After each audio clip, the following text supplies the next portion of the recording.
Hello, Duran. Yeah, not dead, but also not sleeping super well either. I guess it's actually a pretty big problem with like how my sleeping schedule works, you know, because for years now have just been sleeping like whenever I feel like.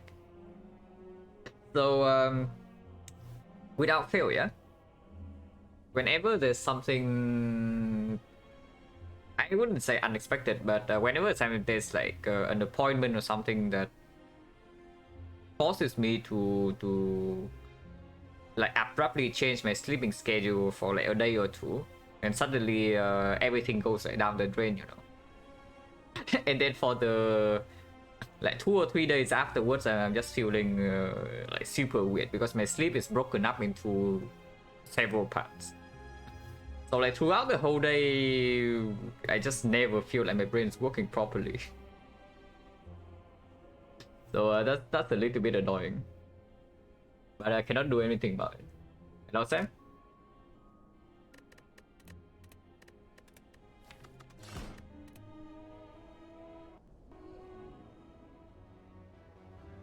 Oh, 18 for Rare Relic.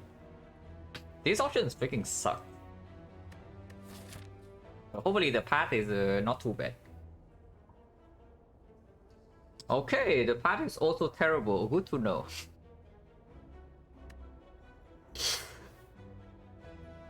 Yeah, excellent start already, yeah?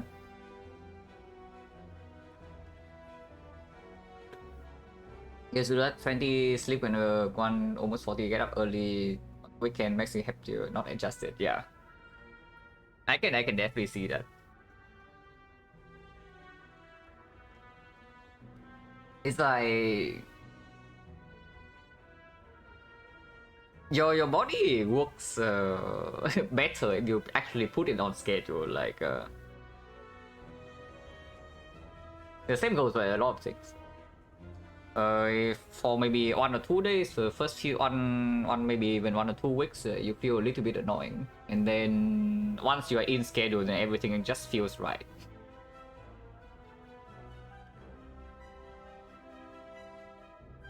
Ferox, thank you very much for the 715 months. Appreciate a lot. And yeah, thank you for the good luck as well. Hello, Timoy. But yeah, this this map really sucks. Like, no, seriously, this map is completely awful. Hello, Beats Maker. Thank you for the good luck. Like, the only 3 elite paths is on the right side, completely forcing, so you do not get any pivot option, yeah? Burning elite at the end. Now, the path itself is not that terrible. It's like 3 elites and 2 fires, so it's actually high value. But again, 2 shops, only 2 fights, elite before fire, and 0 option to pivot. So if you're screwed, you're screwed. Cannot do anything. Primary against on HP Snipe, yeah, you want to skip Neo bonus. I also like that. Actually, I don't, which is why I don't click it. Hello, Yom the Giant. Thank you very much for the good luck. But yeah, do you want to skip your Neo bonus? Because I don't. I kind of like to have a starting option, you know, instead of completely clicking the skip button.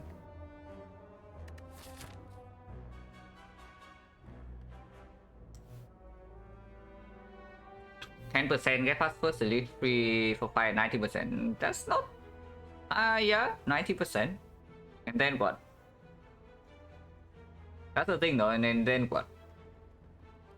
If because you see, yeah, we go to double shop, we like basically no gold. So we are taking essentially 2 empty nodes here to get 1 elite, and then sure, by the time we get here, we have 2 card rewards and 3 card rewards and 2 shops. So maybe we get something decent to upgrade here, but then 1 more fight, advance always now. So suddenly, if this elite doesn't give us a combat relic, we get completely owned here. And then what? Yeah, force elite number 2, force elite number 3, and there's a freaking Hexa Ghostman. We are taking in total 7 fights in the act, no option for the late shot, an empty Neo bonus, and I don't even know whether this is safe or not if we are not getting stronger at all in this node, like 2 empty nodes here. And yeah, there's absolutely no option to bail out. There's zero chance I go right side with this option. There is the chance I go right side with this option, or this option, but there is 0% chance I take this and go right. Right? Yeah, I guess it's true, it's true. If it is only 2 fights, then it's easy whole way. We probably don't get owned here, so we have HP. So I would say this is probably okay. We probably never die here. But still, not a huge fan because this thing is waiting, you know. Take Neo's Lemon. You take Neo's Lemon, you save HP in the first few fights. But you take less fights than normal in the egg and then you run into this crap. Yeah, it's easy whole way, it's true. It is easy whole way. Now, if this is the Guardian, I can maybe see this sometimes. But once again, yeah, it's 90%, not 100. Imagine you roll a 10% fight here, then what? Yeah, let's not do that. And yeah, hello, you spot correctly. This map completely sucks. So let's look at the reasonable path instead. Like, would probably be this node, because if we are strong enough, this one maybe we can commit to 5 fights into an elite, which is absolutely brutal. Yeah, so we better be damn sure that we are strong enough for this. But if not, we can still go like maybe this way. 3 or 4 fights before first, but no elite coming up whatsoever. So maybe we don't want advanced always if we are saying we take too much damage, but it depends. Otherwise, flexibility, like more fights, second upgrade, maybe third upgrade. So we get 1 elite, but we get 3 upgrades in the act, and there is a potential for less shop if we need a hexagon solution like by this chest. Yeah, by the time we get to this chest, we have 1, 2, 3, 4, 5, maybe 6 card rewards, and a relic, and 2 upgrades. So we probably know how the hexagon matchup is going to be, like good or like super bad. And if it's super bad, we can go here. And also 3 fires along the way, yeah, which tells me that the relic option will grow stronger. And if you are only taking potentially 1 elite in the act, then yeah, 18 damage, no problem, right? Because there's also hexagons at the end. I take my relic, and if we high roll the relic enough, like prayer wheel in this map is also like extremely good, yeah? Because we farm whole wave fights after whole wave fights after whole wave fights. But let's say we high roll the relic, that is something super mega strong immediately, like yeah, pocket watch, maybe train needle, and we don't even take damage in these fights. We heal up a little bit, and maybe there's a good potion. We can still go here. It is extremely possible to still go here, and we get this is only 2 fires on elite, so basically we trade 1 elite for 1 fire, and also the elite is early, so it's probably quite a lot of life loss unless we are extremely strong. But still, it is hexagon, so we can spend life. I take my relic. If it completely breaks, we go to the triple fire path. Okay, take damage from max HP, guys. Absolutely amazing. I love skipping my Neo bonus. Did I say that? Did I just say that at the start that I love skipping my Neo bonus? That's why I click Neo's Lemon all the time.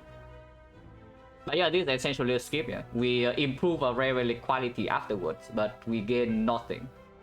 So yeah, probably not this thing. Can still go here. We still start here, go here, and maybe after 2 fights we high roll like some insane stuff that is possible, but probably not. But yeah, this is like very badly better than skip. I don't even know by how much. Because they are golden idol, now we lose like +2, right? So if we see golden idol is minus, it's like +12 Neo stat. And then into hexagons, we also don't want to rest, so the advantage on the mango gives us is also less effective.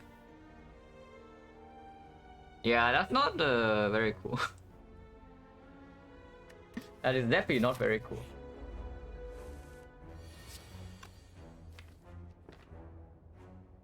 This guy rolls. Lots of relics do nothing. Act 1, 40% of them. Like 60% of them is doing something. And with triple fire in the pathway, you get +10% as well. So it's closer to 70. That you get a relic that is actually fine in next one. Do not worry, I have looked at the rare release list multiple times and I have all the numbers, so do not worry.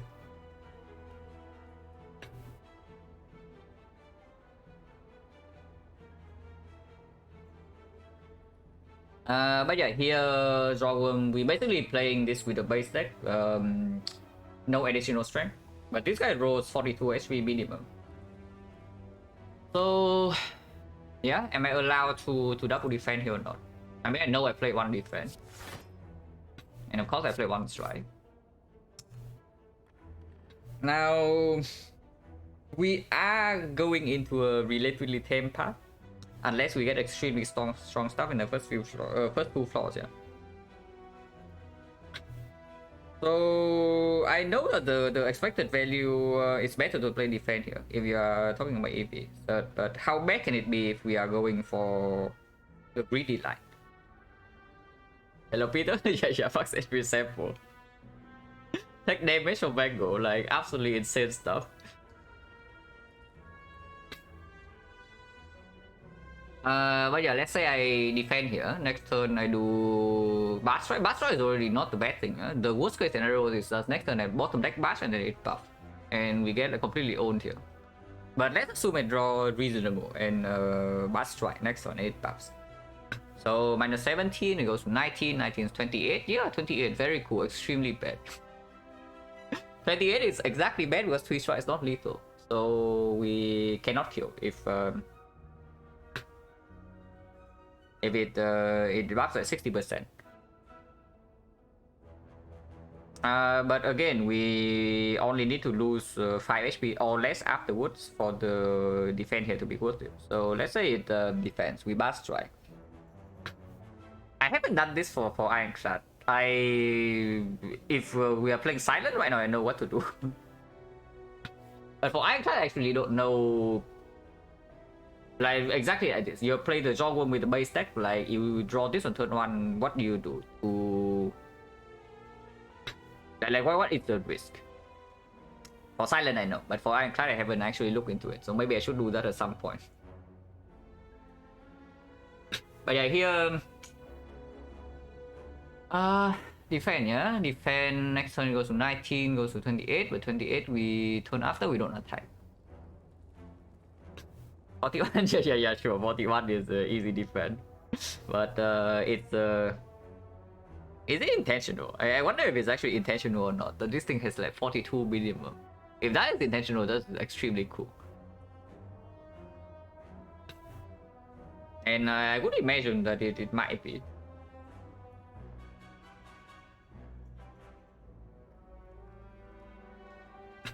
But yeah, 17 go to 19, 19 we don't do anything, it attacks for 12, it goes to 24, 24 if it buffs again it dies. If it attacks 17, we take like 7.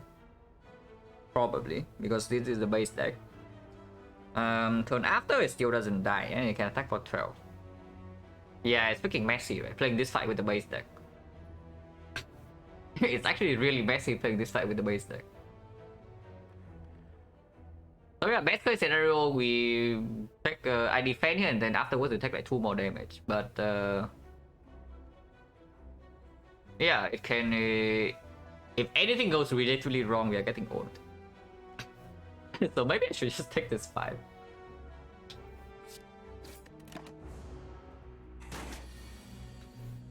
Yeah, like this I can also choose again.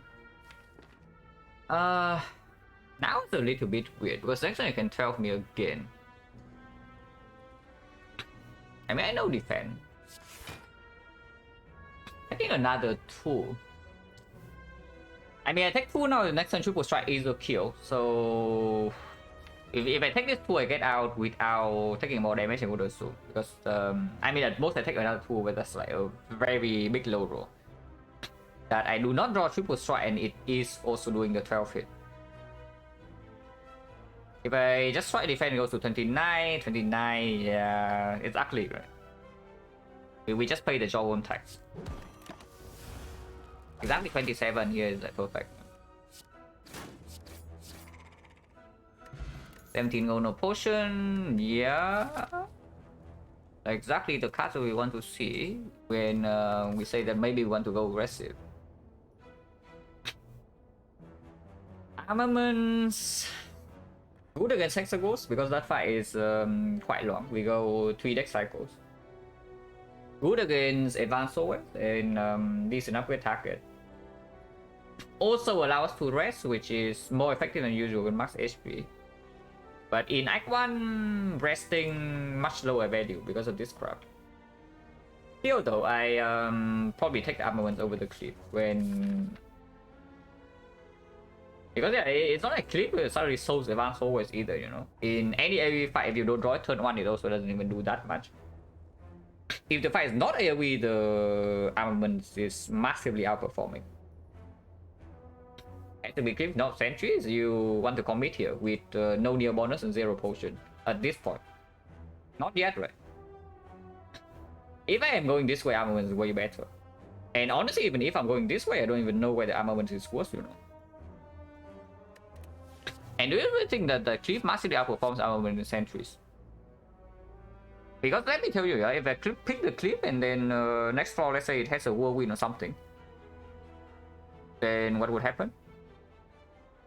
Yeah, we cry, right?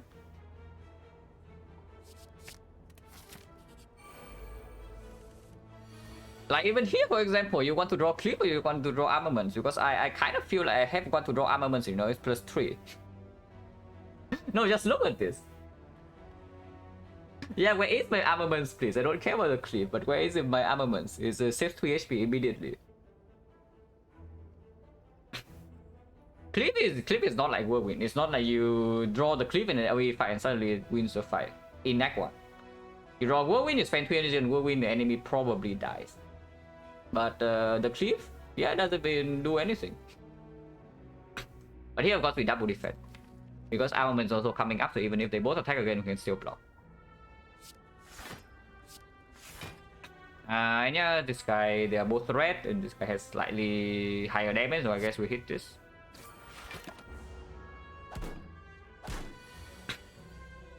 Excellent, this guy never attacked, so of course we full block here.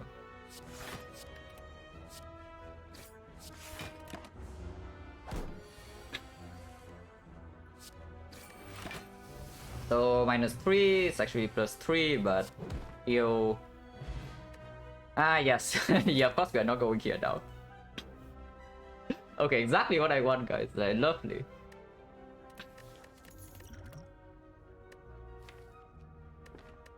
What is this garbage? Okay, that's not exactly super sick, yeah. Reckless Charge is okay in whole-way fights, but the problem with Reckless Charge is that the moment you stab to Hexagons, it is yeah, hot garbage.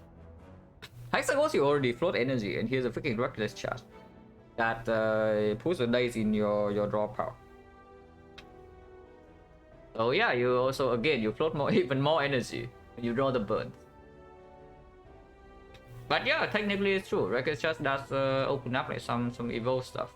And into Hexagons, evo is already kind of pickable. And Reckless Charge plays in advanced always, which we probably want to go to a lot of them at this point. If this is our, if these are the card rewards, then we also have 3 fires. And yeah, I think I just want to take all the fights here. So I can see the Reckless Charge. Not going to be happy about it, but it's probably still better than Skid.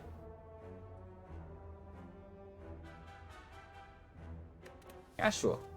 I mean, you can also say that maybe Rupture. I'm not even kidding. Yeah, I have I have picked an empty Rupture into Hexagons before, and it wouldn't be the fight because I have like no other solution. Upgraded Rupture it's kind of like an even 4, you know, because it's like turn 4. Turn 4, you maybe draw a burn, you get 2 strength, and then turn 5, maybe you draw another burn, you get another 2 strength, and then hopefully you can block afterwards. But it sucks, I know. But if you are extremely desperate, it's doing the job. Is me kidding? No, I'm actually not. But we are on floor 2, so I don't need to do that yet. Last time I did that, I was on like floor 13 or floor 14. And they have like 0 answer for the Hexagons. It actually is a positive card in the Hexagon's fight, even empty. But of course now we don't do that. Because we want to farm freaking advanced forward.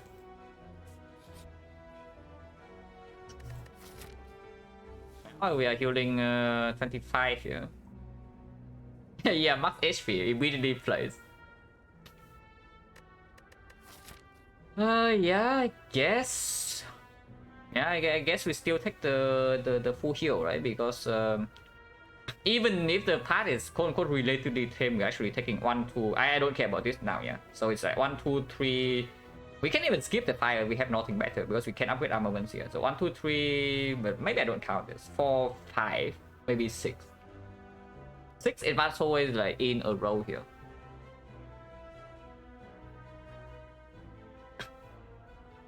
Yeah.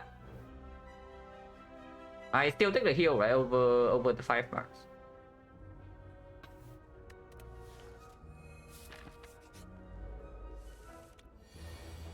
Oh yeah, that's why I picked the heal, guys. -8. And yeah, it's -8, right? I can also take -14. Or -9. I don't know why I would do that, but I can do that. Because this guy also picking roll 13 is so good, man.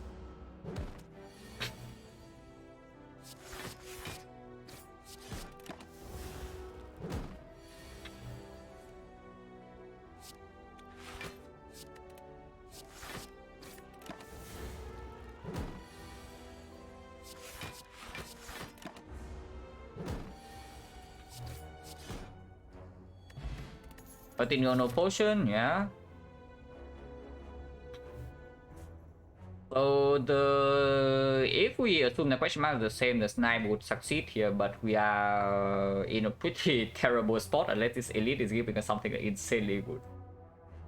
If we are going to the right side with the snipe.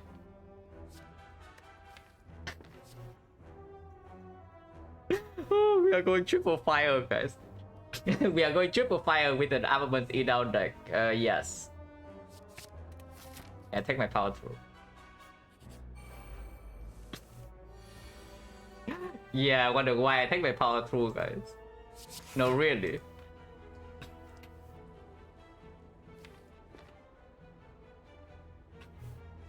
I mean, I don't know. We are still full HP, so initial cards being not amazing. I mean, it's not like okay, power 2 is actually very good, yeah. Armament is reasonable, and Reckless Chance is not that terrible. So even the card rewards are not so bad. It's just that we have no potion and we cannot really fight elites, which is why it's feeling bad. And the nearest spawner is also empty. But it's not like we are freaking dying or anything, you know. It's actually it's not like we are dying yet, you know, because if this is an actually awful seed, like by this point we probably have yeah, 20 HP.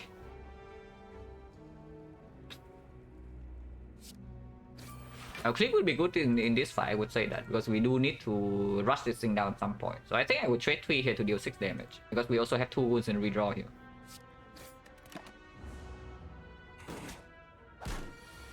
Yeah, especially when it's doing this crap. This guy never attacks next turn, so I can see even blocking 1 here and just deal all the damage to draw wound, maybe. Unfortunately, no bugs this turn. But if I go all in on damage, how much do I have? It's +3, so it's 22, 22, 16, 16, 25. 25, next turn I draw days. So that's not very good, but I can do double defense strike here next turn. It doesn't die, then I'm weakened. But afterwards I do have upgraded attacks in my redraw. Random red, no, it's yeah, red relic. Damage, self damage from for red relic. So basically we have empty Neo. Killing this right now is like irrelevant, right? There's no actual reason to kill this thing now, because next turn we are completely wasting. We are not damaging Jorgum next turn. So killing this right now makes 0 sense. It just saves 1 HP. I would not care about that.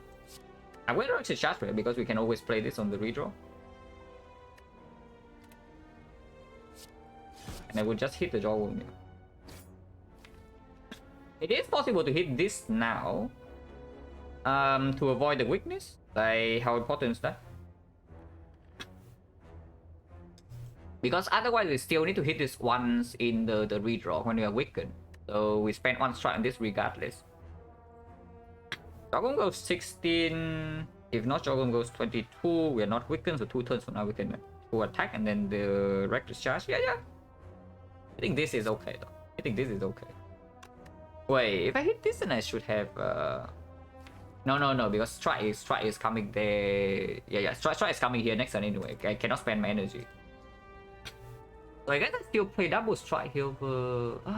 Yeah, it's true because next turn, it gets knocked. So it's not like it's 12 versus 10. It's actually 6 versus 10. So it's still correct to direct the shots the draw.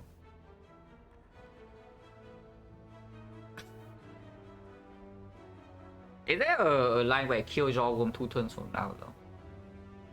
If I play strike and Jawworm here, it goes to 10. And then maybe attacks me 12 next turn. 16, it goes to 21. And 21 I'm weakened. Need a perfect redraw to kill. If not, it just doesn't happen. It needs bash and reckless charge. Yeah, I guess I can prevent weakness. It just prevent weakness because it also means that I can full block Jawworm maybe 2 turns from now if it's doing like 12 into 17.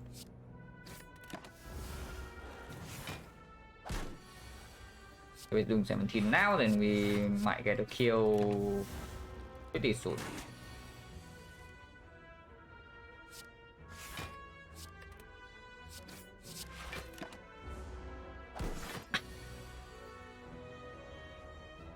Yeah, interesting. Oh, we are 1 off, so it's another -2. And at least next turn we have a kill. Looking for now cards. Yeah, some actual cards would be nice. No potion by the way, so yeah, we would actually have no potion into this part. That would suck. Like a card like this. Now that would be good. Okay, our damage still sucks, but it got a little bit better. Still armor and first, right? Shockwave upgrade doesn't make any sense in the very short term. Bash upgrade is completely worthless now that we have Shockwave in the deck. Power 2 upgrade. Already overblock with Knight 1. Irrelevant. So the only upgrade here is actually just armament. We can also recall. I don't know why you could do that, but you can.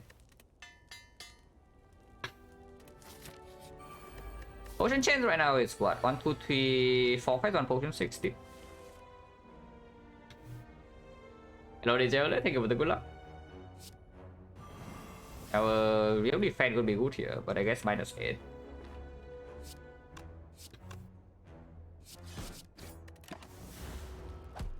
Ow. We can never attack next turn, so it should be shielding from here. Yeah, -2 advance away is not that bad. No potion. Yeah, okay, interesting. Potion 70%. Oh no. No, don't do this. Okay, how many flaws do we have? Yeah, how many flaws do we have? Because if I'm taking rampage, I still don't go here, right? I still go this way. So it's like 1, 2, 3, 4. And a shot, so like 5. Maybe 5.5. 5.5 flaws to find a hexagon solution.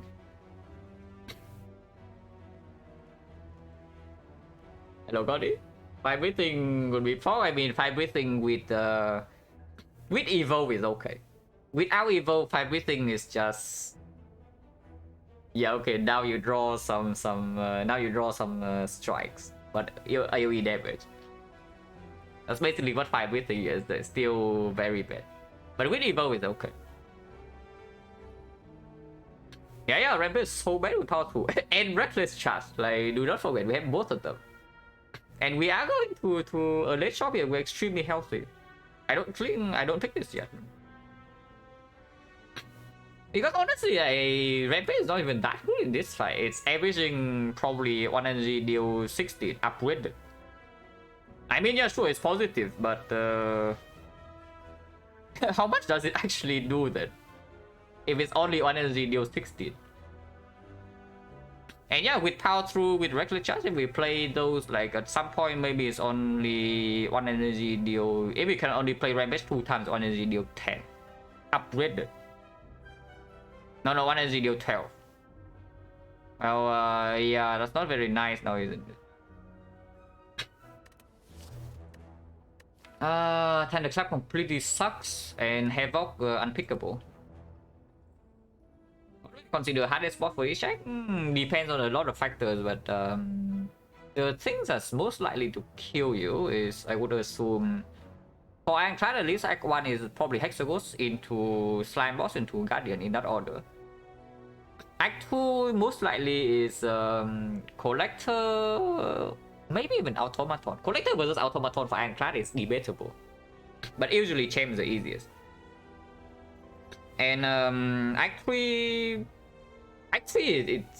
it's weird to say in Act 3, but normally Time Eater is the most overtuned one. But for Ironclad, sometimes you have problems with the Awakened one. It's just that the Ironclad deck in Act 3, you usually just invalidate like some of the bosses, you know. And then maybe you face stun like the other. So it all depends on your deck in Act 3. But I would say, generally speaking, it's probably the Awakened one somewhat equal to Time Eater for Ironclad, and then Donor Decker last. But yeah, it depends on the deck, of course. Some decks, for example, you have like 2 disarms, you probably don't care about Awakened one, but Time Eater can still completely own you. If you are playing with like Paper Frog, trying to burst things down, then suddenly Donor Decker can be the hardest.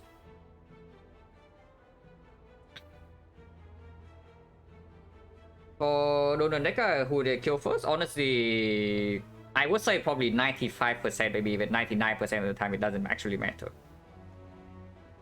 I personally kill Donu first, but honestly, I wouldn't say it matters at all. Usually, if it matters, you would know, because the situation is very unusual. For example, if your deck is eventually infinite, but you have problems filling hand, then yeah, you would probably kill Decker first in that case. If your deck has like Barricade, but your block output is fixed, it doesn't scale to the heavens, and you don't have entrench or anything, you get maximum maybe 130 block per turn, then you kill Donu first, because then Decker doesn't actually do anything, but Donu eventually can threaten you. But I would say most of the time it doesn't matter which one you hit first. Hello Green, thank you for the good luck. Hello bro. But yeah, we skip this absolute garbage, right? And there's no reason to go here. So I would assume I go to the fight. In terms of hand, honestly, it doesn't actually matter. I have watched enough Donor Decker fights, but I have also played enough of those fights so to know that it actually doesn't matter which one you kill first. If it matters, it means that your deck has some flaws. If your deck is generally strong in that fight, it doesn't. You kill whichever one first, the other one dies like 3 turns after anyway, and you take 0 damage.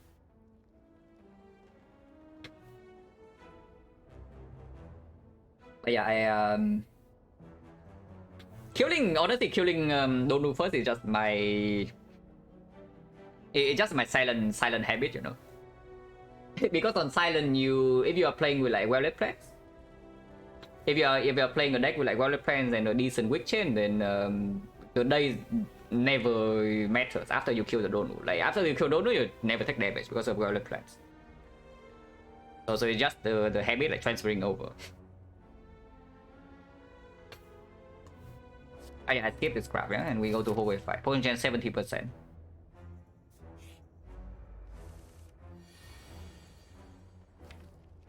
Drawing power through this turn and not attacking is slightly annoying. And also drawing armament. So we draw our 2 best block cards, and it's not attacking, so next time we get own over. It's only for 13, so it's not the worst thing possible, but yeah, not a huge fan. It's still armament shockwave, but do I play reckless charge? I probably do. There's also shockwave strike reckless charge, which deals 4 more damage, but then we don't have upgraded shockwave, we don't have upgraded reckless charge, we don't have upgraded strike in the redraw. Seems weird, right? Because I don't even think we're splitting it 2 turns from now. I think we just try to block the 13 next turn somehow, and then the turn afterwards maybe it doesn't attack 70%, and then we do something the turn afterwards we split because vulnerable still doesn't run out. So I would actually just do this.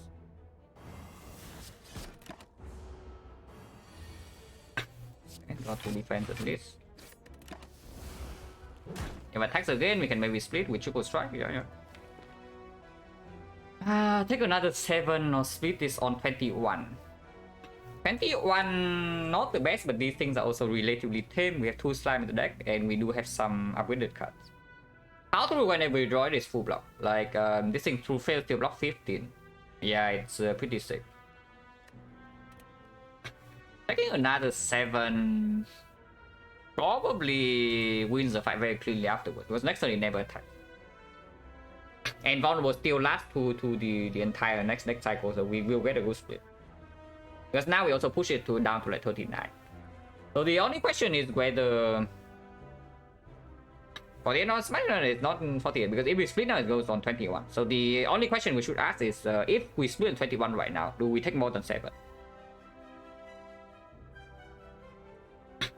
Because next time we are still frail, yeah, and both of them not attacking is 49%. So 51% of the time 42% of the time we are being hit by one of them. 9% we get hit by 2, and then we are very sad.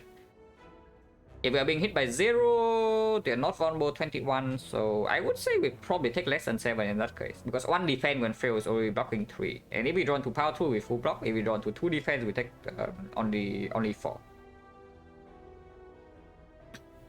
So I would say probably 49% of the time we are happy with the split here. 9% of the time we are very upset, but it's less than that, because if we redraw power 2 next turn and they both attack, we are laughing at their face, man, because we block 15. Isn't guarantee fail? No, but these things don't only have a 30% chance to attack after split is the thing. If this is a green slime, I never in a million years I split here if it's a green slime, but it is a gray slime.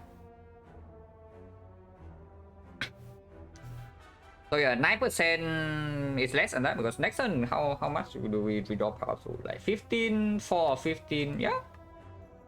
4 or 15 of the time, so like 1/4. So it's only like 7% that we are really upset next turn. And not even that, because sometimes we also draw lethal in 4 cards. Not super likely, but it is possible. If we draw like advanced defense and we also block 9, we take 11. Could be worse for the 7% low roll. Yasuo get racked by 0.1%. Well, yeah, that's unfortunate. But yeah, at some point that will happen.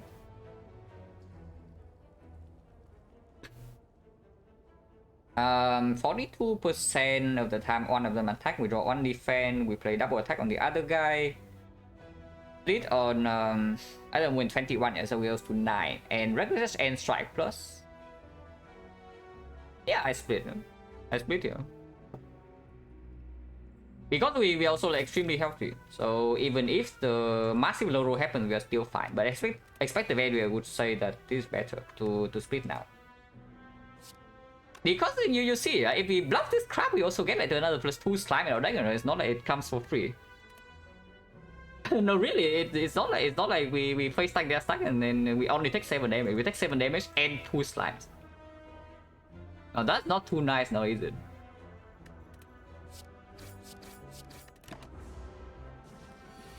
Okay, we rolled the 49%.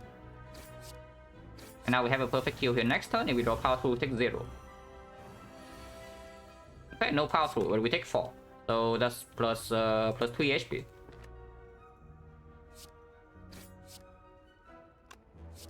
Am I even allowed to play this? I mean, I should, right? This is still full block. If it attacks again and we draw armor and defense, we only take 1. If I draw Blast Strike, I also kill. Yeah, no reason to play not play this. Yeah, +3. Yeah, what a garbage.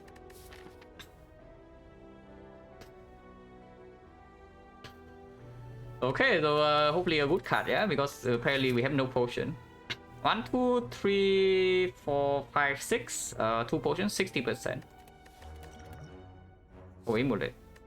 I mean, that doesn't solve this fight. But I probably still take it. I don't know, maybe there's a freaking medkit in the shop or something, which we will buy, yeah, because we have a power through now. We are facing hexagons, we have reckless charge. That doesn't matter too much. But if we pick up this Immolate, the value of medkit goes like through the roof.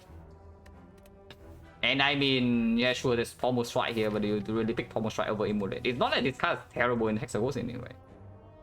Upgraded with vulnerable, it's still dealing 42 over 2 energy. Like, how bad is it? It's still extremely efficient. Oh, that is very good against hexagons. Elixir that bad is not good. Because you see, the idea of elixir in the hexagon is that you like maybe exhaust some burns in the second cycle, yeah? But for that to happen, first of all, you need to draw 2 your first cycle. You need to draw the burns in the second cycle, and then you prevent the burns drawing the third cycle. So it's like basically a bad medkit, and medkit is already like not that amazing in hexagon. It's okay because it works without deck. This potion is like, if you ask me whether I would prefer this potion or let's say the Essence of Steel, I would. I don't even know which one is correct, you know. Hello, Grisba. Better than speed, is it? I mean, I guess now for now it's true because we do have the Orichalcum, so this potion probably doesn't. It probably doesn't do so much in the hexagon. Because we already saved enough chip from the Orichalcum that we are most likely not even dead to the Inferno, you know. And if we don't need it to block Inferno, then it doesn't even play anyway. Maybe turn 2. But yeah, of course we go this way, 2 more fights. After 2 more fights, we see whether the deck is ready for this or not. I might still go here anyway, because Immolate upgrade is kind of sick. And then I also want to upgrade my Bash. Not the Bash. Maybe Shockwave. Yeah, probably Shockwave. Before the Hexagons fight. And we do have gold. Like, we go into this shop with 242. So we can remove a card and still buy a relic. That's not so bad. And of course, we can buy any potion. Orichalcum already played.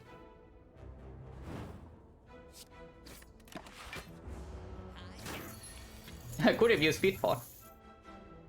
Don't know why I would do that, but I could have.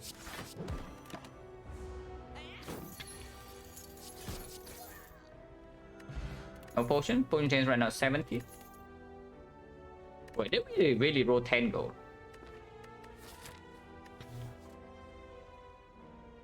Iron Wave. Normally I would pick this here. With Orichalcum, value goes like down by quite a lot. And it's not even a good attack for the Hexagons. We probably skip.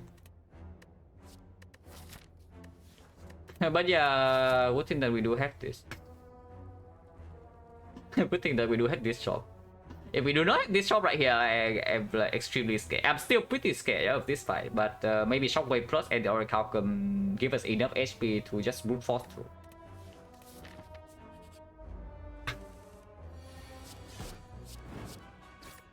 Orichalcum is actually so sick. Orichalcum is so insane, man. Hello, VM service. We have max HP sample here, like 18 damage for 14 max HP. Oh, Flexport. Yeah, Flexport's good because now we have some artifact potion. Now we have some clockwork souvenir, and maybe even a panacea we open up in the shop. Oh, second win waiting room, you say? I mean, we're allowed to take this because I think it's very good. But there's a headbutt in here which actually kills Hexagons for us, yeah. I'm telling you right now, the headbutt actually kills Hexagons for us. Because at some point we can immolate and then headbutt the immolate on top, and we play 3 immolate, that's already 126. And with the Orichalcum, we also don't really need to block that much. So headbutt to make sure that we can spend energy on attacks every single turn is not so bad. But we can block, right? yeah, surely we can block Inferno. Flex potion with second wind is like speed potion with second wind is like kind of cool, but honestly, if second wind is big enough for this thing to even play, then it's probably fine. I would still keep my elixir. I think now we really want to elixir some strike in the hexagons. If we find no other stuff. Like we elixir maybe 2 or 3 strike, we just get into like some power to second wind, and then we just attack with immolate every time we draw into it. 42 damage every time. And we can last a very long time that fight if we don't draw this crap. So I think I keep this potion. Oh yeah, toss speed for attack the flex. And we go here, upgrade immolate, and then run into elite. How much gold will I pay for evolve right now? I don't even know. Like, would I buy evolve? I mean, maybe I would, but yeah, it's probably pretty strong. If you give me a body slam together with it, then sure, it's like it's really good. So yeah, we need to not die here first. Do not forget, this thing is still waiting. And do not underestimate this thing. You think that power 2 second wind solves this fight, and then you bottom deck your second wind, you shuffle it out. You can never play your power 2. You don't exhaust anything because this thing shuffle out your crappy deck. And then by turn 9, Inferno comes down. You have dealt in total 100 damage. And yeah, you survive, but then you you wonder where it went wrong, you know. So do not think that we are past this thing yet. Causes immolate upgrade. Because we might even see a second shockwave, and yeah, second wind, power 2 second wind back. Amazing stuff. Now we can trade away a lot of HP, and with Oracle probably don't take that much. Even I mean, we can even take 3 hits. Right? If we take 3 hits, we still don't die anyway. But yeah, second wind not an impressive performance. I actually second wind away this defense. The only question is whether I keep this power 2 or not. Power 2 is a good redraw, right? Yeah, I would assume that power 2 is a good redraw. If we say that we cannot kill it by turn 4. So how much do we have? Let's assume we draw, because yeah, who goes vulnerable with immolate is also slightly awkward. If we draw like immolate strike bash or something, then we'd actually just play immolate strike instead of the bash. Yeah, this fight will be long. Yeah, this fight will be long. I think I keep my power through. But it's pretty scary. And yeah, I do play this like a Chasta. Okay, so no shockwave for next turn. But this immolate needs to be played, right? So we just take 2 into next turn 24, so 18 into maybe another 18, which is 38. We go to 34, 34, 40. Yeah, it's still fine.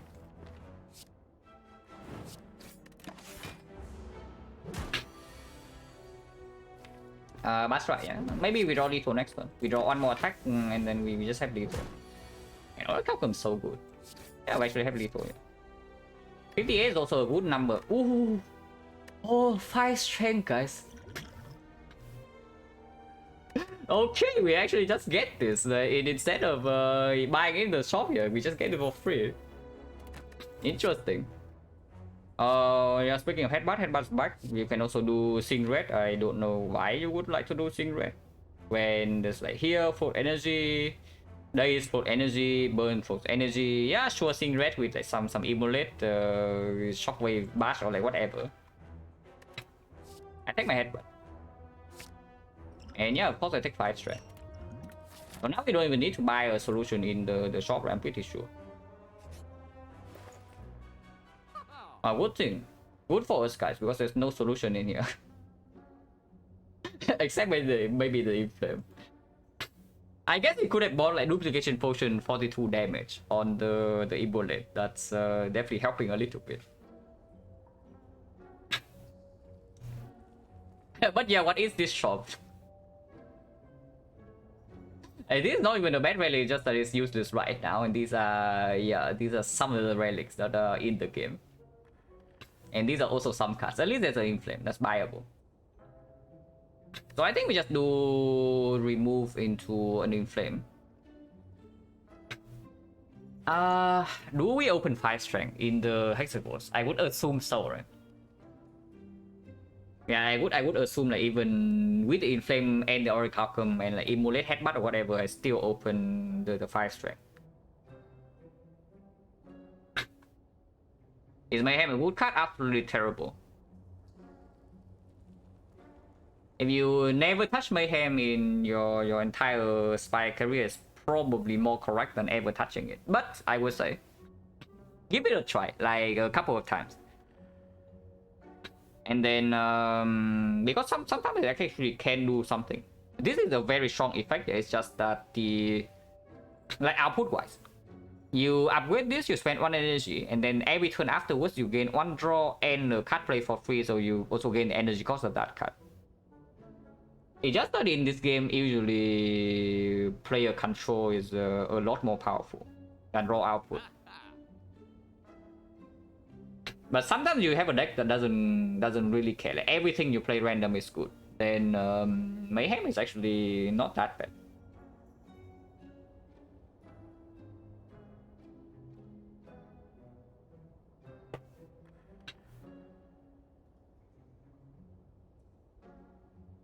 Effect runs, yeah, this relic sometimes can pop up.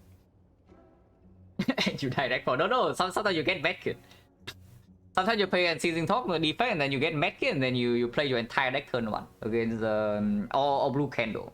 Or then you play your entire deck turn 1 or turn 2 against boss fights, and then you maybe die to bit of death, maybe you win. But I have to admit though, that's totally fun. If you have played a defect run with Unceasing Talk that actually works before you know, like it's really fun. But yeah, we still remove Strider because defense right now, even with orichalcum, we do have second wind, so removing defense is just kind of weird. But still stays. We are okay-ish with Snecko. Yeah, it's not terrible with Snecko because orichalcum Snecko is also like a small combo. Shockwave Snecko, orichalcum also like very good. And of course we also have some immolate, some headbutt. Snecko is okay. Hello Byron. But yeah, we remove strike, buy the inflame, get the hell out of here. Upgrade shockwave probably over the inflame. I would assume. And yeah, I would still pay gold for this.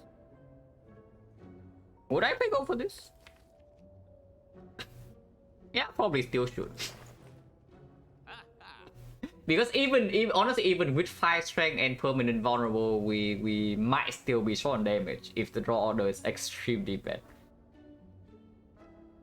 Curious how many hours I put in this game? At this point, probably I can check on Steam, but I think on Steam it's like 4,200 something. Yeah, on Steam it's 4,250. Compile together with mobile, it's probably around 4,400.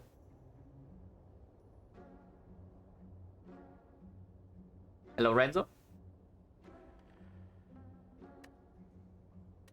Oh, yeah, I was probably still pay gold for this. And we do still open 5 strength immediately, yeah. Upgrade shockwave. Mostly only good for the hexagons, but we also open up maybe like fusion hammer because this upgrade doesn't actually play that well with the deck anyway. Not about to say it's fine. No, in fact I'm even the more I play, the more I enjoy it, you know, because it just keeps giving me new stuff to learn. It all depends on what you are looking for in this game, but if you are looking to like dive extremely deep, then I can tell you that you don't really get bored. If you want to dive extremely deep and keep getting better and better and better at the game will give you that content. But it all depends on what you are looking for.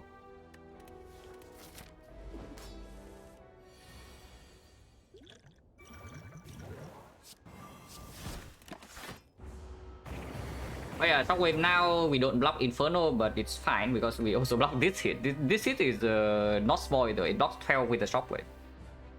And I also don't redraw the Shockwave, which is another thing.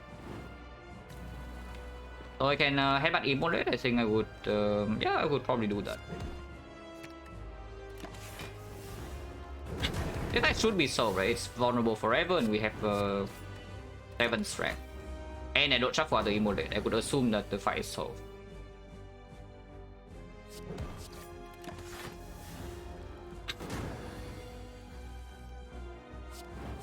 And we also attack every single turn.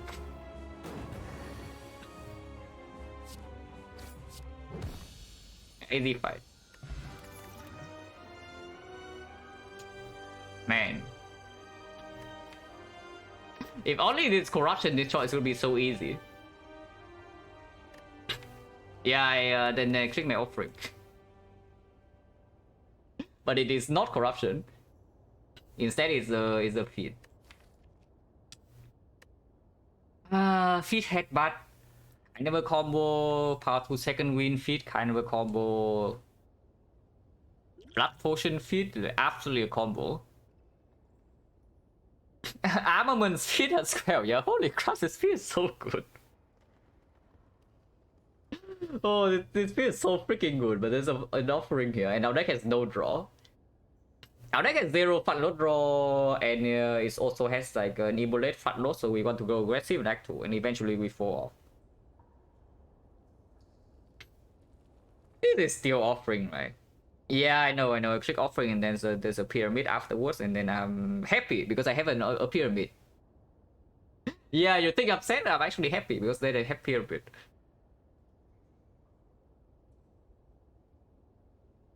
Yeah, it's probably just offering. Snecko, honestly, both are mediocre for Snecko.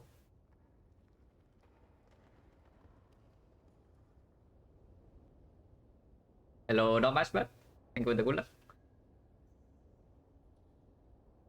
Why do I only play Ironclad? Is there a go? I play one character at a time in large batches. Instead of playing rotating, because I feel like it improves my gameplay more than just playing like random characters. So before this Ironclad, I did 300 runs of Silent on stream. And also a couple of runs on defect. After this 100 on Ironclad finishes, I'm probably doing like 100 more on Silent. So I just go one by one through the characters, not that I only play one of them. I play all of them.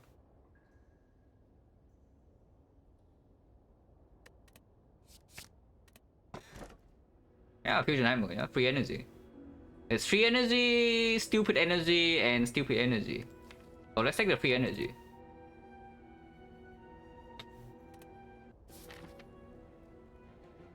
Yeah, all 3 of them, true. It's all 3 of the characters.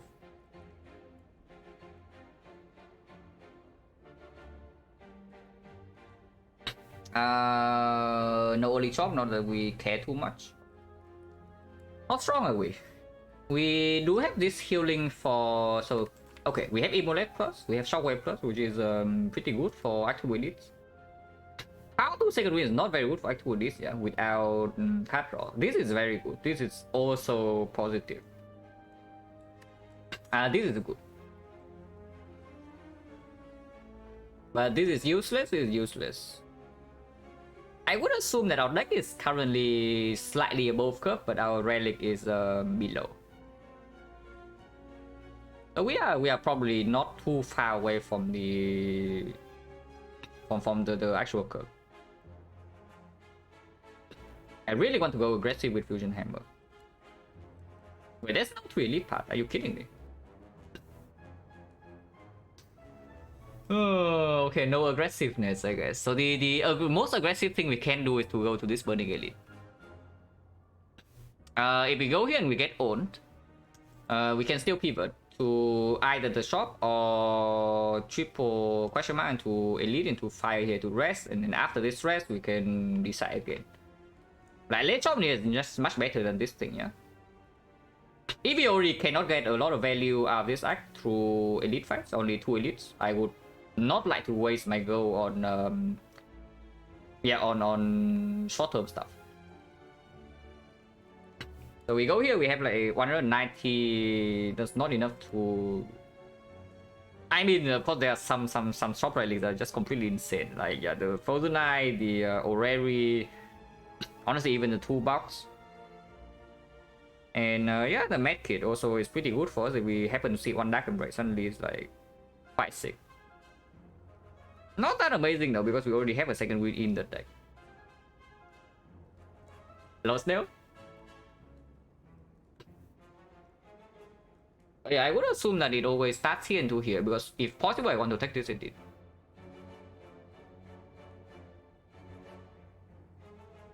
Suspicious user, yes.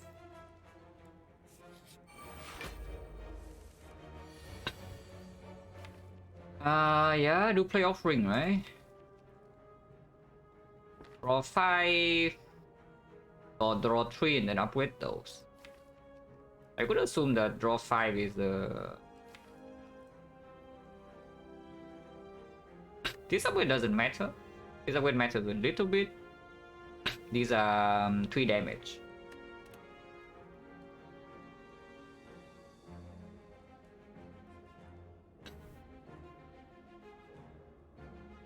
And the upgrade actually doesn't matter because this doesn't get redrawn.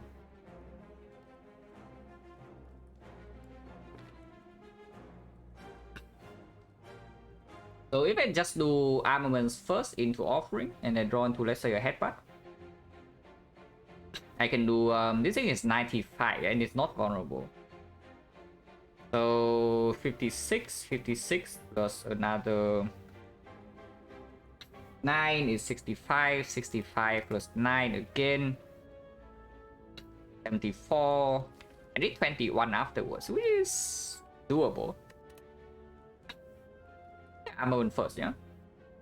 6 energy, 5 for 3, 2 energy can still headbutt plus something, and maybe still play bash and maybe flame. Hello, the Jolly Giacomo, thank you for the good luck. Where's my offering?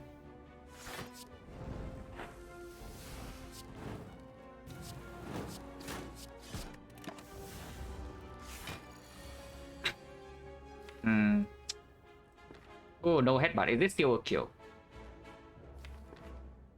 26 plus 19 is 45. Oh, is that perfect? Double check, yeah. 26. This is yeah, 19. 45 exactly so. So we take another 5 and then we get out. Already, yeah, we know that this relic is extremely good early game, so it's not surprising that it's like popping off.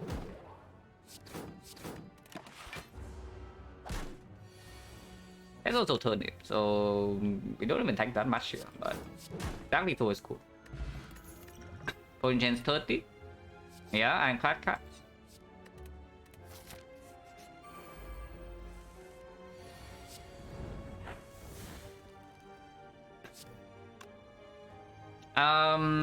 Before we do anything, I would probably use this potion. I mean, before I use this potion, I would use this one. And there's also potential for like buy straight. There's potential for operations.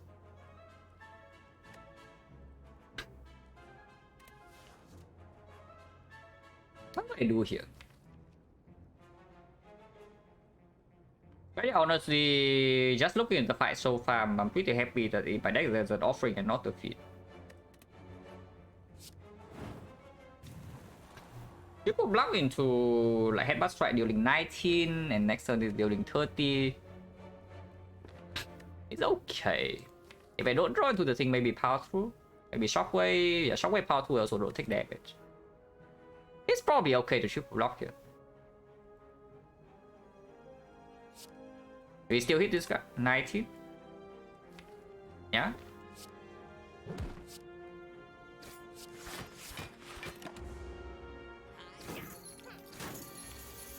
Yeah, power 2 second win.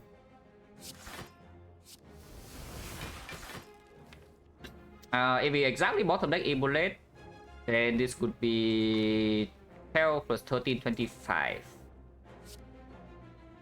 If we don't bottom deck emulate, we can also do either shockwave emulate kill this immediately, or shockwave electric just strike and then it still also dies. Yeah, sure. So I can bash here.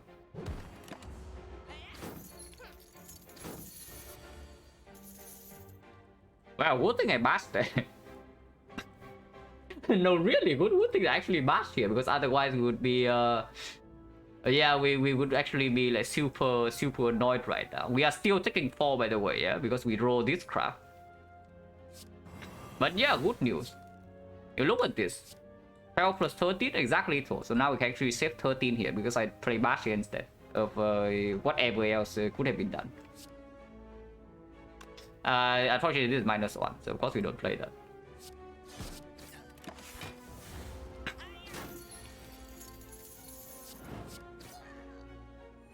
A potion chance 40. Man, Ironclad cards are so freaking bad. Where are my good cards? Okay, I guess here are my good cards. Like 1, 2, good, good, and this is like okay. This is okay where I bought it. This is not that good, and this is like okay.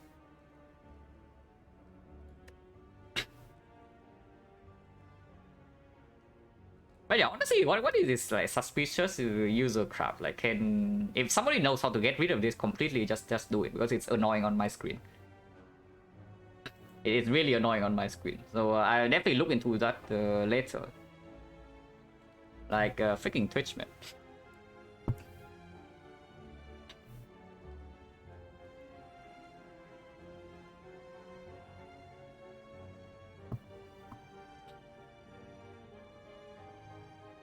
But yeah,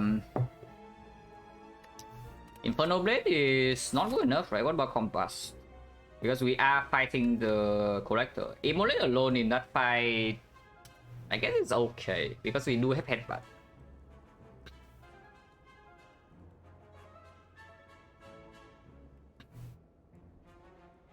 Yeah, we do have Headbutt.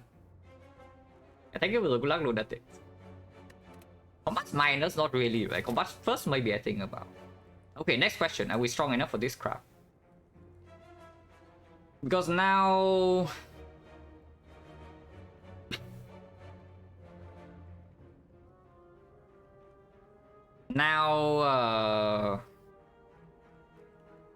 yeah, Burning Bull stabbing pretty spooky. Labels, I think if we bottom the Immolate, we trade like how much? We trade like probably 40. Yeah, Slavers we probably trade 40 at most. If we top deck Immolate Shockwave, we just kill them all immediately. We do have an Immolate. So I wouldn't say Slavers are insanely bad or anything, because we do have this Blood Potion still. So we are still roughly full HP and we have a rest afterwards. Remedy Leader a little bit weird, but Immolate buys us like a turn. If we headbutt the Immolate, we also buy ourselves another 2 turns. And then she is weakened, she's vulnerable, fight should end before that. Like we play 2 Immolate, she's already down to like 80 HP, and then afterwards it should probably kill.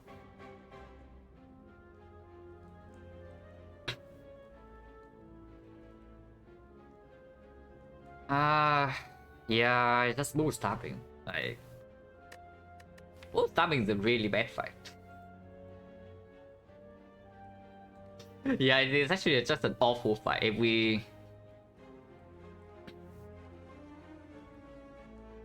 we bottom deck the Shockwave and bull stabbing, we are kind of toast.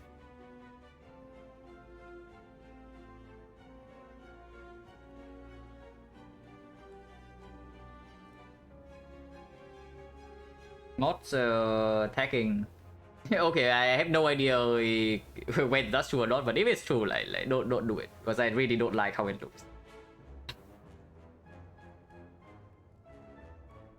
If it's just Twitch being Twitch again, then yeah, cannot do anything about it. Yeah, not really, right? Without an actual combat potion, and we are skipping 2 cards here, I don't think we are allowed to go here. It's not even 1 out of 3, yeah? It's probably closer to... Because bow stabbing with regen, we are probably okay. But bow stabbing with max HP or strength, I would be pretty scared. So it's like 1 out of 1 out of 6. Yeah, 1 out of 6 that we get completely owned here. And it's not even like Gremlin Leader, we are always fine. Sometimes Gremlin Leader just decides to attack anyway, and then we also take like 40.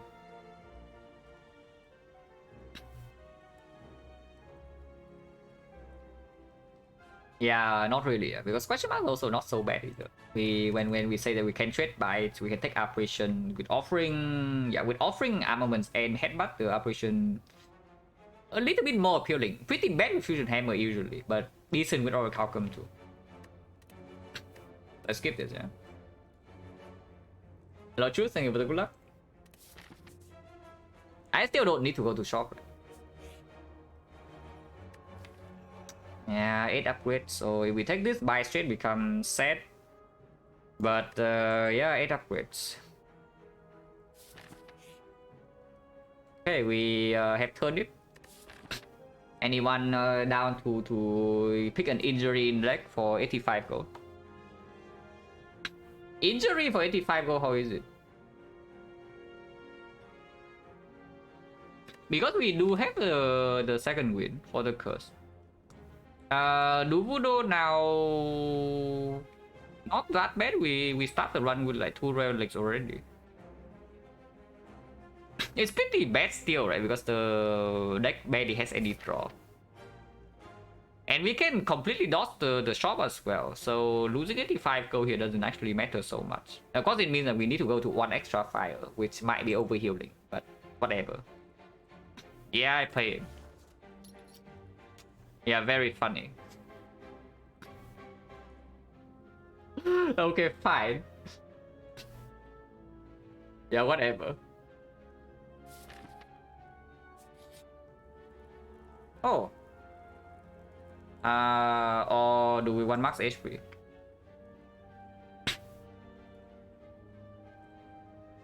Would I go in the good way? No. Darkstone period would actually give you max HP, but Omamori doesn't actually prevent the curse. Yeah, we are forced to rest, and we have blood potion. We take this blood potion also heals for like 1 more, you know. And it's minus 26, we go to 37. 37, now we have 94, so this potion heals for 18. 18, 55. 55, this is a normal elite. Yeah, I take my damage because we are probably also dodging the shop, so we have another force rest here. I take my max HP. Okay, it is bull staffing. So hopefully I don't freaking die now, because if I die now because I took the damage, that would be quite tragic. Also, no immolate headbutt in this fight, yeah.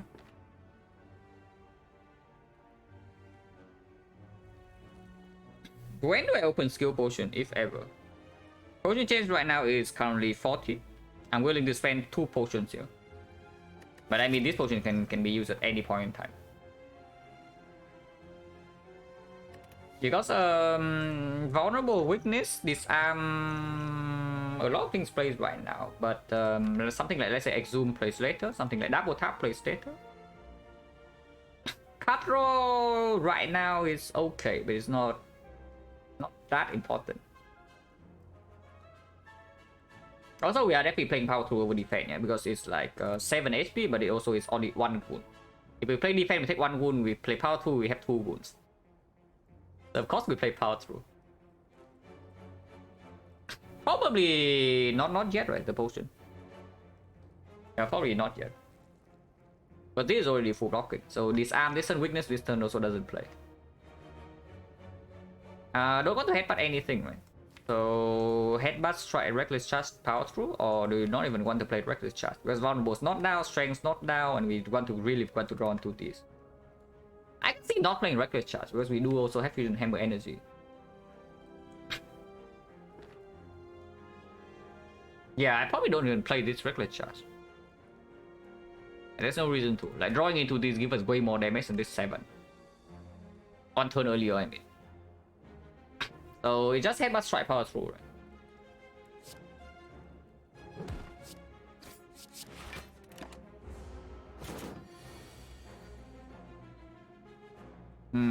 Drawing all of them this turn is slightly weird.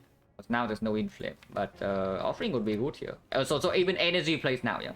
Yeah, like seeing red bloodletting last turn would also not play. So now I think it's like the time for skill potion.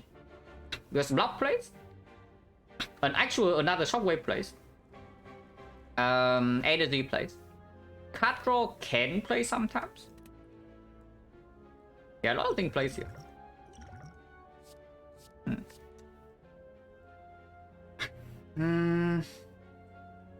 Barrier is 12 damage and 12 block. The offering is an inflame deploy.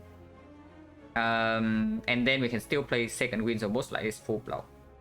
One weakness, 3 strength, probably the weakest option out of the 3. Offering is probably slightly better because I also don't really want to stay in this fight for too long. It deals more damage than Flame Barrier this turn. It probably blocks the same amount because second wind can also be played afterwards. We draw to the second offering, suddenly we have a huge turn because there's also potential for the armaments. And yeah, it also doesn't get redrawn. It's another big thing.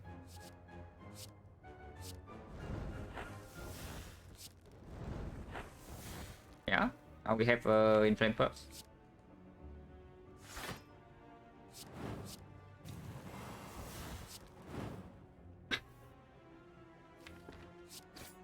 And I do second wind away this defense. Yeah.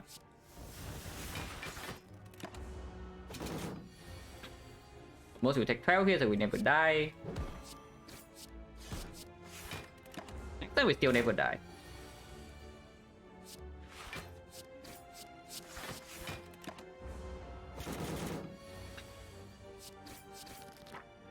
Not too bad. The upcoming play with offering is like okay. Very good regulator, but now I don't. For now, I don't know how much it actually is doing. Demon Fall.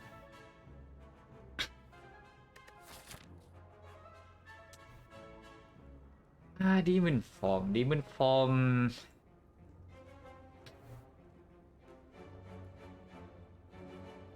I should be scared collector, right? Play again in the way of Orichalcum? Yeah, when it blocks for like 50 the hard fight, I don't think we care too much about Orichalcum.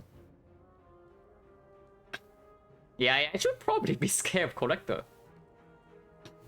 Like my damage is all fat load here, the relics are not doing much, and once this thing runs out, we are in big trouble.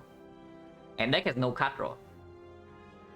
You can upgrade, yeah, like this upgrade, whatever, I don't really care. And we have armaments for it like half of the time anyway. We also have Orichalcum to cover for this thing, you know. Technically. And of course we go here and rest. With no go, I would assume that we go to this elite instead of this. Especially now that we already have kind of a boss solution from the demon form. Oh yeah, by the way, so far extremely happy that this is in my deck instead of the feat. Looking at how the fights go. Now if this is the feat instead, I would be pretty sad right now. Don't know whether I'm dead or not, but I would be very sad. Maybe not that sad. It's just that instead of taking 5 bucks HP, I lose 1 Oma recharge, and I don't even know whether I'm landing the feat or not. Left here, 1 more rest side, mainly just because I don't really want to go to this shop. Now that I paid this thing for 85 gold, we don't really have gold to spend here. Unless you roll into like Colosseum here or something.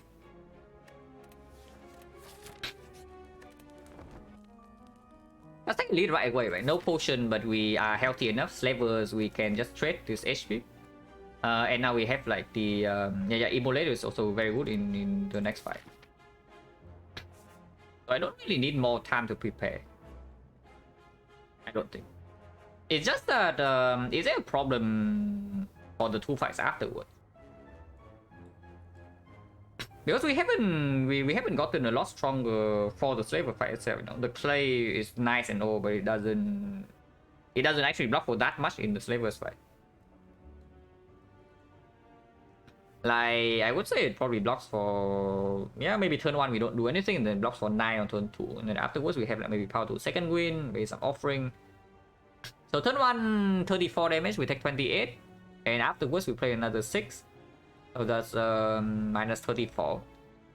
Minus 34, heal by 6, minus 28, go to 21. 21, blood potion heals 18, 39. 39 should not die here in these notes. And we also get 2 more relics and maybe a potion. Point chance right now is 50. Yeah, I would assume that we are allowed to do this.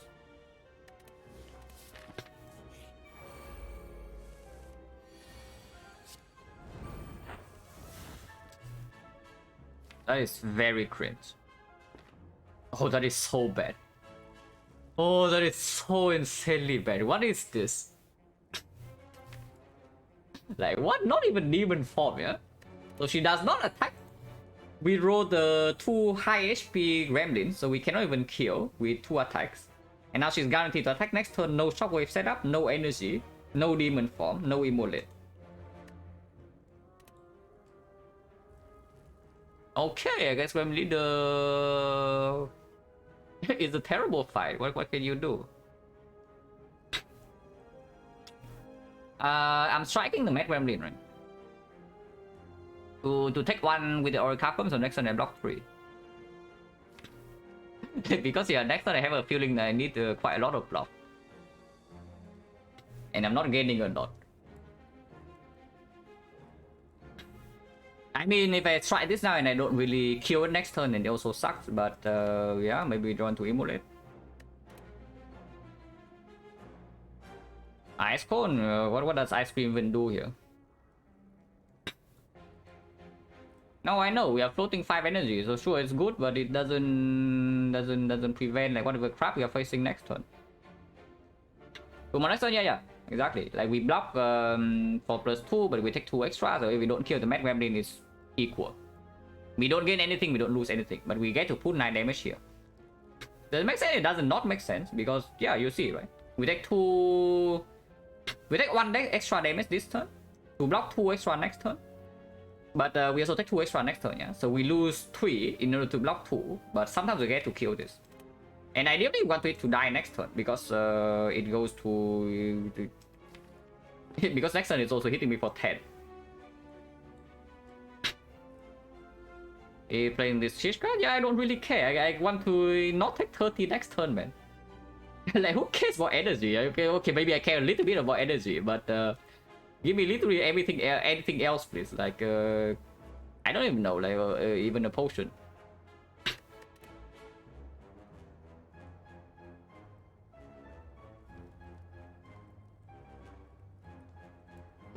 What about double attack? Like, does it make sense to double attack this thing? Reader buff for 10, right? So if I double attack right here, it goes to 19. 19 exactly bad because these things dealing 18. Any combination of 2. What is this crap? What is even with offering on turn 1?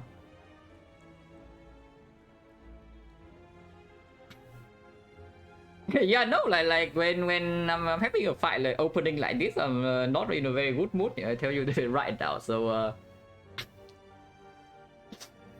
I mean, sure, you can test my patience and you probably will succeed, but don't do that because it's not super pleasant for me.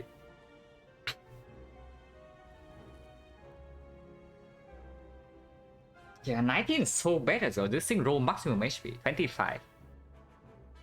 Yeah, that's what I'm thinking about right now. Like double hit and defend plus, take 1. But that's a problem, right? It goes to 19 HP and 19 is terrible.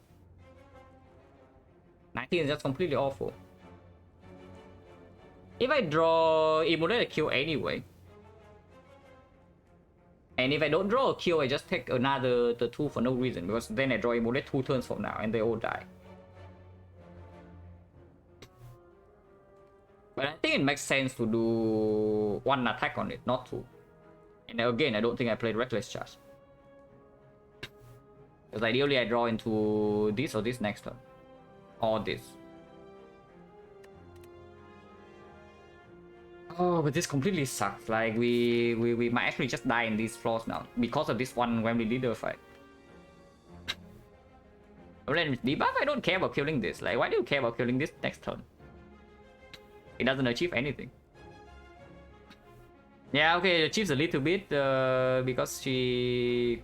I don't know, does it affect her chance to resummon? Actually, not really, right? Yeah, not really. So yeah, it doesn't even do anything to kill this next turn. I would just try the Mad Wembley here to put in a moderate range. And at most attack 1 damage extra. But yeah, float 5 energy. Do I want defense or not?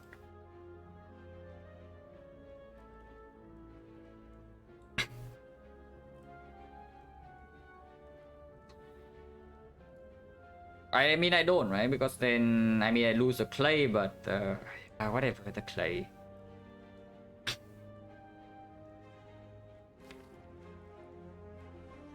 If she... The thing is that next turn I only get on, you know. So if she attacks again at any point in time and I don't have this defense in my deck, you just die.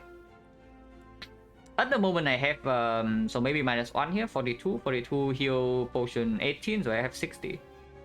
Next turn she attacks 33, the other thing attacks for 12, so I'll be facing 45. Maximum I take 39 damage. So I go to 21.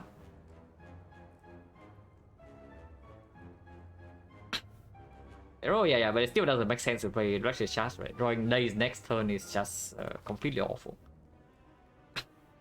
And it doesn't, the thing is that it doesn't actually put meaningful damage on the Wembley leader at all, you know. And this fight needs to end soon. This fight needs to end really soon, otherwise we are in big trouble. So if I play Reckless Charge, I'm just playing it on the leader. Yeah, end turn, right? Because maybe with weakness, if she only attacks for like 24 in the redraw, defense plus can also cover. So I could just take my clay because it blocks 1 more next turn. Garbage.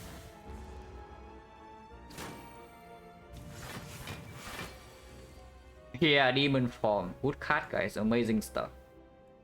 But thanks, demon form. Insanely good. I cannot do it without you. So we block 13, we block 19, we face 26. Ah, sure. And also definitely bash plus on the leader, yeah. It's not even a debate. I don't care about the demon form at all.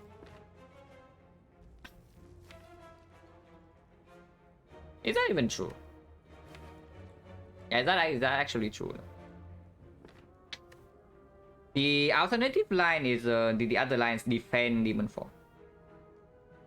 So I take 5 extra, but demon form is in play. I don't redraw demon form. My damage also scale ups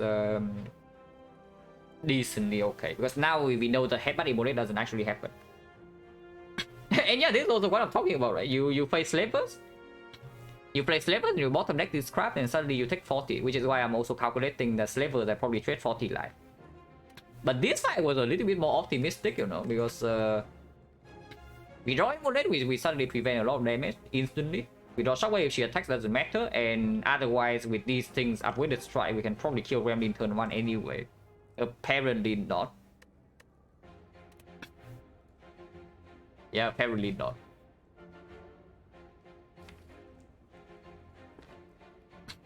I'm not gonna defend bash only the immolate is played on side, but we might still bottom deck immolate. If we do not draw immolate next turn, then what would happen?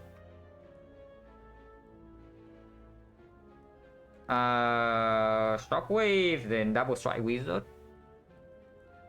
Yeah, we always draw triple strike or shockwave double strike or the immolate.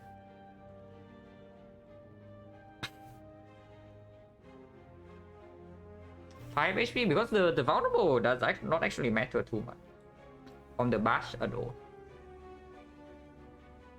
So I trade 5 HP to deploy the demon form. How many turns does it take? Demon form minus base vulnerable? 1, because I draw shockwave plus next turn, maybe turn after. And then do not forget, yeah, this thing also gets out of my deck, so I get +1 draw next cycle. Yeah, it's actually playing the demon form. Right?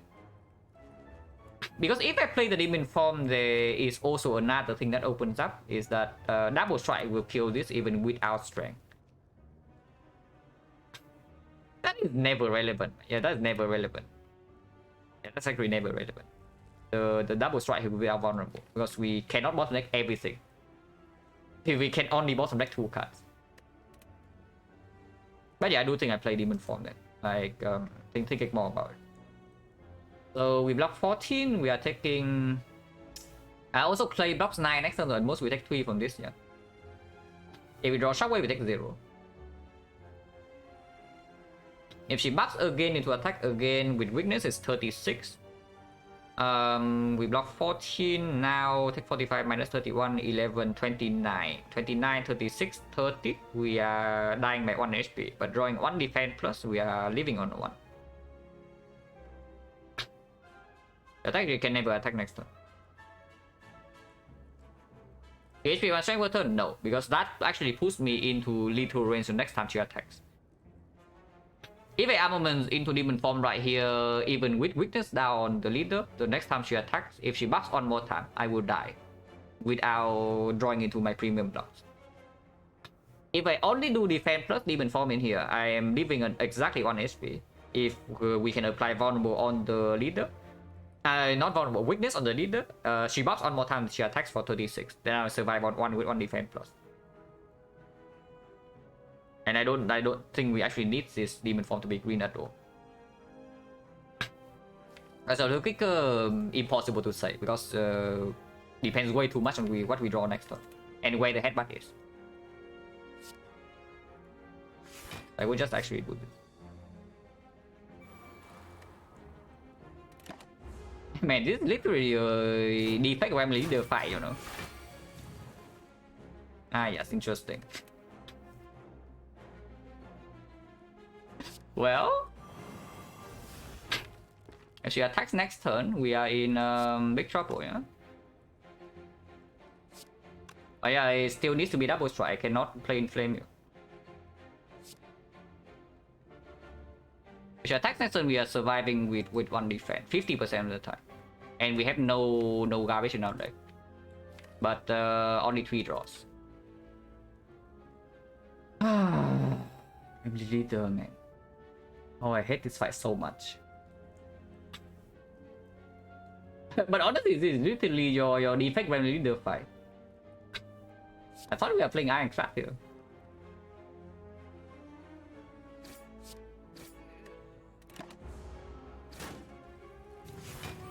She doesn't attack. And we draw the headbutt. If she attacks this turn, we are dead, you know, by the way, so 50%. Interesting. If she attacks this turn, we're actually dead with this draw. At least it did not happen, otherwise it would be like tilted out by mine, you know. Honestly, if she actually attacks this turn, it would actually be tilted out by mine in this run. At least she's not attacking, so we probably can kill her soon. Now, headbutt immolate is next turn 6 strength, 30, 51, 51, 70, so 1 strike would kill, otherwise we head block. Yeah, so headbutt immolate here can never fail. Oh Jesus! Like what the hell is this one? what is this fight really?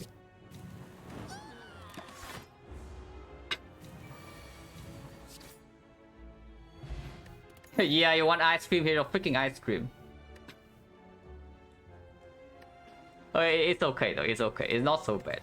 Because bloodletting right now is on the table with the clay too.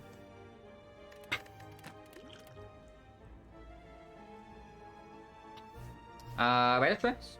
Double tap immolate is cute, but yeah, deck has no draw. Let's take battle trance.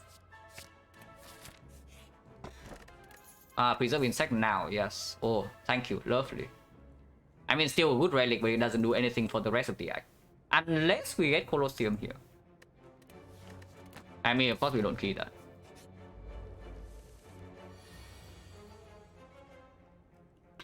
We can headbutt something.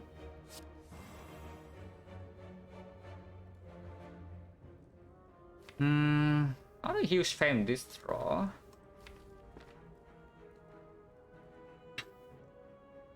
Usually, yeah, usually. Maybe not in this fight.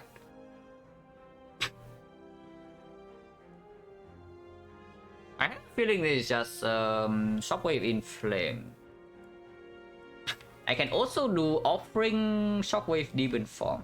And I pay 6 HP to get Demon Form in play. That seems a little bit weird. Shockwave is definitely play. So I can just do it.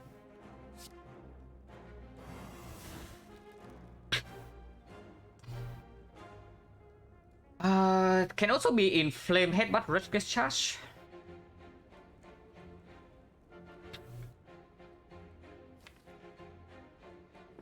How valuable is 2 energy in this fight? And I will take 6? Yeah, that's what I'm thinking right now. Like, how valuable is this? Because the thing with this offering is that it gives me clay block next turn, but that also interferes with Orichalcum, you know. If it's doing the debuff next turn, it's dealing 7, so that would be good with Orichalcum, but if I do offering, then it's bad.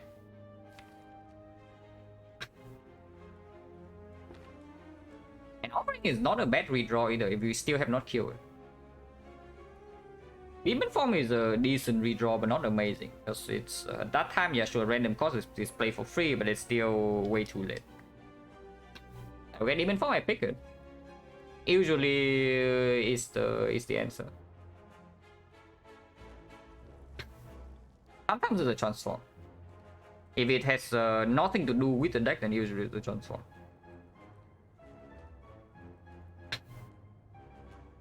But yeah, in Flame Headbutt Rescue Charge, I think with the Orichalcum and the Black Potion, I am allowed to save this.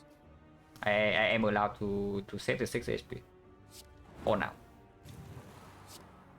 And yeah, I would play 1 energy 16.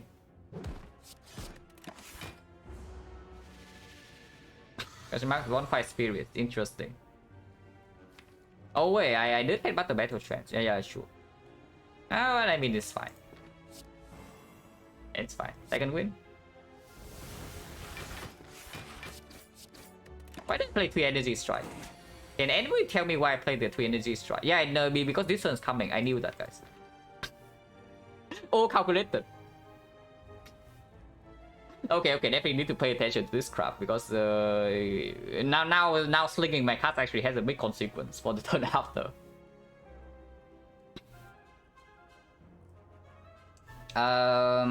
Strike save energy or what? Because next turn we are weakened but still vulnerable, yeah. Strike is definitely play. 48, this thing is 30, weakness vulnerable plus 3, 33, 33, 11, 12. So 45. I need one more type. Yeah, I trade 1 HP for 1 energy here. I really want to kill it next turn. We have 7 energy with this save being 8, so there is still a very small chance I cannot kill. But if I cannot kill next turn, that would be extremely sad. Yeah, 1 HP is also okay. We do have another full rest in this act. As long as we make it to the end, we will have enough HP, I would assume.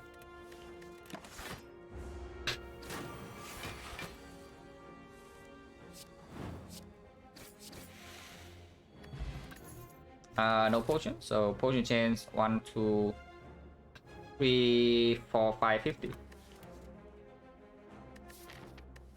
Yeah, Ironclad cards, the usual stuff.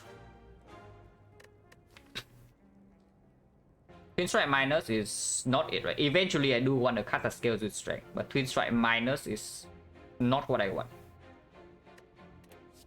Eventually I do want one of a card like this. But this is like at the absolute bottom of the barrel. And we still have time. We have 2 more card rewards, and even if we don't pick up a Twin Strike before Collector, I don't think It's a massive problem for now. Interesting fights. Yeah, block 13, cannot block more than 13.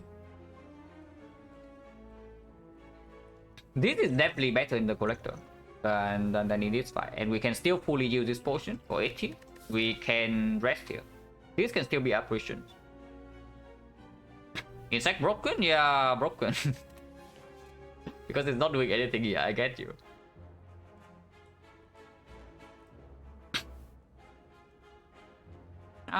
Yeah, I guess we don't actually need that much energy. So I could just do... Because we also gain 6 block next turn passive already, so maybe... And we're not fail. So maybe even if we kill this next turn... And this thing dies on immolate, so I would like to not waste any damage on it, if I can. So armaments, defense, strike regular charge here. Strip 1 layer of artifact. Not artifact, the plated armor. We take 14, go to 8.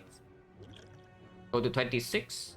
Is that a problem? 26, vulnerable turn, but 20. It's still okay.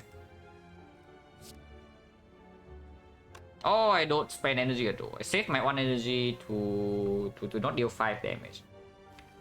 Because I do have a battle trance, and there is a potential to double immolate if I save my energy.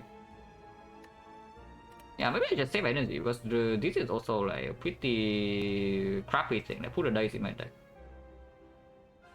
Yeah, let's save energy.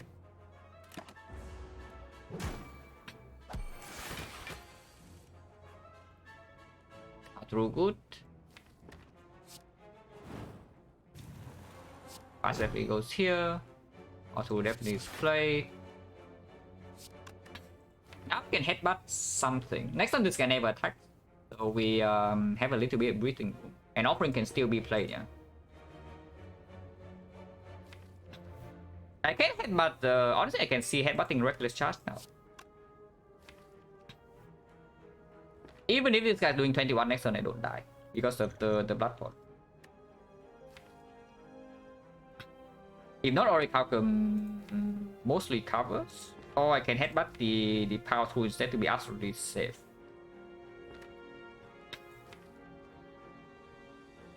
I can see headbutting the power through.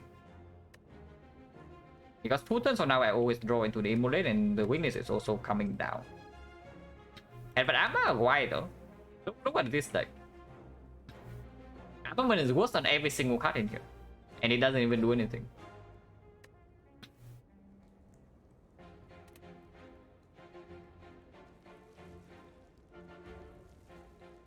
So power through to play defensive, or in case I draw immolate next turn, then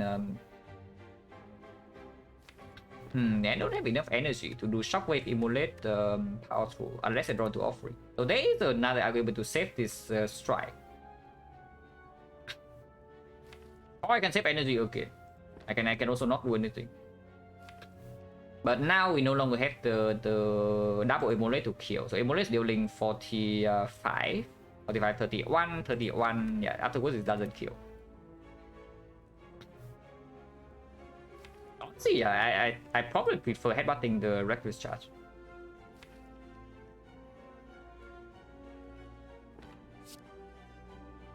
Does it actually give me a kill? If it doesn't give me a kill, it doesn't make sense. I deal 28 here, it goes to 45. 45 and 12, so it's 57. 57, this is 18. Yeah, so if I draw immolate next time, I just fail, we just kill it. And the only way I really need this power through is if he's doing the if I draw the immolate anyway, because then I'm vulnerable, so I need the avocado to die or I need to block.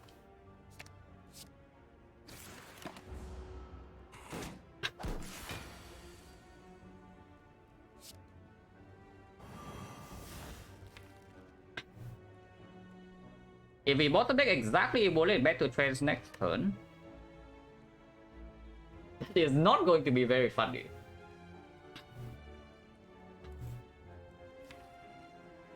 No, really, that's going to be very bad. So, what's the chance of that? 1 out of 21, right? Yeah, 1 out of 21. For that, I play 6 HP. And the next turn, he's freaking dead if I play Offering. It's just that...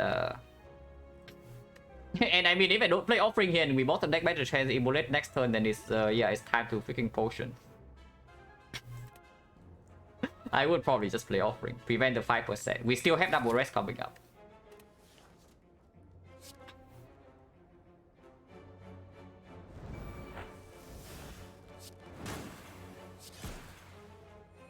No Potion, so Potion 60.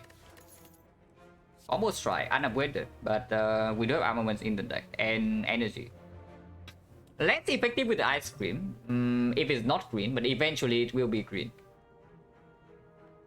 Not that bad. If we see Weststone, for example, it also has a very high chance to hit it. If we see Upgrade Shrine, that is probably also my upgrade. Oh no, 21 because I have done exactly the same mess like multiple times. Like you have 7 cards in the draw pile and you bottom deck exactly 2 cards. Since quite bad, it's okay. But honestly, maybe something more interesting is the Body Slam. Or Strike Plus, yeah. Or if you don't have Armament Plus in the deck, then sure, it's quite bad. But because we have Armament Plus, it's become a little bit better, you know. Hypergeometric, yeah. Or you can just do like...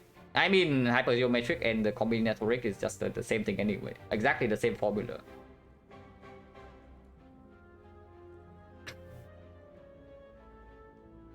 Oh yeah, what about this Body Slam? A little bit strange. Body Slam minus. 100% upgrade strike, Body Slam Pommel. I want Pommel Strike if that's the case. Because we already added a demon form now. If we don't have a demon form there, I would be much more interested in this Body Slam. Another thing, yeah, Body Slam is more effective in Collector than usual because we have the Turnip. Self-forming clay, turnip, ice cream also allows to pick up like any burning pack, any dark embrace, and whatever. Do I want to use blood potion in case the next draw is app? Maybe, but it's also a little bit weird because I don't know, it can also be some other stuff, like maybe the bonfire spirits, for example, then we have full heal. And yeah, it's true, I can also drink it before taking the apparition. Like, no problem.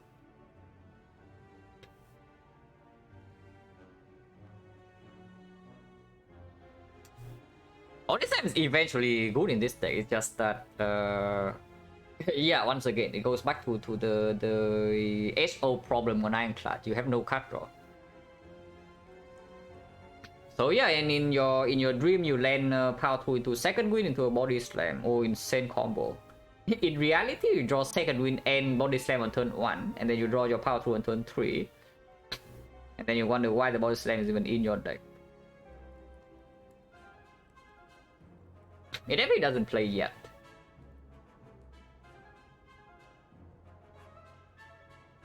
And I would assume that the Pommel Strike is still better than Skip in this spot.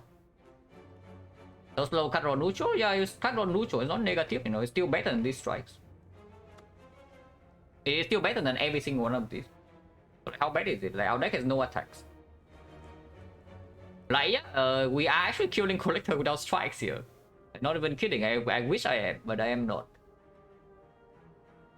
Go with next time sample, probably 85. 85 would be cool. I think it's Pommel Strike.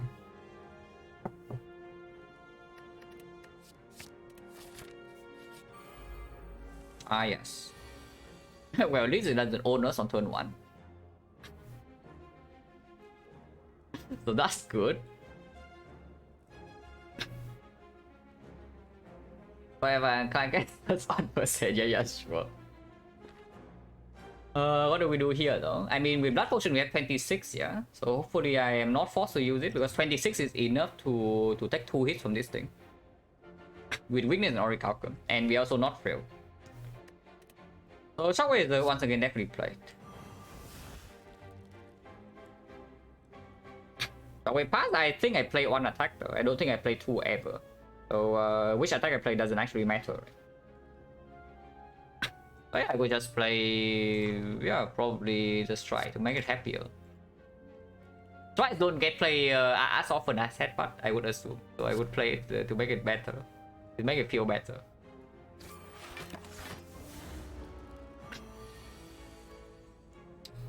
Oh, here's your second win. Can still play offering. Next turn I attack 18 again, so I play offering and go to 2. I full block this turn with, let's say... So next turn the clay plus power 2 or clay plus 2 defense, perfect block. Also it start with like Pommel Strike, but can also draw into the Inflame. And if I don't play offering here, then offering in the redraw is also going to be a problem. My damage is not... I guess it's not that bad. Wreckage Charge first? Probably not. It's still a worse draw than any of the real block cards. And if I draw to Immolate, maybe there's a... that's not right. It's probably not a lethal. It's only... Even with Inflames, only 33 damage. So not quite. But the point is that if I play the Wrecking Charge now and I don't draw it, this turn is really bad, you know. Because next turn I need to block 18 again. Yeah, I probably just start the turn with offering and then see. Okay, power 2 second win, full block.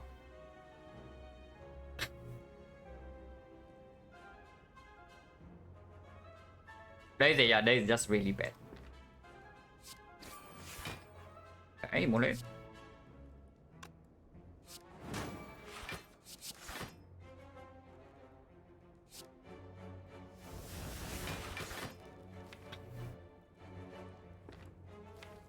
So if I draw to battle trades next turn, I have a full block clean, which means I never play this Wreckage Charge here. And this is only 6 damage for 1 energy. It's still okay though, because next turn I have 5 energy, and then 1, 2, 3, 4, 5. Yeah, I don't need to play Demon Form. It always dies in 2. I mean, of course, it's like, yeah. I mean, expected, right? It's if you don't have any synergy with these days, it's basically a wild strike. It's just that the dice is more likely to get synergy than the wood. And it costs 0, so it plays in... It is more flexible. Because it's 0 cost. But yeah, I usually it's quite bad.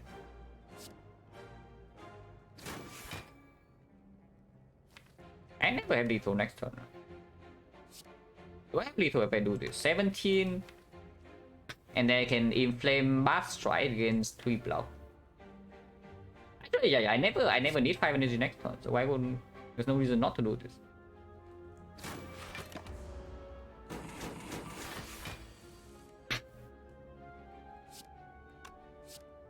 Yeah, lethal, yeah. Inflame Bath Strike.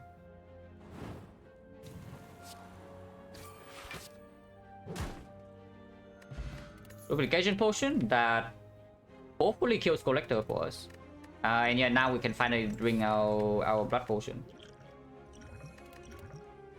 Being red with the Ice Cream. Not amazing, because once again, deck doesn't have draw, but it does have some energy dumps.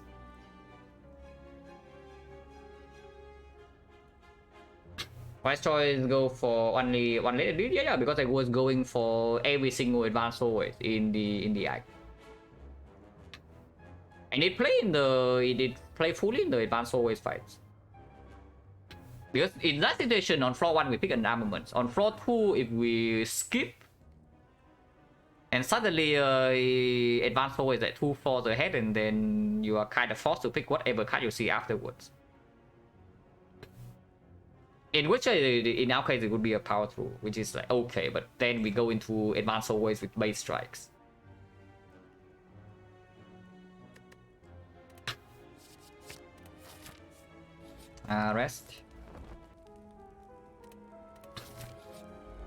Red Mystic to get own. We do get own, but actually we don't. Because we block exactly 23 here. Like, yeah. I was hoping to see Seeing Red. Oh, no Seeing Red, yeah. They play Immolate, right? So defense power to Immolate. Next draw cycle, we get own, and there's no headbutt Immolate in here. Or I can power through Immolate headbutt to Immolate. Take 8. But I have Immolate on top. Immolate on top, what does that do? Yeah, it kills the Mystic next turn. And then I get own. But I also deal 37 to this guy. So 37, if I draw exactly into Shockwave. Actually, no, if I draw to 2 attacks, it also dies. Yeah, I deal 37 right now, so it goes to 42. 42 exactly is Shockwave Immolate. Or just Immolate plus 2 attacks. Interchange attack 8. If I do not put the Immolate on top and just play like defense power to Immolate, the fight doesn't actually advance that much. Next on this thing can attack again for 14, and now I have like 3 garbage in my redraw. That seems really weird. Yoshi heals 20 AoE. So I guess we can force her to heal again with on attack, but afterwards we still don't get anywhere close to actually killing this thing. Yeah, I would actually just take 8 damage. Power through Immolate and headbutt the Immolate, yeah. So unlucky that we roll the 39%. They both attack turn 1. But what can you do?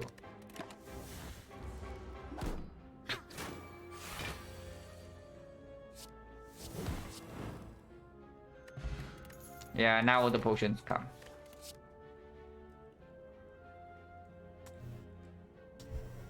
It's minus. We have ice cream and then we are fighting collector with freaking minus. On the other hand, there's a disarm. Disarm Orichalcum kind of synergy. Disarm Clay. Yeah, I really want to because we also have some strength, you know. But probably a pretty bad idea. Even with the ice cream. I mean, I take it over skip. I tell you right now, take it over skip. It's just that it is not up against skip. Yeah, the only place where disarm is a little bit weird is just I don't know, we disarm hurt first cycle and then we don't get the clay value or what. That sounds like incredibly stupid. Yeah, let's take a disarm. And these potions are way better than the attack pod, so we don't swap out. Press again, 28 or recall. If we say the collector is fine on 52, I am slightly afraid. Not afraid, but I kind of want to save the Heart of Iron. Like if we are playing a deck with low draw in here, the value of this potion goes up by a lot. Because the fight also gets longer if your output doesn't. Your output is happening slowly because you cannot draw your deck. And turning with Heart of Iron maybe and the clay maybe can mean that we can try to play an extremely long hard fight. And yeah, exactly. Heart of Iron Orichalcum. Like we block tail passive, we have the clay for the multi-hit.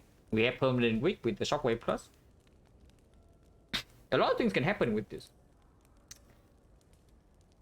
And the recoil only matters if we... First of all, we need to rest before the actual boss, or we see a rest side relic. Both of which are... yeah. With the Preserve Insect, I would hope that we don't need to rest more than once. So I would probably rest here. Yeah, 3 relics. I would probably still rest here. And try to preserve the Heart of Iron. I am willing to use duplication pod, but it only happens if demon forms very late. Or I don't land headbutt immolate on the minions.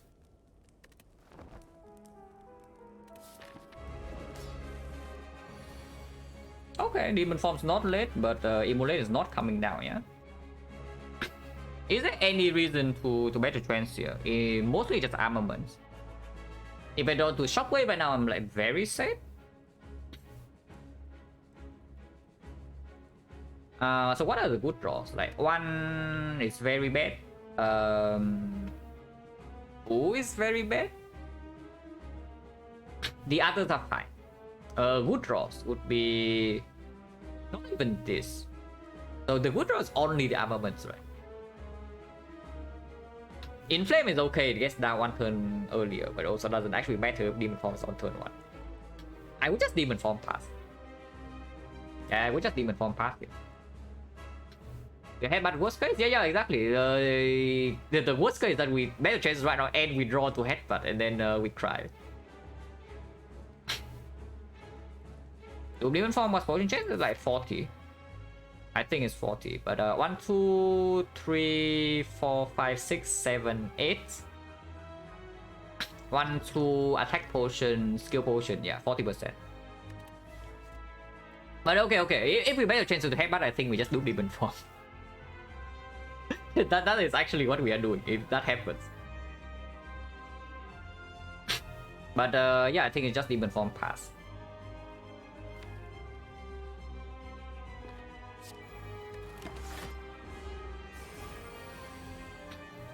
Okay, so now we have headbutt on the thing, and we are even allowed to offering first, you know, because we can still do pommel afterward.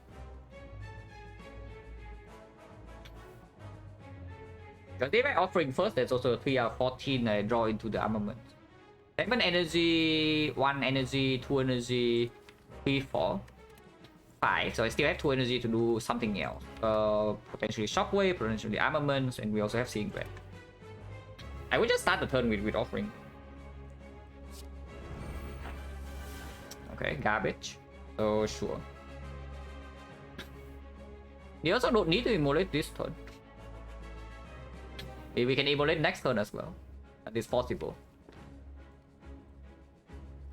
But Immolate is dealing 30, which is perfect kill with this, and also perfect kill with this. If she resummons next turn because I kill both minions, it is sad. So I probably leave one of them alive. Yeah, leave one of them alive and then react next turn. Is what I assume would be the case. So yeah, 13 plus. At this, strike, simulate, don't block, yeah, like blocking here is like pretty stupid. And do I preserve this energy or not? I guess already deployed Demon Form, there's not a lot of things to do in here, and there's no card draw. Probably not, right? Yeah, probably not. The next 2 turns are going to be bad, by the way, like really bad. Do I even want to make it even worse by playing Reckless Charge? No, right? Yeah, good job, Reckless Charge. Once again, you are in my head and not being played. Well, thank you very much. Yeah, to resummon. So good thing that I did not. Good thing I did not kill this last turn. So now it's perfect, yeah.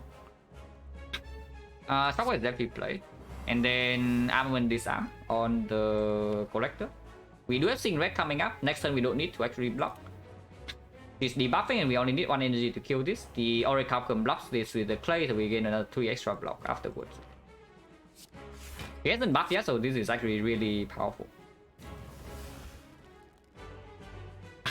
What did we say about Metallized Spot? I want to save it for way later, which is why I rested before this fight. 1 energy deal 22 is not so bad.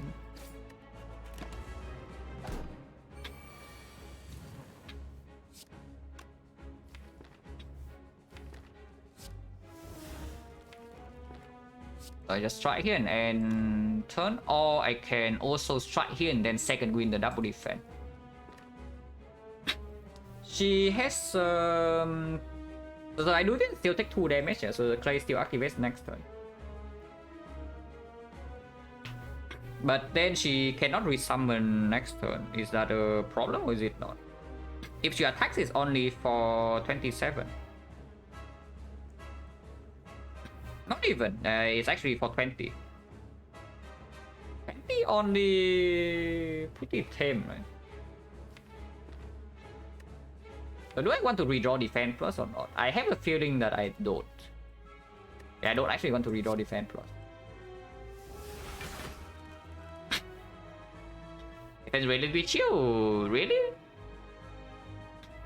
The thing is that we also need to kill Collector before this number 4 runs out, you know? So she buffs strength once and then suddenly blocking becomes like really weird. If I want to block, I want to also draw into this thing, and ideally I'd redraw into Immolate quickly. Honestly, yeah, strike goes on Collector is fine, right? She buffs next turn, we kill one of them. If she resummons, perfect. If it's not, we kill the other one.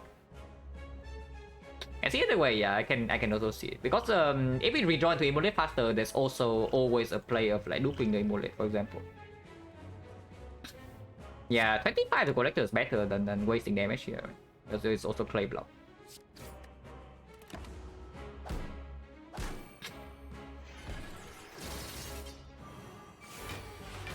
I should only attack 20. Now, unfortunately, that was not a very good turn, blocking wise. We also have a lot of damage. So 20, 21, but extend vulnerable by 2. It's not mattering that much.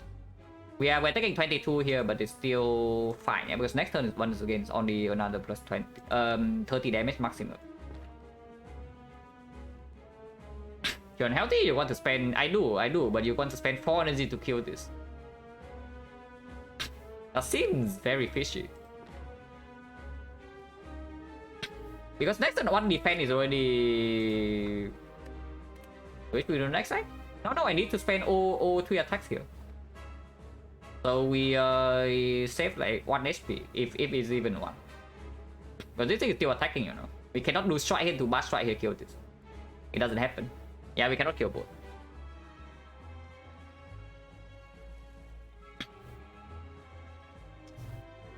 Yeah. We don't need to extend vulnerable, but it's only 1 damage. It's 1 damage ever metric, because we also have like 12 strength, but Vulnerable probably has a higher chance to matter in case we need to kill minions. Dupont, yeah, sure. Dupont. Yeah, Vulnerable probably has a higher chance to matter. So we just do this. And now we no longer need to save energy, yeah.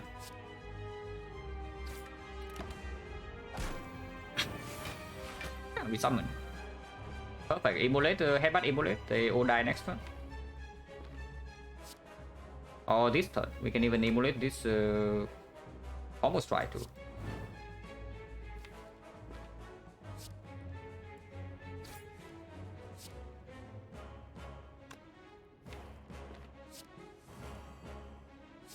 Oh, finally you can play directly charge guy, a basic card. Completely ridiculous. Oh, she dies this turn. So rest was for 28. Rest was so exactly 28, which means that we would need to potion without the rest. Which is, I guess, fine. It was basically what I said, right? With rest to preserve the potion. But I was expecting to maybe use this one. Thought that in even form was good though. Reaper? Yeah, Reaper with high max HP. Reaper with demon form a little bit. Reaper with the yeah, Reaper with the fact that our deck doesn't have a lot of draw, so first source of sustain is a lot stronger than usual. Good. Debuff extremely cringe, Astrolabe complete garbage, and here's the second back. Suddenly this potion is blocked 12 per turn. Well, good that we have it, guys. Good that we still have this potion, because last time I checked blocking 12 per turn with this 18 for free. It's kind of strong. 18 block for free every single turn and through frail. Okay, we're not frail.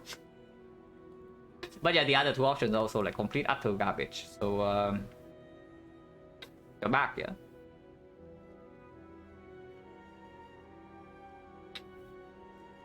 Now, if we astrolate, we can label away reckless charge, and then what? I don't see a second target, like double strike probably, and then you transform 2 strike plus. I just take him a second back with 2 potions. And then 2 strong potions for the late game in fact. Or almost click the P box by mistake. that would be sad.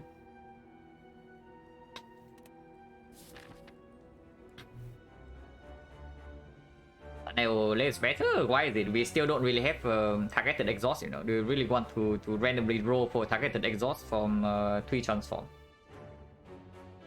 Because power to second win with double power strike is not enough to actually get to infinite.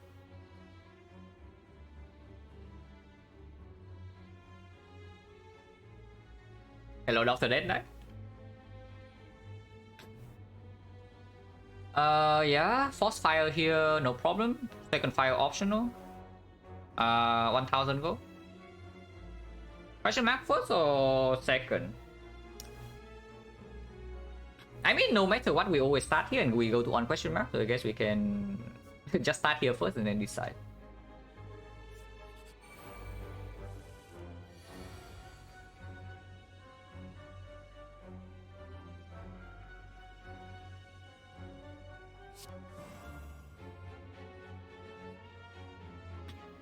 This guy is slightly annoying to heal from.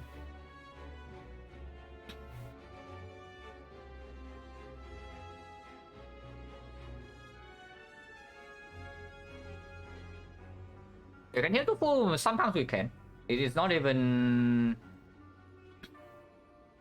No, we can always... Yeah, we can always heal to full heal. Actually, no, sometimes we take 2. But what happens in this fight, yeah?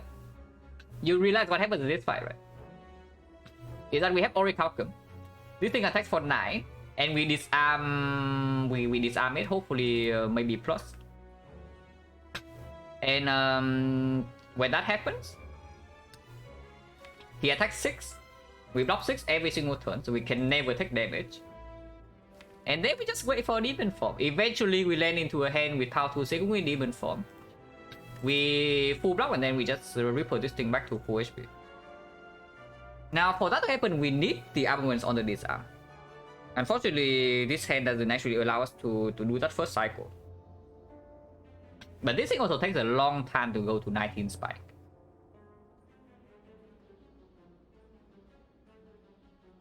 But yeah, I say that sometimes we take 2 damage because we do shuffle in a cringe burn with Immolate. But that can be second wind either way. Let's do that, yeah. Let's do that. I need to heal 9? I do, but healing is not easier because you need to get more blocks than this thing. And then you also need to draw your Reaper on that blocking turn. With what is in our deck right now, I am not very optimistic that we can do it first cycle.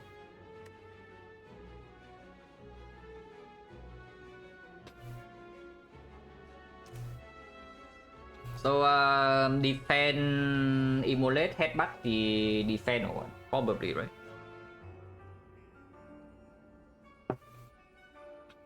I mean, I can also not headbutt the defend to kill this next turn. If this thing attacks for 9, we take like 3. It's not that bad. Yeah, headbutt battle trend is also fine. This is why I'm thinking maybe taking 3 is not the worst, even if it happens. Probably okay.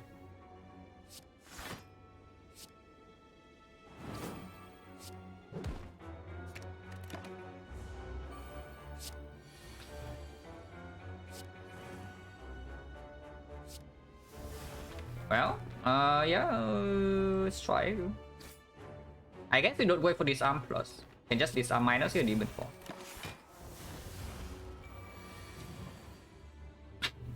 Shockwave Inflame.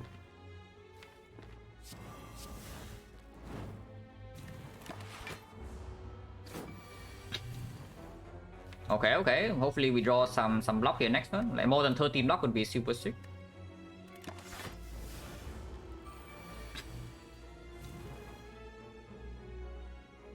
It's still fine, right? To defend Reaper here. We heal 18. So we take 5, but we heal 13, and then yeah, afterwards we draw to power 2, we kill.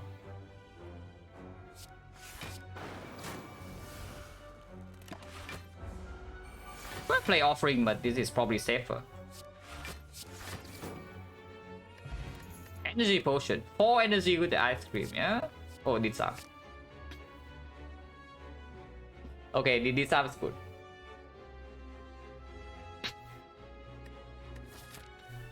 Energy... Not really, right? Yeah, not over what we have. Like, looping Demon Form with Reaper in the deck right now is like so much stronger. And if we loop Seeing Red, that's already like half an energy potion. Was that boss donuts? Does not seem like a problem. It is a problem. It's just that this potion is strong. It's just that these are probably way stronger.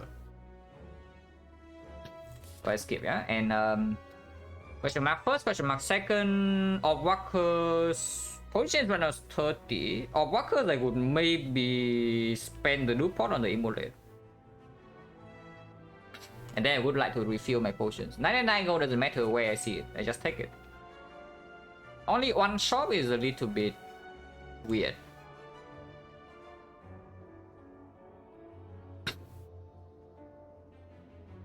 Only one of them is donut. Yeah. Don't judge the book by its cover, man. What do you know? How do you know like the back of deck cards like not a donut? Maybe the front is just like a tray, you know, and then the back is has a donut like attached to it.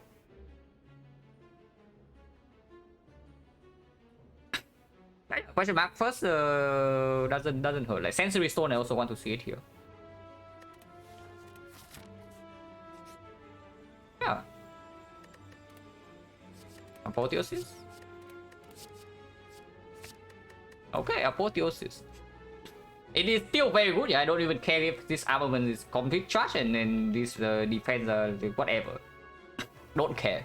Because now suddenly I have Pommel Strike plus every single Pommel Strike afterwards comes up with it. Half upgraded. And also gives me a lot of energy. GG? What do you mean GG? Deck still has no card draw. Can you give me some card draw, please? Okay, this is the card draw. So of course I take that. But this is not it, right?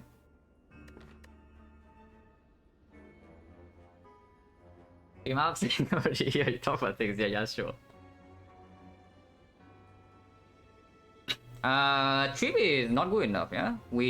Bash also becomes Bash plus with the Apple. Unless you tell me I take Trip plus to... I take this Trip to strip artifact in the Donor deck fight. Because Shockwave is pretty set in that fight. But don't really see it. Yeah, I don't really see it with no card. It's way better than the Bash, I would tell you that much. It's not even close because suddenly we save 2 energy with the ice cream for yeah the same effect, if not better after the upgrade. But I mean we just see another shockwave and then we don't touch this.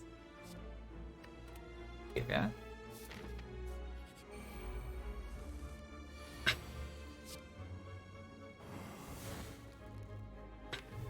Enter. Enter seems fine. Play 1, but now that we have like Apo is also expensive. It costs 2 front load. So saving 6, if we can line up something like Apo Secret Technique offering, we can spend 6 energy easily. And energy after is more efficient than right now because we are spending on like base strikes.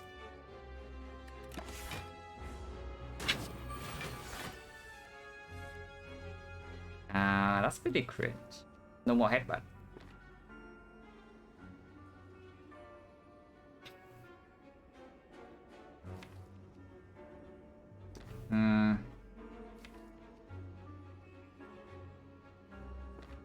In Flame second Queen, Reaper, I guess. I don't play Demon Form yet. And we also don't redraw this, so I just play it now. 6 energy is enough. With what's enough deck, I would hope.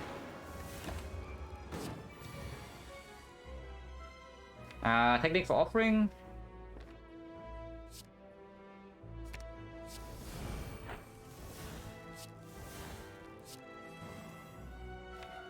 No disarm, no Seeing Red, no Pommel Strike. It's still okay, but with our Seeing Red we actually don't have the we cannot full block and still deal auto damage. Maxon is okay though. We can disarm 6, can block a little bit, do have some energy because it doesn't shock when it burns. Turn after is a little bit weird. Wait, is it dead or what? Wait, it is dead. What am I talking about? I have exact lethal. I was thinking that I'm like barely shot, but actually I have exact lethal. Because these things are dealing 16. Yeah, I was not thinking that these things are actually 16, but they are. The question, pick 2 this arm because I have not seen the third one. But no, really, you, especially when you are lacking card draw, is exceptional in the deck. And if you're lacking card draw, it's even better than usual because you draw one earlier, so it blocks first cycle of the heart more consistently. Afterwards, also, yeah, if you're lacking card draw, the boss Scarlet is terrifying in Act 3, and the double disarm will nullify at least 2 out of the 3 fights.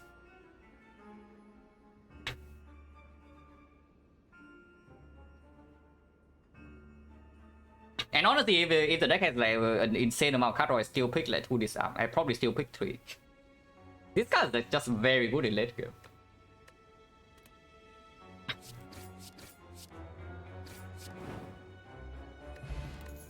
40 damage. Potion change right now is 20. Yeah, you see the map, you just see like, either no potion or you just see potions all the time. It is a little bit annoying. This is complete trash, unless you tell me Havoc is something I would like because of the headbutt, but I don't think so. Yeah, 40 damage, not stronger than what we had, right?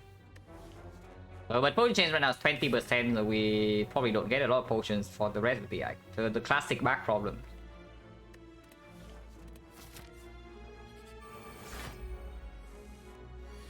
Yeah, headbutt.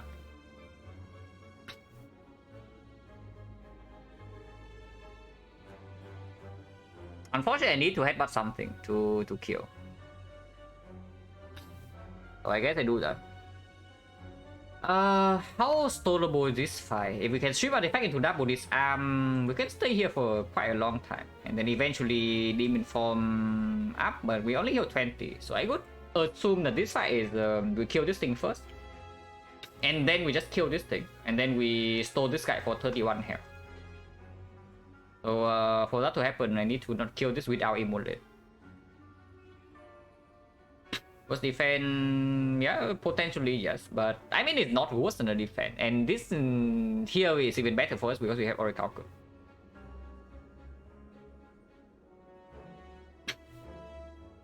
It's very, but you are correct. It's not amazing in hallway fights. Yeah, 13, 9, 22. So I need to headbutt a strike. Yeah, sure, headbutt strike. And I still kill this, yeah, even if it blocks 2 less, this thing attacks every turn and needs to die turn 3. And I really don't want to play my Immolate in this fight, if I can.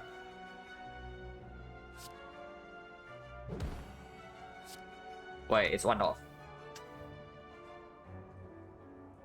Okay, I should stop talking. Oh, I should stop talking. That's minus 13, yeah? That is minus 13 to my face here. Because I see that it's lethal on this guy and just assume it's lethal on this guy, you know, but it's 1 damage off.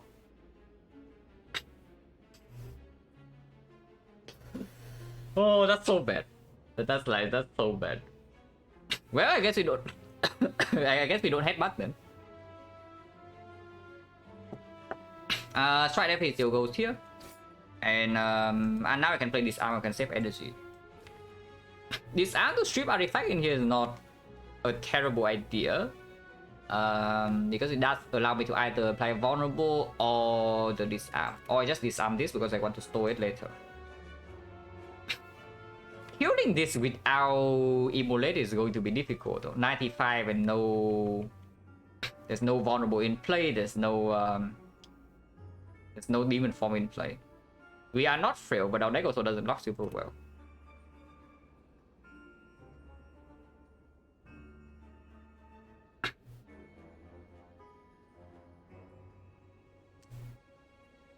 Oh, there's so much life loss.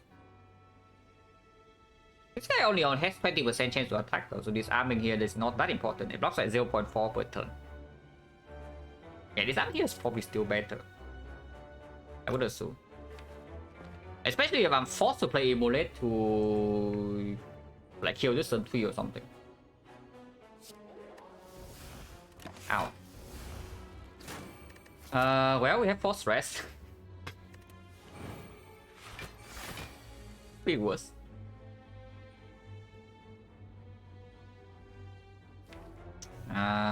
Yeah, not having energy here is annoying. I guess I can inflame, try shockwave, strip all 3 layers and apply weakness here, but then I take another 5. But stripping all layers does allow me to do disarm plus on it next turn if I draw into the apotheosis. And I'm not frail, so maybe it is blockable.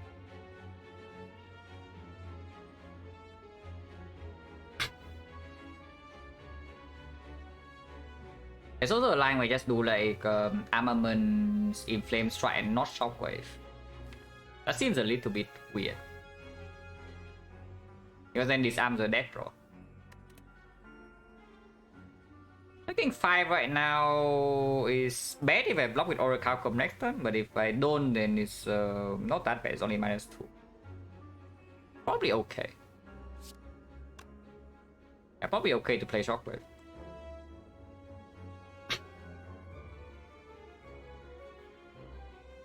Or that maybe it just means that if I draw this arm, I have a slightly better next turn, and then the turns upcoming.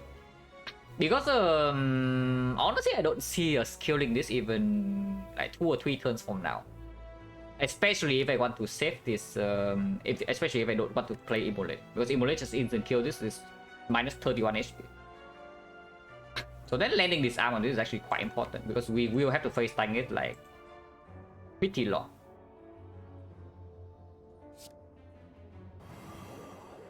Yeah, play Shockwave. And then has to be Flame Strike, unfortunately.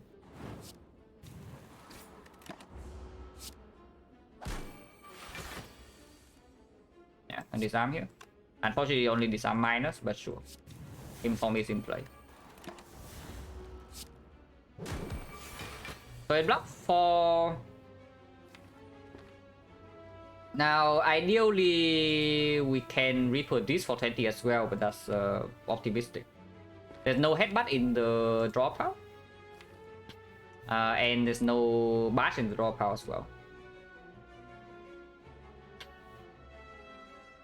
There is a force rest coming up, but yeah, this is way too much HP loss. But I mean, I guess it's still fine to hit this exploder first, because killing the repulsor on turn 1 is not getting us into a better fight anyway.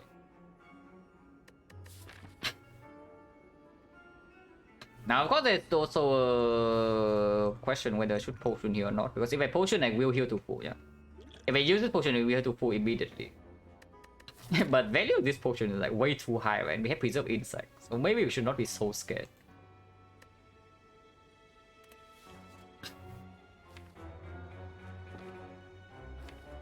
It is annoying though to gain 2 days per turn, so we don't really draw back into our lethal quickly. But we do have some good block in here, and it's only attacking 60.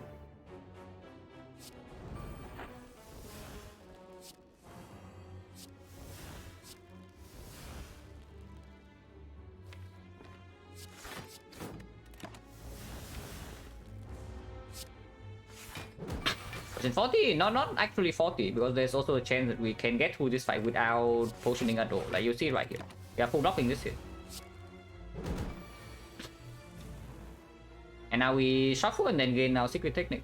But we also full block again.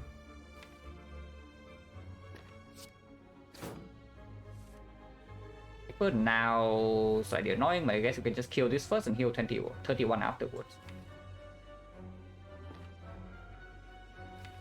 Can technique for trends, technicking for second wind is probably slightly better. Because second wind is not a good drawing. With the days is coming up, maybe it's okay. But I think we are already full blocking, so it's only about the 2 wounds, which doesn't actually matter. Yeah, it doesn't actually matter. Advance way strongly. Because we are also screaming in energy already, you know.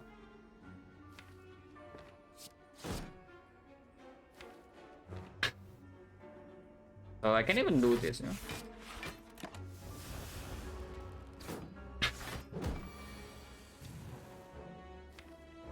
Okay.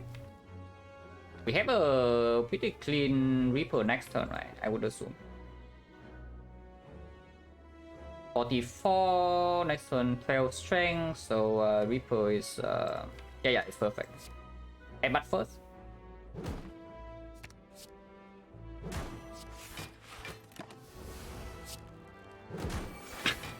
Later prioritize remove armors? Probably not. If it's drawn early, because later on it's very bad, yeah, but it can be second wind the way. Comparing to these strikes, because armors if drawn early it can still give me a lot of value. Honestly, even if it is drawn on the same turn as Apotheosis, it does give me 5 block for free. And strike is just a complete utter super hyper garbage.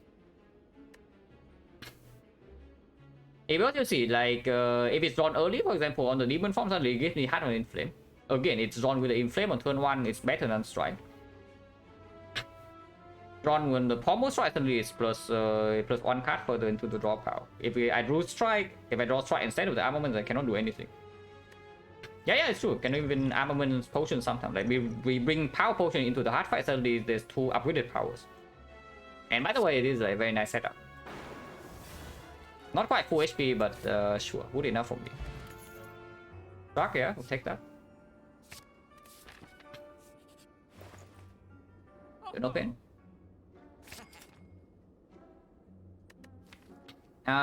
Souvenir, slightly annoying with battle trends, but otherwise, make sure that first cycle of the heart is 0 issue. And yeah, souvenir for the big potions as well, like the flex, the speed. Also, it's cheap. I mean, I can also buy another secret technique, but I think I just buy this souvenir. And strike remove, or they remove or not? We have 3 at least, 90. 90 with Reaper, I hope that we don't need to go to this fire. Unless we see a red side relic. So, and this event is already good. So if this event is good again, there's no way in hell we go here. So I would assume we go to all hallway fights, which is 1, 2, 3, 90 into another 3 hallway fights. Maybe if we say we low roll, we need to go here and rest, so it's only 2 hallways. That's probably the better line. To calculate that is. So it's 100 and 20. 120, remove 42, 162. That's barely enough to buy a potion in a Relic and Nightfall. The Moonstrike, yeah, that's what I'm calculating right now. Whether remove this strike like has a bad impact or not. 162 is not enough, but if we roll slightly better, we go to O5, it's 177. And that's always enough to buy relic, because we can low roll go sometimes. But on average, it's enough to afford a relic. Otherwise, you can still always buy any potion neck for, yeah, with the circuit bar. Remove is also 125, so we can remove again even. And removing is not so bad, you know. Now that we actually have power to second wind, fear no pain. And the pommel strike plus, because eventually it gets upgraded. Removing this strike becomes way stronger than before. Because we can eventually get down to a pretty strong blocking loop here. And we can last very long in the hard fight. In the current state. With double disarm, the clay first cycle is also dealing 0 damage. Like, we are not vulnerable, we are not frail, it's weakened. The big hit is 33 damage, it's completely worthless. The multi is 1 times 15. Also completely worthless. In fact, it even gives us 27 block for free.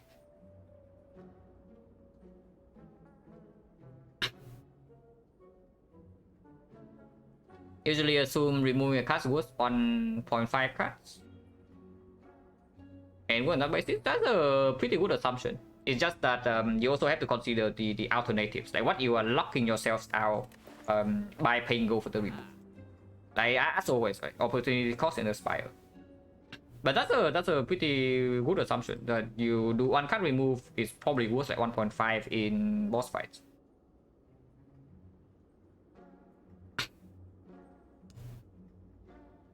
But yeah, if it is still not stronger than a potion Act 4, is what I would say.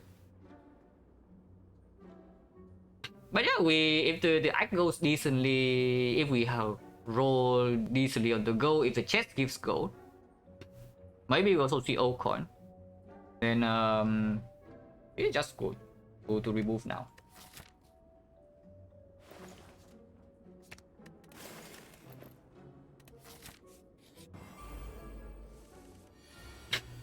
And technique apple, unless we want to keep apotheosis in the deck, I would just technique the apple now. I mean, I can also technique offering. Almost try probably is play. If I want to demon form, whatever. If not, we are sure.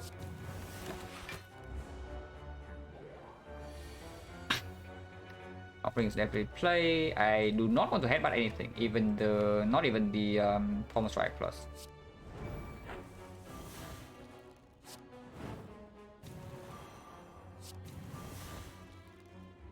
Maybe that's a bad idea. Because now if I want to demon form, I would play that. And there's no more card draw in here, yeah? So of course I have to do the battle trance. And then I headbutt battle trance, I guess. Okay, it's fine.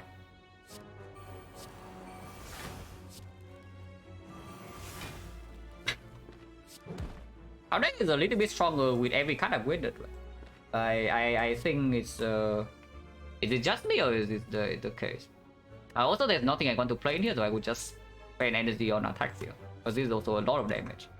It's 100 plus. yeah, I say strikes suck and then I play strikes.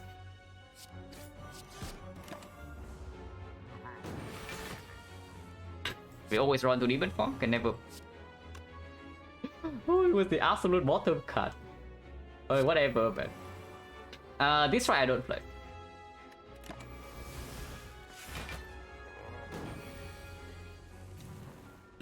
And yeah, no, really, like, you say that you don't want the Pommel Strike minus. Like, how bad is it to have a Pommel Strike in your deck?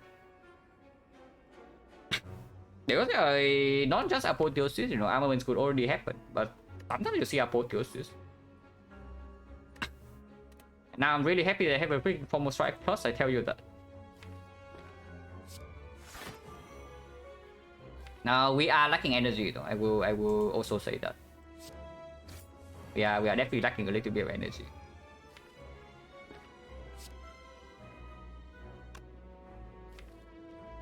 Defense probably worth playing. And then right, then headbutt the Pommel Strike. Next turn we have nice strength. So nice strength Reaper is 21.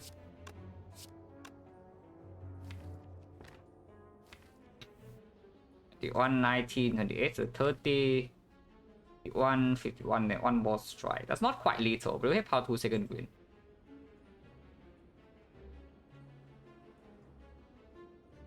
I think Pommel form, yeah. Like, I'm not saying it's going to perform in the short term, like the Pommel Strike minus.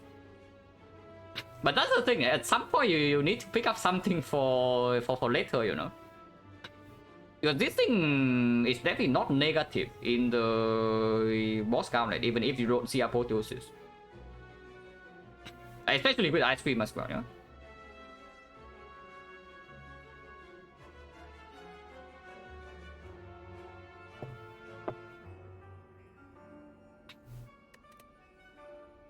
Yeah, how much energy do I want to spend here? It's a little bit weird.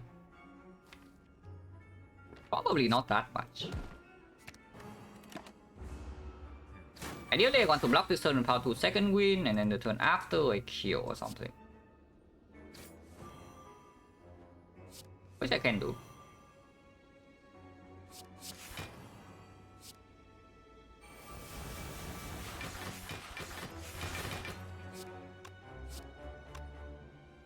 Or can I? Because I shuffle in 1 days. But I have a 12 strike next turn is vulnerable still. I mean I can kill it with triple attack instead of Reaper, that seems a bit sus. And we do have 4 stress if things go wrong. If things go right, I mean even if it attacks next turn is only for like 20 something damage. It's not even that bad. Rest heals to full. Yeah, I do just play this Reaper. And I do think I play this as well. Because now 2 attacks will kill. Yeah. Okay, 3 attacks. Grappling Horn.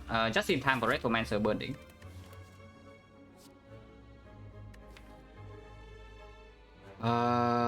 It's good. It's really good. Even with like the slight lack of card draw we still have, it's still extremely good. Because it does open up a lot more headbutt into battle trance lines. And yeah, here we have 4 HP, so we can recall. Yeah, what did I say, guys? Grappling Horn right before the Retromancer. Unfortunately, there's no Demon Horn play here. I only gain 2 energy back. But I draw into. I can play this first. I don't even need to play Apotheosis first. We can play this first and see.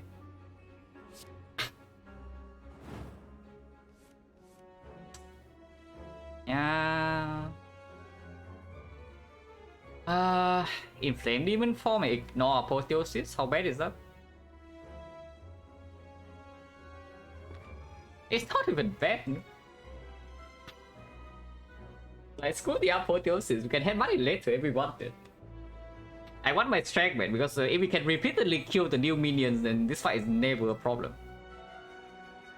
And we also get set up for the Reaper draw in here immediately if we deploy our strength.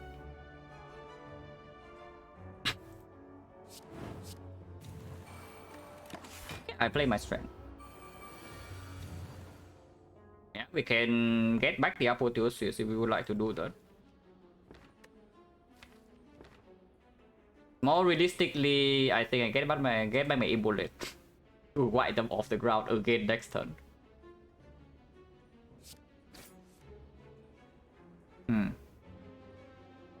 Need to end the turn with headbutt though.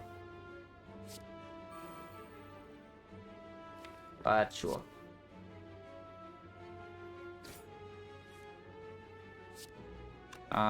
Kill my artifact, that doesn't matter.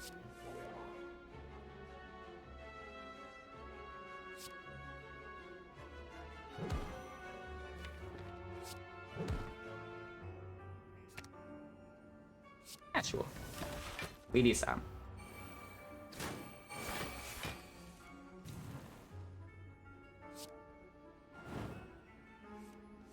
Okay, easy fight, guys. And yeah, Armament still plays it because sometimes we actually don't even play Apotheosis. Oh, we don't need to play Offering, but I want to play it anyway. Because why not? We are full HP. But yeah, easy fight. Rescal. Ooh. Rescal Souvenir. Let's be careful. This probably does not happen in the hard fight, yeah? But then let's be careful because I probably value blocking vulnerable more than this 3 strength. Trash. Yeah, still complete garbage. Powerless potion, not really, right? So 1, 2, 3, 4, 5, and 3 potions. So 30%. Actually, it was a red side relic, but of course it was blue key. Not the strike. Oh no, not my strike, guys. Oh, there goes the strike.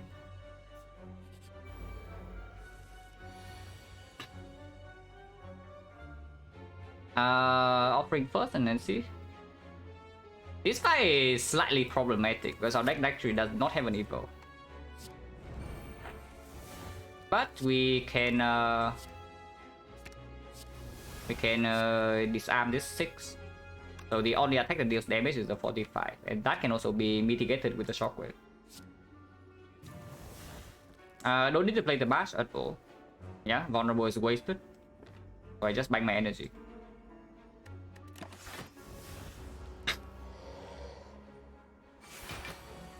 Yep, burning to 45. Something's never changed.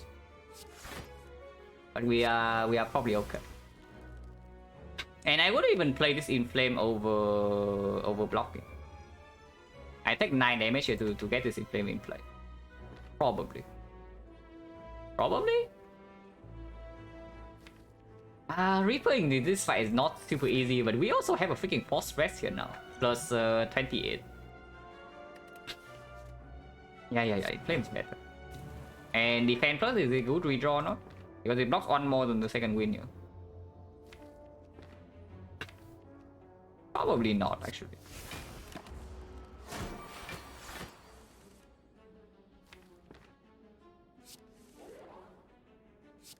They play that. They play that. Play that. Play that as well. Sure, I can play this.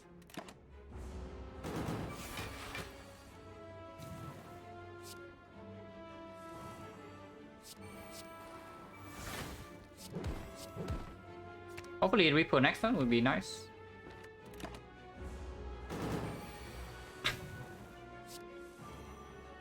No Reaper, but we have easy full block.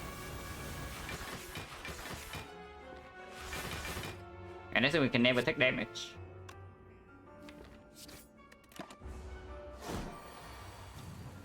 Yep. For this turn, cringe. We can shuffle Reaper and then headbutt it back. I guess.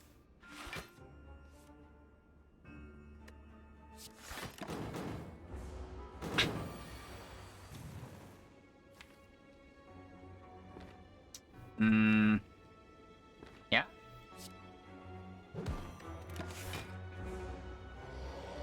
Surely we don't want the headbutt, right? Oh, that is so rude. Oh, that's so rude. I really decided to 39 this turn. But because now if I do headbutt into pommel strike to power 2 second with full block, I draw into my Reaper immediately. Okay, how much damage am I even taking? It's 11. I block 11, I take 28.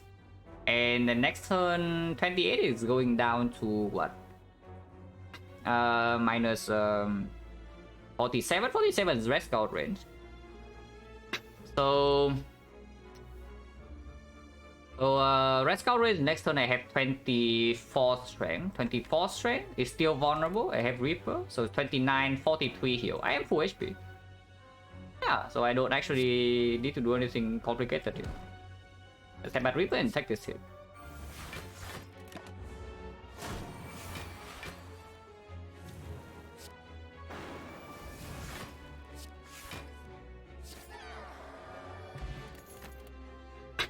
Shockwave? Like Shockwave on it cannot be so bad.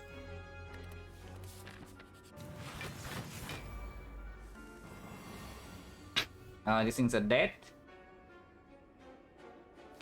Are they dead? Yeah, probably dead.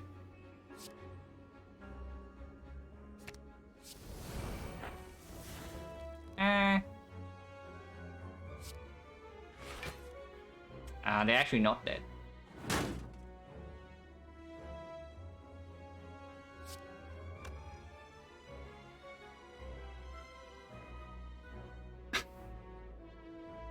Then we are also back on marbles, so strip one layer here, we can actually play Shockwave in this fight.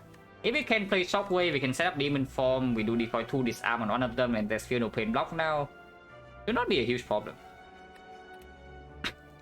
Are they dead? Yeah, they are definitely not dead. Are we dead?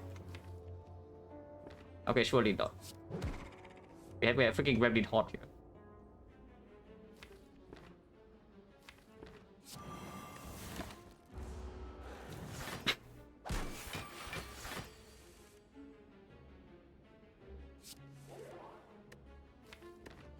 We are losing 1 HP.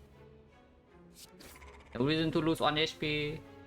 It's not to lose 1 HP.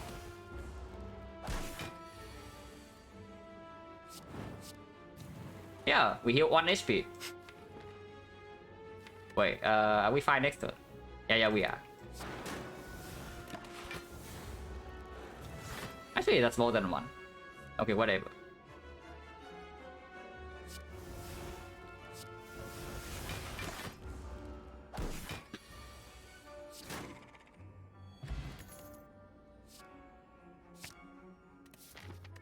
Yeah, I did say that I only picked 2 disarm because I have not seen the third, right? So I have to stick to my words. But no, really, it's still good. It's still very good. Okay, maybe not so good in this fight. This is one of the fight when this arm is like really bad potentially. But I think it's okay. Right? It's fine. We have a force rest. I think we are fine. And sometimes we can Reaper. Yeah, but this fight is a little bit fast to set up the Reaper on. Especially if we draw no strength on turn 1. No strength and no shockwave is slightly annoying.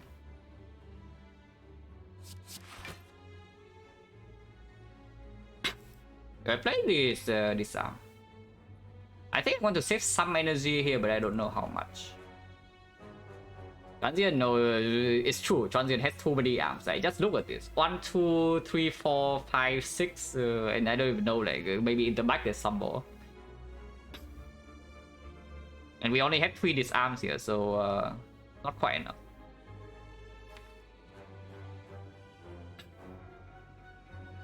How is redrawing this disarm? Because we also have like 2 wounds to redraw now. And we will redraw, yeah, because we draw +3 from this, +3 from this, +1, +1. And maybe headbutt on the battle trance as well. So we will redraw into some at some point.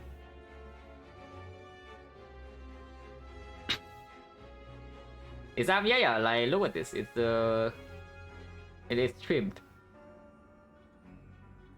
Unfortunately, this disarm is not upgraded, so it doesn't change the visuals if I play it. Oh yeah, I think it's worth playing this, but I don't think I play this defender though. I just take 20. This fight is actually slightly dangerous, but we do have the best cow as well.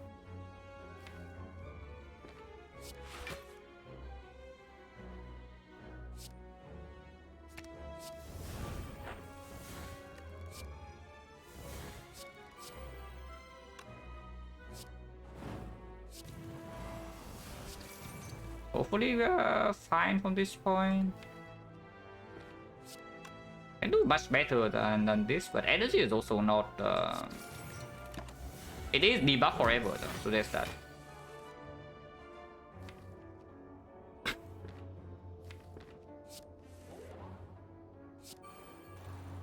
Don't need this, so I can second win all of them away. Oh, next turn sucks. Oh, wait a second.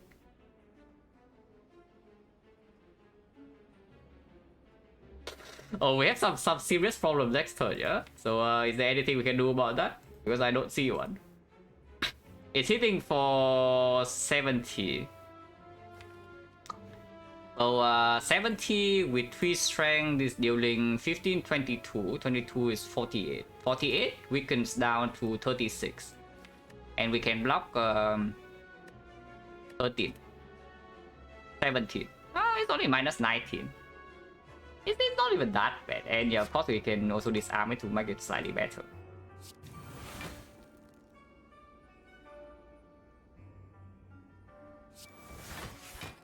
Except there's only seeing red energy, so I don't think I need to... I can even take 4 to block 3, that's complete nonsense. Playing this rocket charge also like complete nonsense.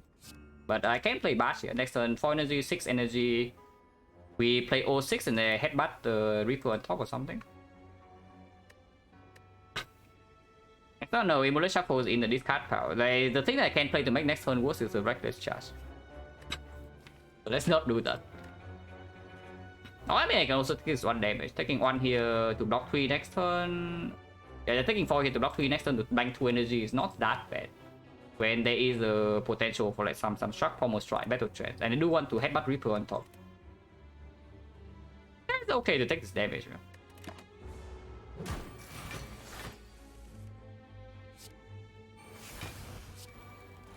And yeah, of course now I play all my energy. Maybe headbutt pommel strike on top is also a thought. Probably Reaper. Because there's also a chance I don't even draw Reaper in the coming turns. And Reaper also blocks a decent amount, you know. Yeah, again some HP and then block 4. Not that much HP, but we also have a force rest. But yeah, this arm admittedly pretty bad against this enemy. So there's that.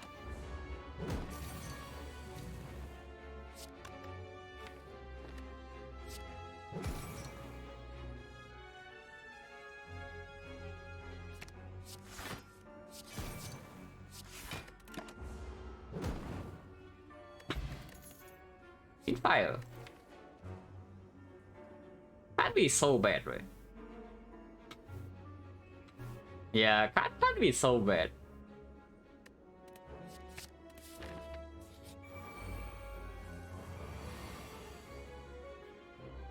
Also, looks like we high roll gold a little bit unless the chest had gold. The chest had gold, I don't even remember. Maybe it did. But we are like 15 gold ahead of estimate right now. Oh yeah, no spiker. No spiker. I don't want to headbutt anything, right? Tamlin Horn, offering.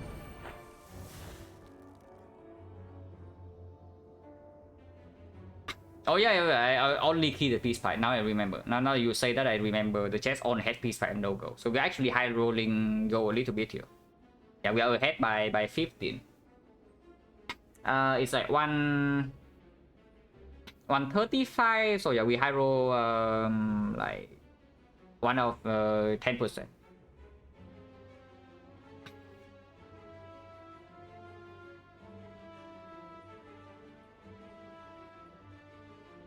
It was rare, chest to be a lot of gold. It's a reverse, no? If it's a rare, then you cannot see gold in the chest. If it's a big chest, but it's uncommon, then you always see a lot of gold. But I think if it's rare, then you never see gold. And we did not see gold with the peace pipe.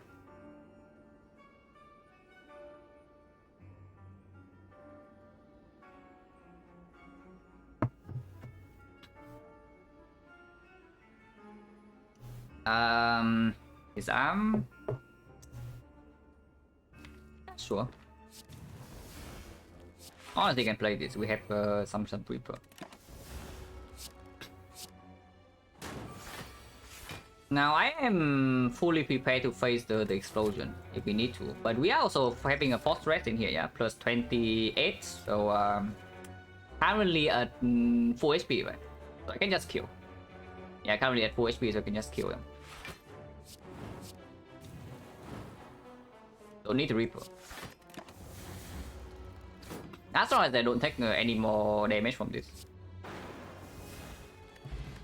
Liquid memories. Oh, that's a strong potion.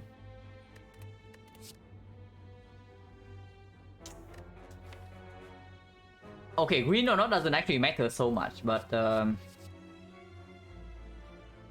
yeah, no, that bigger chest, more red chest, more gold, there is gold. Yeah, it's not on the wiki. I'm pretty sure the information is not on the wiki. But I think where did I first learn this? It's probably from Baylor's stream. That if the relic in the chest is rare, you don't see gold. And so far, at least I think it matches my experience. So I just register it. On the screen doesn't matter. We have armor and plus we have apotheosis. But it's true that Struggle is using our energy slightly better, I would say. Because if we even draw apotheosis or the armaments on this shockwave as well, then the third shockwave is not necessary. First cycle, we don't even need to debuff the HUD. Like, we are not vulnerable, and we draw one of our 3 disarm or one of our 2 shockwaves. Then it's already enough debuffs. On the other hand, after Apo is down and we have Bloodletting plus and Seeing Red plus and then whatnot, then this Shock Dog is going to go in. Even first cycle of the HUD, it blocks a lot because we are not frill. Any time it's drawn before Apo or the armament is still very, very good. I think that's right. Liquid memories. What do I do? Because the thing that the thing about this dupe is that I also need to have 2 cards in my hand, yeah, for the dupe to matter. Dual Shockwave pretty irrelevant, yeah. Dual Demon Form is good, but is that necessary or is it not?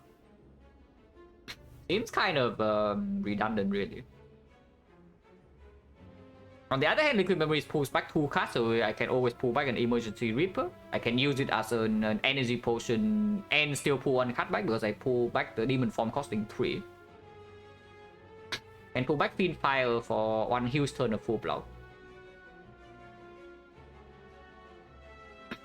And it's also way better to pull back, like let's say Pombo Strike may better trends in case and brick in the Act 4 edits. The Duper is only on Demon Form, maybe on Funeral Pit, but I don't see 2 root targets to use the back with. So in this case, I would probably assume that because we already have permanent vulnerable in the Heartfire, you see, and the Inflame plus Demon Form is enough. We don't need 2 Demon Forms.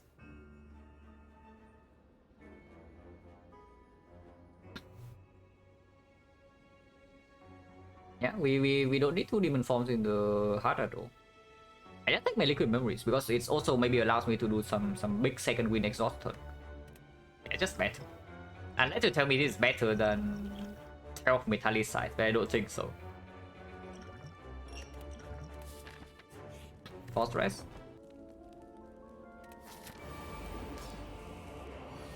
Inform turn 1. Demon Form turn 1. And disarm to strip 1 layer, or I can just save energy. Stripping 1 layer just means the Shockwave deploys vulnerable. Is that important? It's okay. And energy wise, we actually don't need that much more from here. I mean, it's still okay to use, but I mean, we still have like 2 very strong energy generation in the deck, and Demon Form is already played.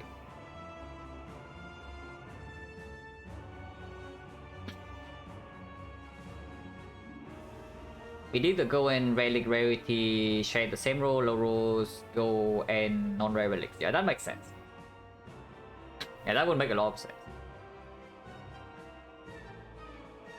Yeah, 1 energy to strip unartifact. It's okay. We can use 5 energy next turn sometimes, but it's not super urgent with the Demon Form Plus in play. And yeah, of course we use Orichalcum, yeah. The struck not so bad, right?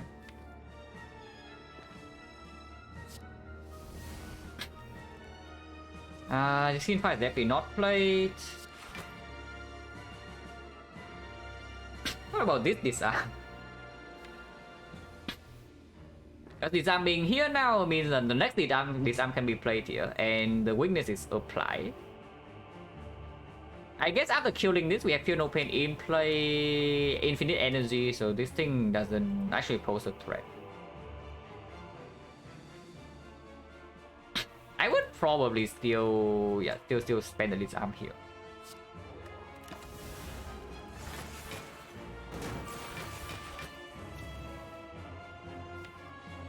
Yeah, the triple disarm theory, guys.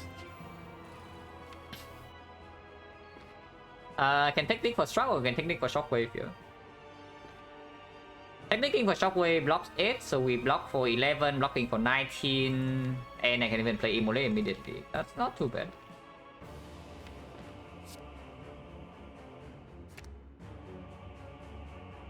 And I can even disarm this thing, which is what I want to do in the first place.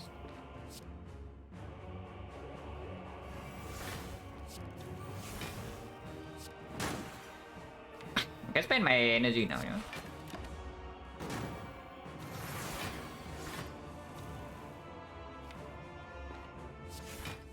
And our deck is actually really slow, but it should be fine. Because shockwave. But I think plus coming, so I would just spend this damage.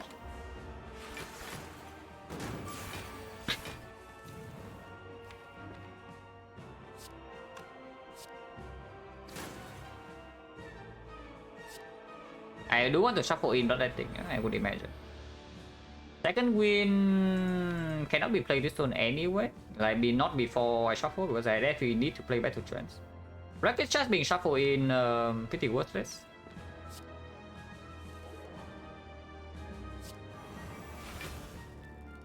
And now should be fine. Even get rest go.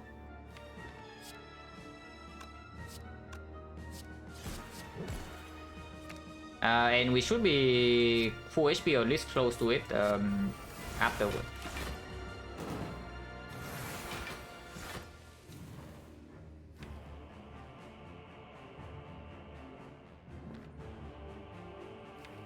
I think here is not fetching anything useful. I guess I can get armaments because it's a worthless draw.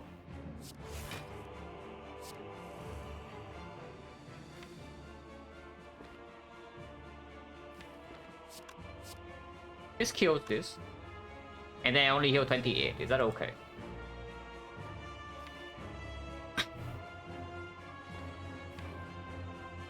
There's no real threat. It's only attacking 36 even after weakness runs out. Yeah, there's no real threat.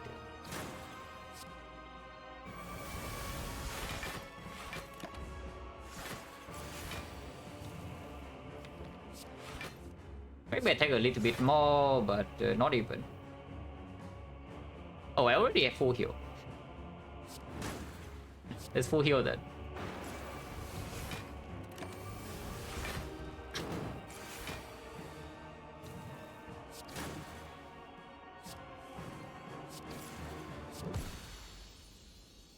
Oh yeah, easy fight. This fight we have triple disarm, so I would imagine we are okay. If we technical apple in this hand. If we play that, if we play this. Strike debatable because they are still very strong card draw in here and Demon Form's not in play yet. I do play Demon Form, I definitely play Funeral Pain. Inflame can be exhausted and we have triple disarm.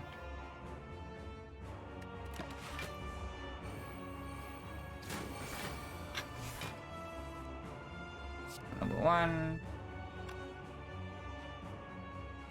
We have Force Rest as well, so I don't... Yeah, it's literally impossible to not be full HP by the time we get to Act 4 shot. If we don't die here, I mean. So I can even play Reaper first to exhaust. But that also sounds pretty stupid. I do play Bullet. Yeah, Reaper unfortunately doesn't even kill them. Outro, I don't think I play. There's no evolve in the deck and it can get a little bit weird. It's not that much damage, only -8.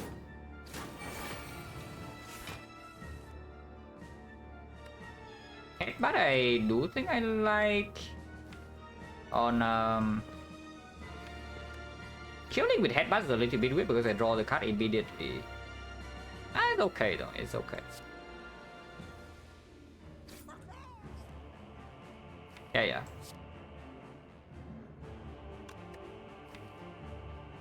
Can even headbutt on just like a defense or something, but everything here is better than defense.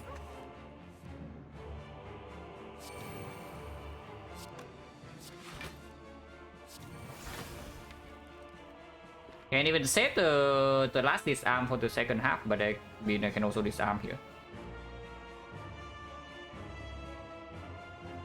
Just debug the map, open the infinite chest, punch roll and go inner sword chest. Yeah, interesting.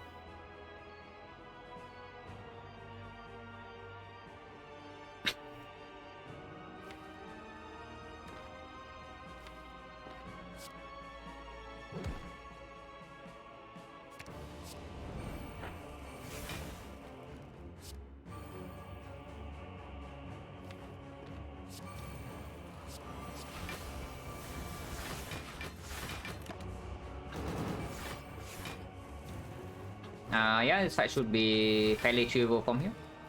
The last thing that we can do is to feed fire away like some attacks and maybe the burn and whatever.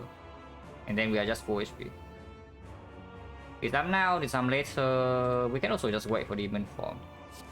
Disarm now is fine.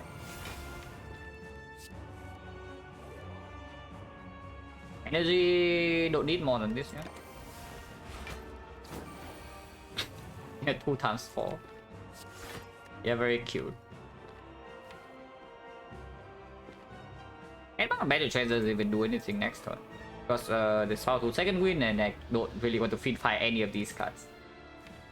Maybe it's still okay. It's still okay.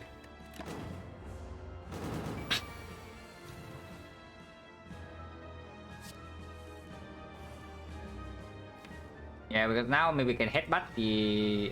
not really. Yeah, not really. It's a little bit weird. Not time to Reaper yet. Maybe I should deal some damage.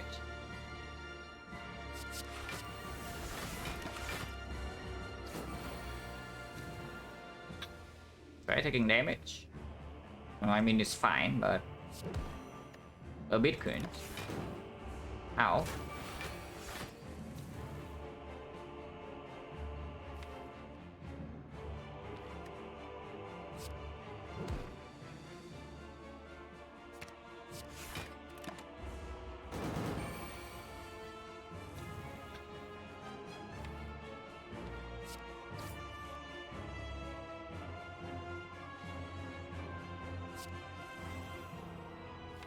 Okay, next turn we can Fiend Fire. Perfect.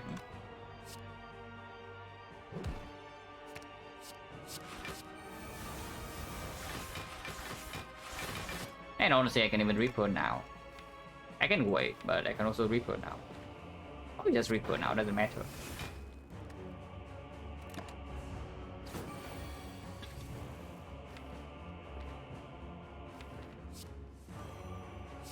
Keep one struck? Honestly, keep two strucks.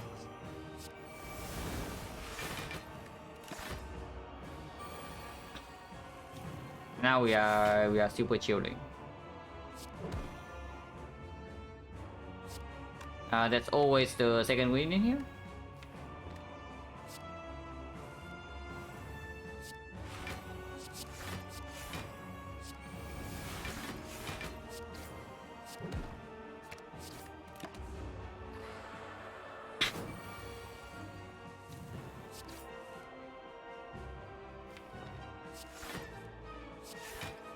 A struck is not so bad.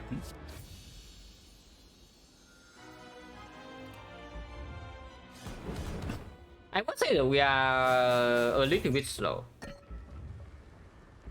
but good thing that we have like so much like mitigation and weakness. The artifact strip and weakness and like mitigation from the clay or Calcum will be turned in, and with 94 HP we should be not that bad. I hope. 187, there's an evolve, I would like that. So I just buy that. And yeah, we don't have a lot of gold to do something else. So you know what I see in the shop? I see another shockwave. Yeah, how bad is it really to get a third shockwave into your deck? No, really, how bad is it? Cannot be that bad, right? Yeah, cannot be that bad.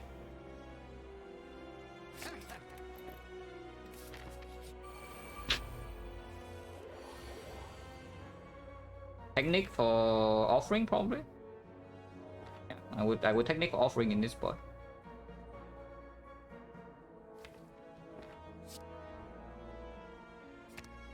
And you're forced to do that. You know?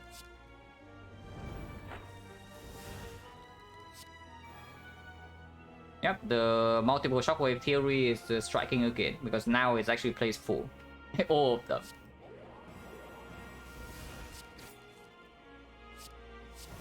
Yeah, weakness for next turn and disarm. And yeah, block a little bit.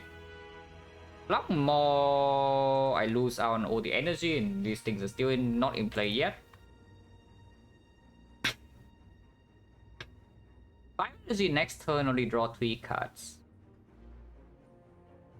Currently facing what? 21, so I block 4-8. It's probably okay.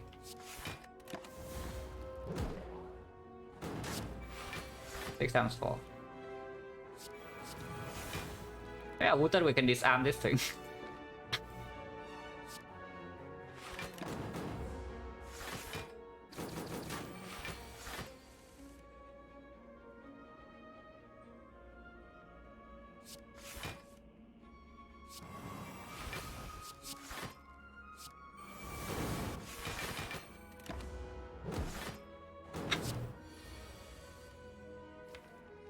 don't love this draw though, by the way. Yeah, Evo bottom deck, Apotheosis bottom deck, Dim from bottom deck. Like that's quite bad. But we have 3 disarms here, so we are not feeling the massive impact. Yeah, at least we have 3 disarms. Yeah, if we have less than that, then this thing can already own us. Yeah, this draw though is quite bad. And that is even with the offering on 5 cards on turn 1. I do save energy now. 3 times 4, no problem. I want Evo Plus, yeah, if I can. Oh, that's rude. No demon form. Or no Evo.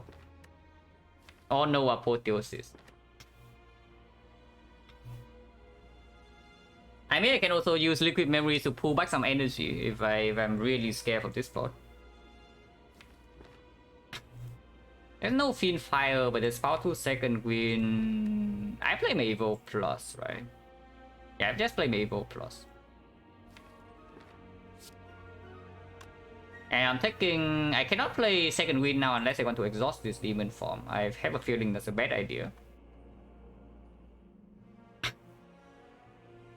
So I'm only blocking 18 and I'm facing 12. It is still okay, because next turn I have a +2 draw, +1 draw with Reckless Charge, drawing with the Evo.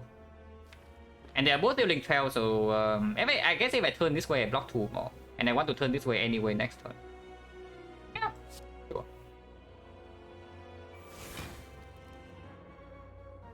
Yeah, it's +2, so currently it's 16, right? Yeah, 60. So if I turn around, it's dealing 12. And this thing 3 times 4, I turn around, deals 4 times 4. So I actually block for 2 by reckless charging this guy.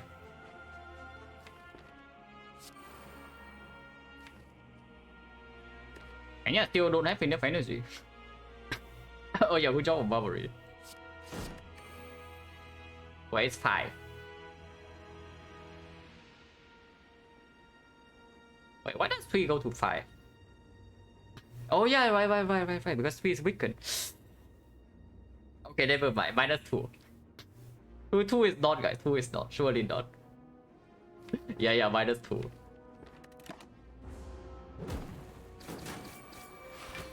Yeah, just play value, guys, it's all planned. No, really, it's just play value.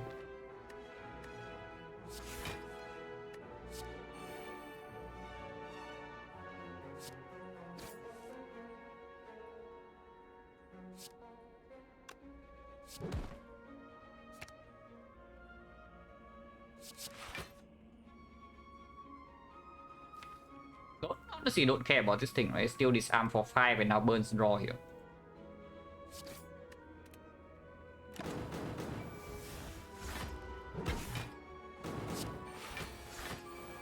We just runs out on 2 turns, though, so even with 3 shockwave, we still don't really have enough. Kind of annoying.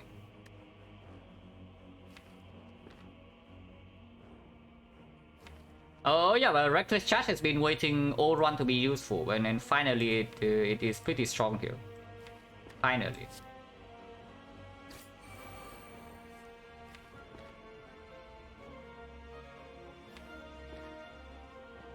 Exhausted Struck. Probably okay. I just do this and don't draw Battle Trance, but I draw the dice anyway, so it's +2. And then exhaust my Battle Trance. Slightly fishy. Is Battle Trance better than the Struck with the Evo Plus though? Maybe not, because I also have infinite energy here.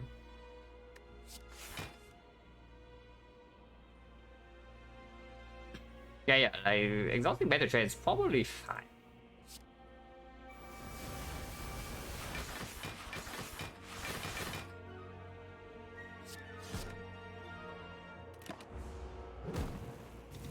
Gotta pick some, yeah, gotta pick some late game cards at some point. It's true. I did say that. Witness runs out already, yeah, so we do need to kill these things like soon. In particular, this guy needs to die next turn.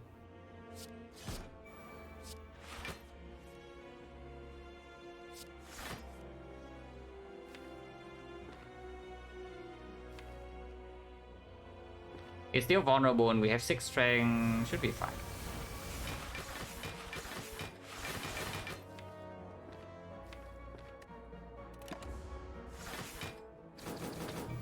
Not killing it immediately is a little bit greedy, but it's probably fine. Yeah, it should be okay.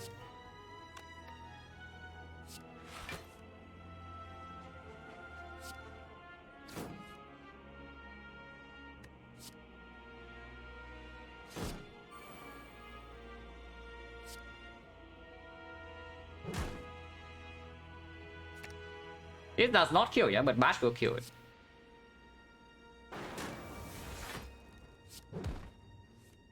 And now I'm building.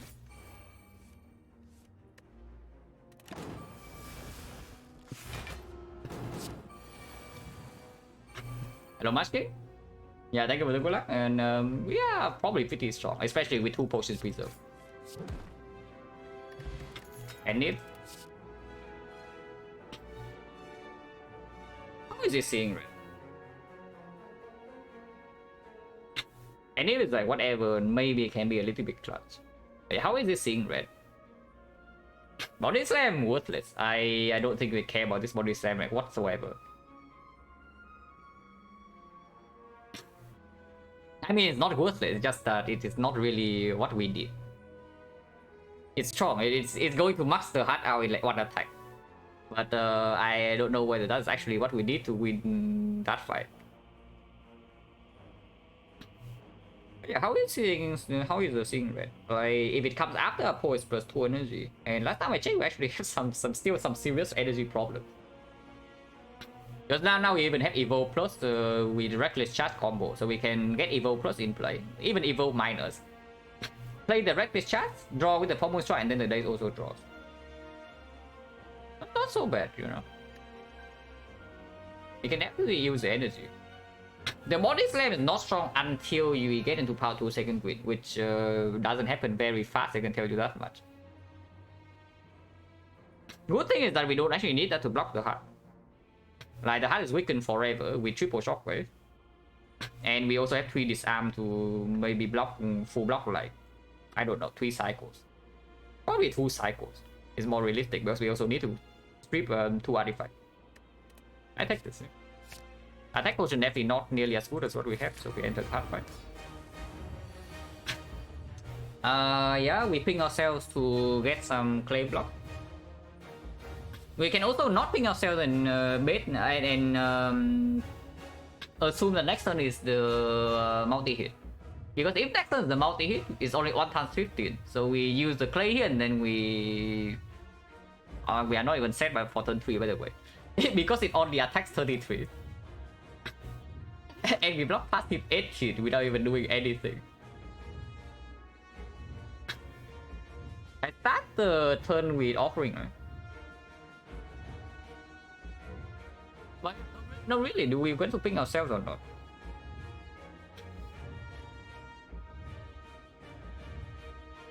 Because if it's multi-hit next turn, I actually just want to take the chip. And if it's big hit, we are only gaining 1 block per card here. Instead, I can just open the turn with like Struck Plus or something. Maybe I do open the fight with Struck Plus instead of offering. If I draw into the Apple immediately, for example, I also gain +2. If I'm blocking Beard Blade this turn anyway.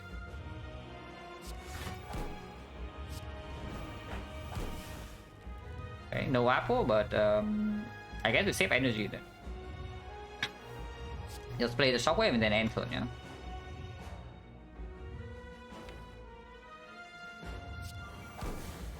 For an answer, yeah, also depends on whether I play Disarm next turn. Maybe I don't even, yeah, I probably don't even play Disarm first cycle if it's the first hit. If it's the second hit, I go Disarm.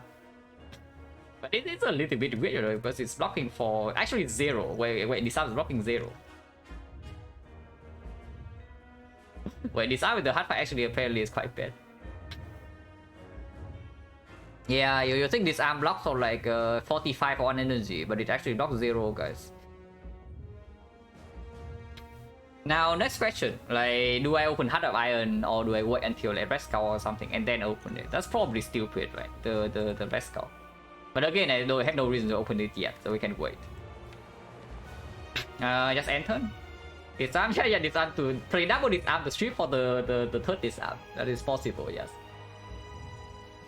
I can also spend my 2 energy right now, maybe Armament Shockwave. That seems very unnecessary because there's another one coming. And it's already weakened for 2 cycles. Yeah, we're not vulnerable, we're not frail, the heart is weakened, it's 1 times 15, we're taking 0 damage. This is the real question though. Do I liquid memories here for armament?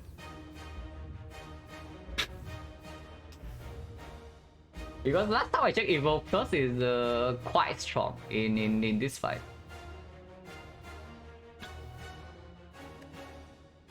Yeah, Evolve Plus is quite strong in this fight, just because we have the reckless charge in here.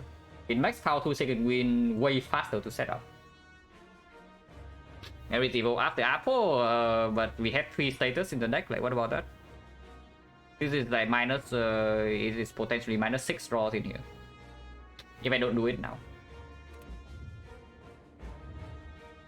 Also, yeah, if we Heart of Iron right now, we take enough damage, right? For second pull, Shockwave. Shockwave also becomes green, so we weaken it for like forever.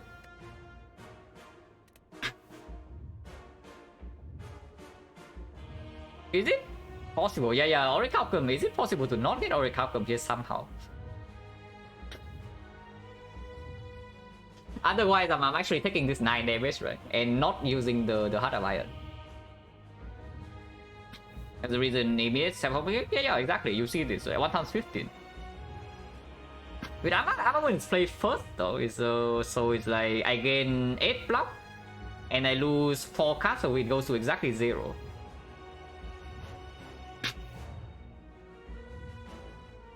Yeah, it just doesn't work.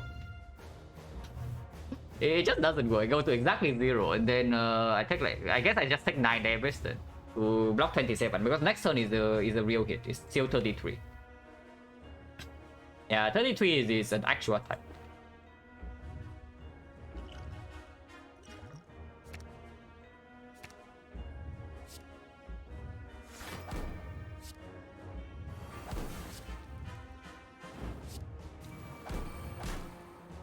Well, we can strike here to ping ourselves once, but not too interested, right? Trading, but next turn I'm pretty sure, yeah, we already have full block next turn, so this is actually just trading 2 HP away for 13 damage on this thing. Oh yeah, vulnerable 10, weakness 9. So ideally this shockwave is used to strip artifact, and then we can deploy triple disarm afterwards. But here we just enter it. With ice cream, it's not wasted. Okay, easy full block. I can play this as well. I think it's a bad idea. So we just had a while and then end turn or what? Because I don't see. I also don't see like what we are doing this turn. If the shockwave is not in my hand right now, I would actually second win this hand. But because I don't care about the disarm. With the ice cream, yeah, we can use it. We can use it fully with the Evo Plus. Can actually use it fully. Okay, now we had a wire. We take 0. Can extend vulnerable for what I don't know. So power through for extra draw. Yeah, possible. It's actually good, right? To play power through here. Yeah, it's actually good. We already have like 11 energy. After apotheosis, go to 9. After this, go to 6. And then we gain this, go to 9 again. And then we use this and we gain. Yeah, it's going too much energy. Yeah, sure. Oh yeah, by the way, turn 4, the heart has not taken any damage. We have also not taken any damage. I mean, we have taken a little bit, but oh, this draw is so bad.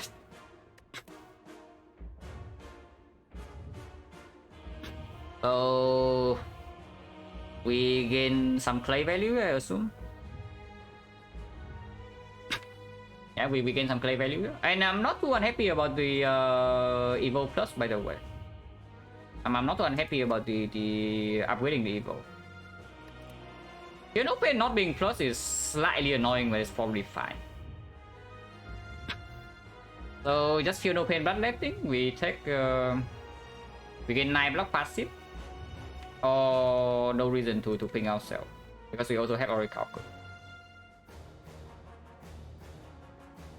We are not blocking the Oracle next turn, right? Or are we? I mean, we can. It's only 30 something damage. We block 18 passive, so we barely even take damage. 45 or the other thing is at 30 something, but it's 45 first and the second hit is 0. Taking ourselves to get even more energy seems weird. But defense, Feel No Pain, 13 energy, that's probably fine. Yeah, defense, Feel No Pain, yeah.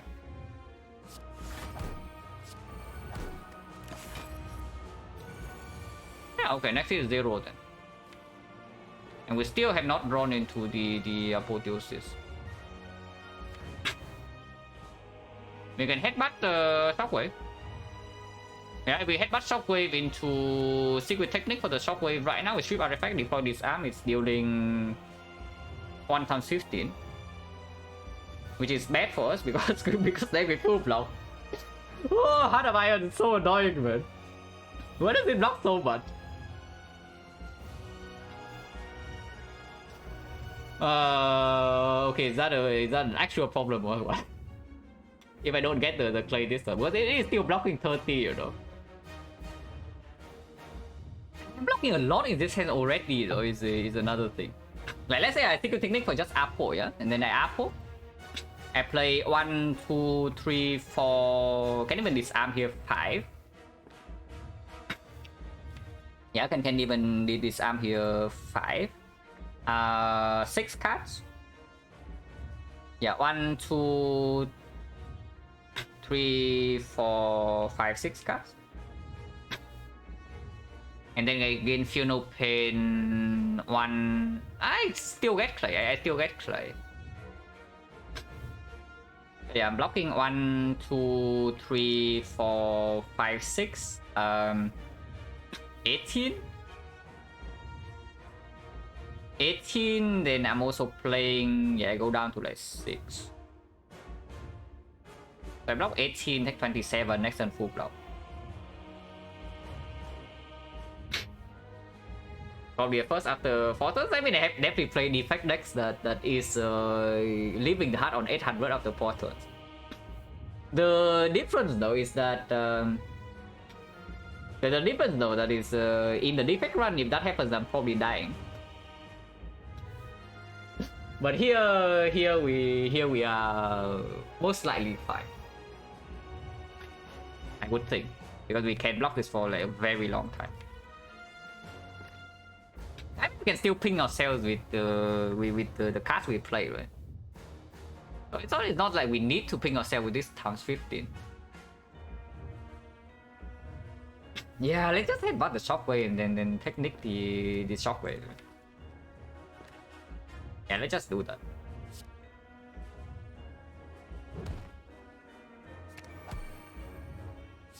Proper order. I want Orichalcum at the end, probably. I mean, no, it doesn't matter. Yeah, Reckless Charge, Technique, and then afterwards I have full block. It's probably fine.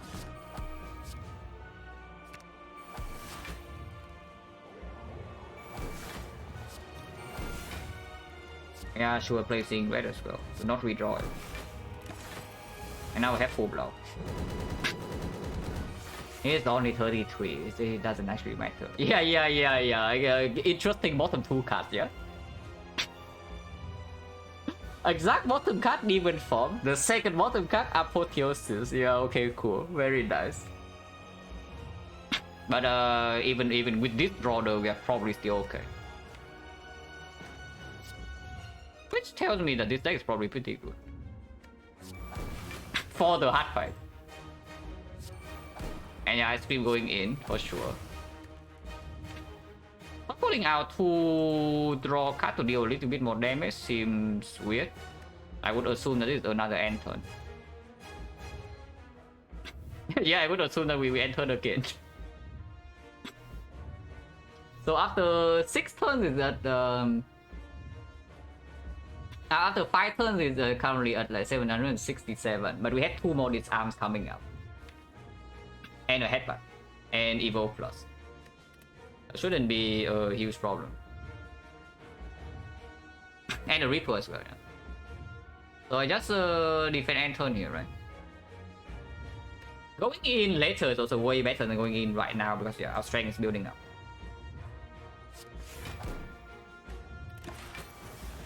Taking 3. Problem.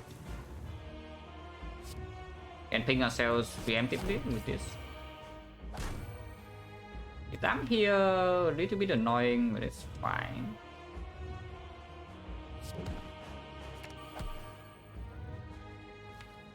Because next cycle again is only still buff plus 2, not a huge problem. In fire is full block for 1 turn, we use that later. I do not need more energy, right? So this bloodletting is not play, but immolate can be played.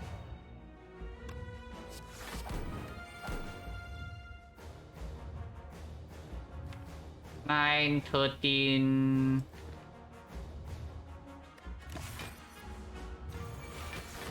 Five, yeah, no problem.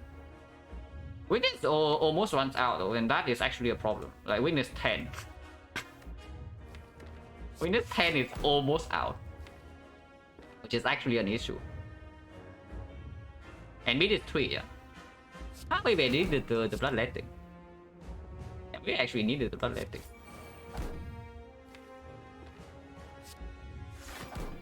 Fine. Sure. By vulnerable.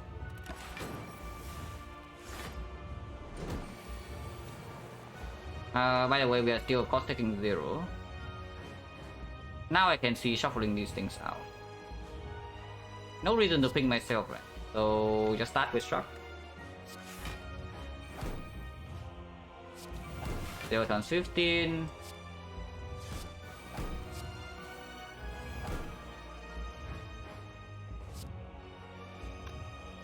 Don't even need to second win this away by also load. We had enough statuses already, so I would just exhaust all of this.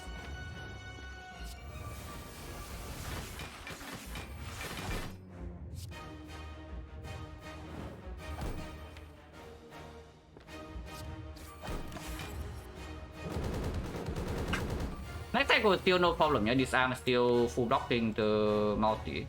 But big hit, the weakness was out. Is that a problem? Probably not.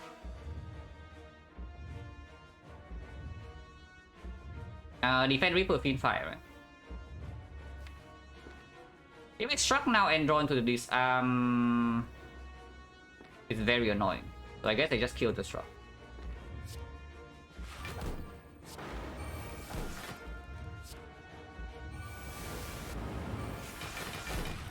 And yeah, we are full HP. It is still not dealing any damage by the way next turn. we actually just live forever in this fight, but we actually just live forever in here. It's trying so hard to deal damage, we cannot. I know really the heart is trying his hardest, guys. But it just cannot do it. Oh, nice damage. Pommel strike is probably better, but nice damage. I have to do it. 1 plus 50. No, really, it's really trying its hardest.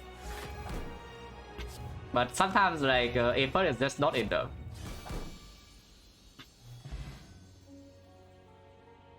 This is the weird hard fight.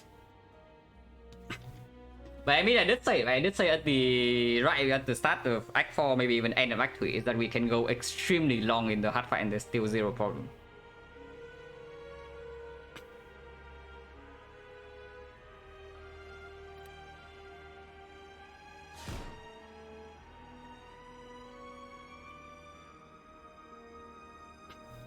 our damage also accelerates. Like you see, turn 6 we barely deal any damage, and yet on turn 10 or something it's dead.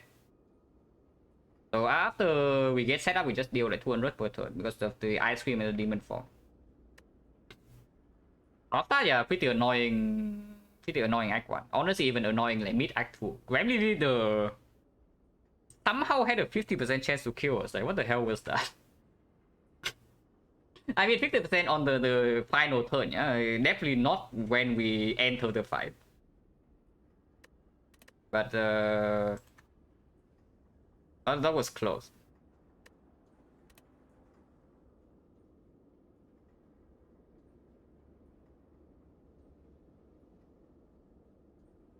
She goes to the gym, not just her, like her minions also went to the gym because we could not kill one of them with 19 damage on turn 1. 16. Then we have 19 or 16. Actually, yeah, 16. The regular charge is not green, so it was strike plus and regular charge. Risk a ruin, yeah, don't need to do that. Maybe it's just stupid, you know. Like, just look at this crap. Like, maybe this was just stupid. Because if I did not take this damage, I would never even have a slight chance to die here. But that was what I thought, you know. I thought that even if I take this damage, there's no chance I die here. And yet, apparently that was wrong. So, yeah, maybe this is just extremely stupid. Get baited by Fusion Hammer and the Blood Potion, really. Because even after taking this, yeah, we rest for 28. And with the Blood Potion, it's plus 46 here. So I'm currently at 83 HP. And really, do you think 83 HP we just die in 2 Elite fights? Hey, what? With the Shockwave Ebolate offering it on that? Really? And yet it almost happened. That's crazy, right? Like Act 2 just always surprises you. You think things cannot go like super Omega garbage, and then things like go, yeah, Omega garbage. So 40, yeah, I know. I did say it was 40, but that was also with a very bad draw. So we need to draw bad elites, and we need to draw bad in both fights. And this first elite need to make us not stronger. Like it could also give us a potion. It can also give us a good card. It can also give us a good relic. And yet none of that happened. Like we actually we drew badly in both fights. This fight was okay, but it was not good draws. Only because I used skill potion on like turn 2. If I did not use a skill potion in this fight, the draw was also awful. Yeah, so the bad draws in this fight, no potion drop, and the relic that doesn't barely is doing anything here. And then this draw was completely awful. But the leader showed mercy.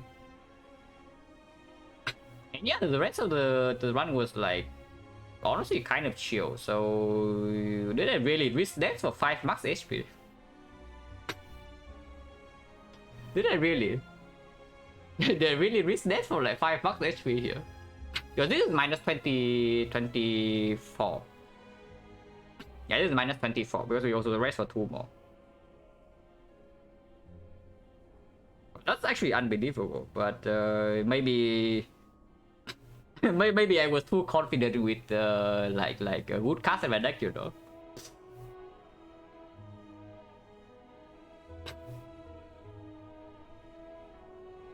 But yeah, we also maybe we get owned in these floors because we made the Omamori unhappy. Like the function of this thing is to protect us from like evil spirits, you know. But we make it unhappy, so we are cursed by evil spirits. Could have been true. But yeah, I take a short break and then effect run, yeah. I'll be right back. Wait, what's in the chat? I pick advice this one did a couple of days ago. Okay, sure. Let me look at this first, and then I take my break. Reaper Immolate Impervious, okay.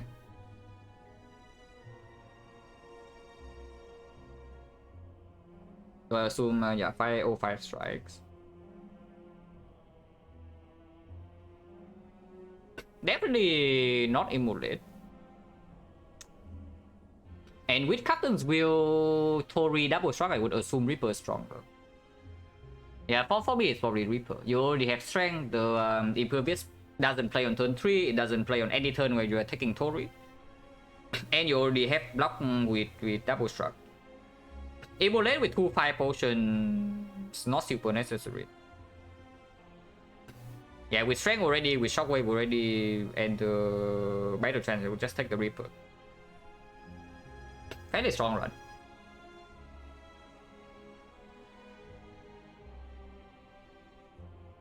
When the Impervious got Snecko to check book, oh, taking Burning Elite in Act 2 with that is a little bit spicy though. Because I think it's strong, but it's strong defensively mainly.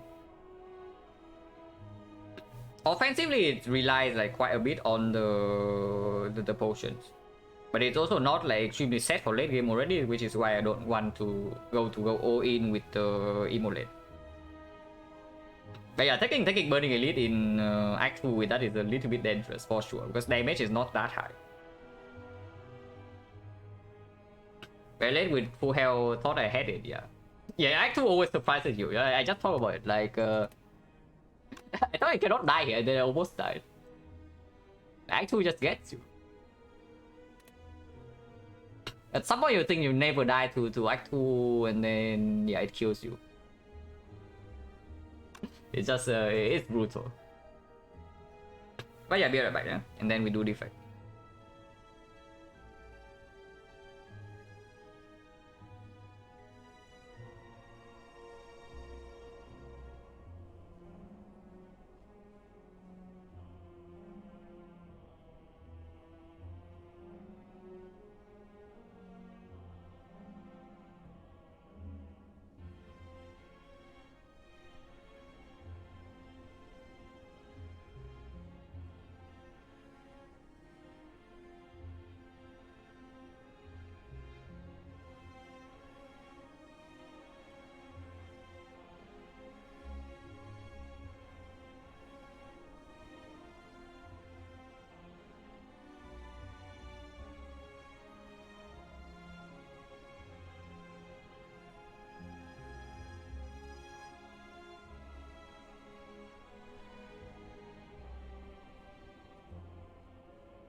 Hammerless give me a... Oh no, I licked it twice. It doesn't show up here. But yeah, the run history does tell you. I don't even remember whether this is relic stats or run history plus, but maybe it's both. It was defect. 6.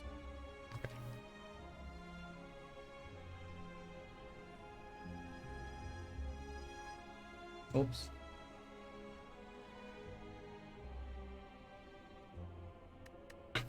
Okay, defect time. The only defect can also kill the heart and live with full HP afterwards, yeah. Oh, free red card, I like that. Slime boss at the end, and path is very safe. We can make the path not safe by going like this way, forcing ourselves into the burning lead. Not forcing, no. If we are strong enough for the burning lead after the fire, we can take it. Otherwise, we go question mark. And then there's still 2 little leads in here. Probably the better part is left side. It is floor 6 elite compared to floor 7 burning, which is honestly roughly equal because we gain +1 upgrade here. This is still slightly stronger, but not by that much. But we do get a shop beforehand, and if we don't want to go to the shop, if we don't want to take for 6 elite, we can still go like triple fire, which is okay for defect. It's not bad at all. And fire is also stronger with the red card star. So just take the red card. No force surge, huh? Unless you unless you are feeling adventurous. What does force surge say? I mean, every force surge will multicast, but what does force surge actually say? Like, because we need to draw it turn 1 or turn 2, so we need to be top 10 cards. Okay, miracles, GG. But yeah, so it only works against the norm if we draw a top 10 of our deck, which is let's assume that we add like 3 or 4 cards by the time we get here. So our deck is like 16, yeah, let's say 16, probably 15. So 2 of 3 we top deck Core Search, and then the knob doesn't kill us ever. So 1 out of 3 we bottom deck the Core Search. And we also need to roll 1 out of 3 to the knob, so that's 1 out of 9. And the knob also needs to be like one of the nasty modifiers, like strength knob, yeah, whatever is the normal knob. Only max HP really. I mean, the others are also a little bit annoying, but it probably doesn't. The regen metallicize probably they don't boost the knob so much that we cannot kill before taking 2 big hits. And with the Ironclad, yes. So it's like 1 out of 9 that we see the knob, and then another 1 out of 4, which is 1 out of 36. So 1 out of 36, we go here, we run into max HP knob, and we do not draw Core Search before vulnerable comes down. But actual trick, I actually have no idea. But yeah, doesn't matter still. Like, just leave the comment there. If the trick gets big enough, I would know, and then I'll edit it myself. Yeah. Like Sentry is annoying, Lagavulin is annoying. We can brute force with our HP a little bit. But that's the thing, right? That we have perfect options here, yeah. So it's just that do we give up on the chance to go into this pretty good left path in order to have a chance to get the burning lead out of the way? Honestly, any max HP is annoying, even max HP Lagavulin. So let's say that we have like 25% chance to low roll here instead. And out of those, another 1 out of 9 we low roll to the knob. So it's yeah, like 28%. 28% that we are fairly unhappy here, but that's also disregarding like whatever happens in this node. Probably way too early, right? Because slime boss also demands you to have a high HP, so playing a safer part also has higher value. Especially if we take this and then we are forced to rest here, then the rest of the act is like kind of ruined. Yeah, let's not. And let's start left side.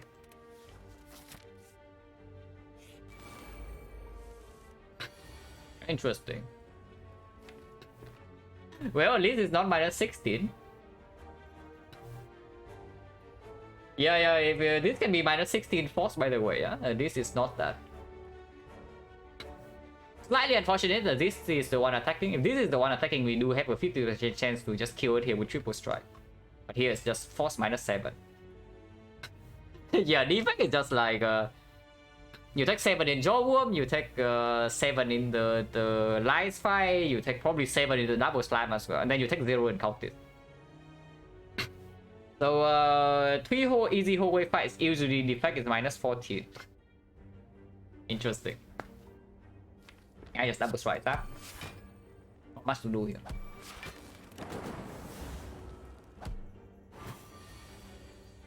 That when leader more than all other elites combined, yeah, that fight is nasty just because it has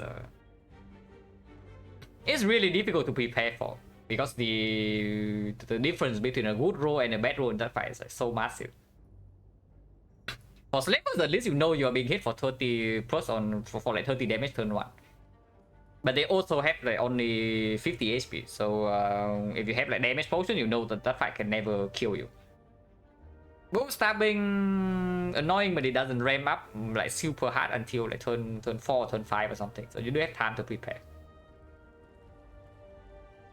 But yeah, leader, a good round leader you take 0, a bad round leader you take 60. So it's just annoying.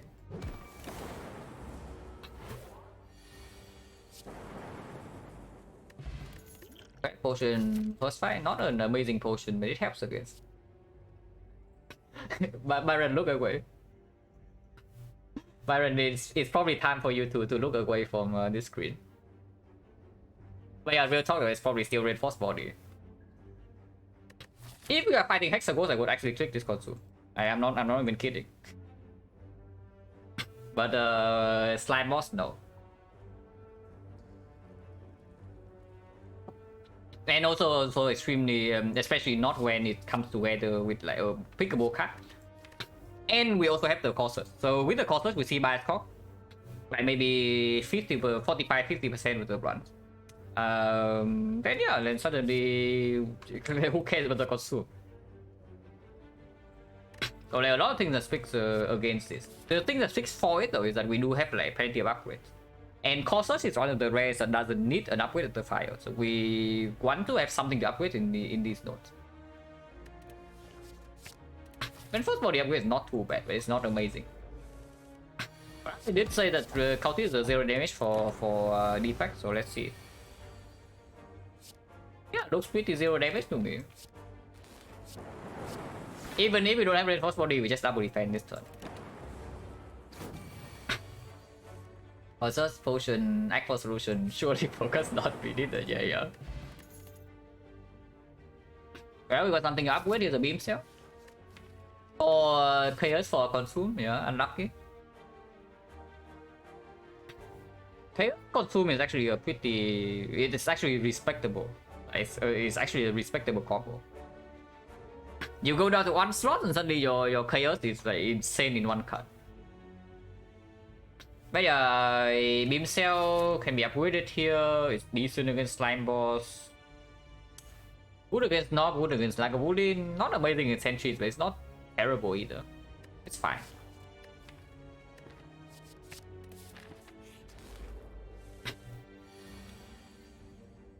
Out.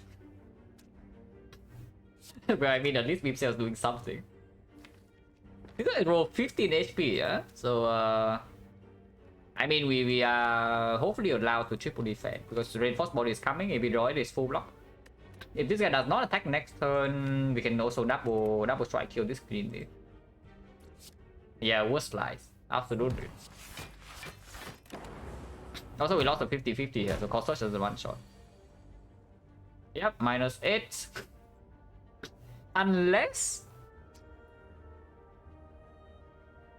Okay, dual cast first, right? 25% we are gaming.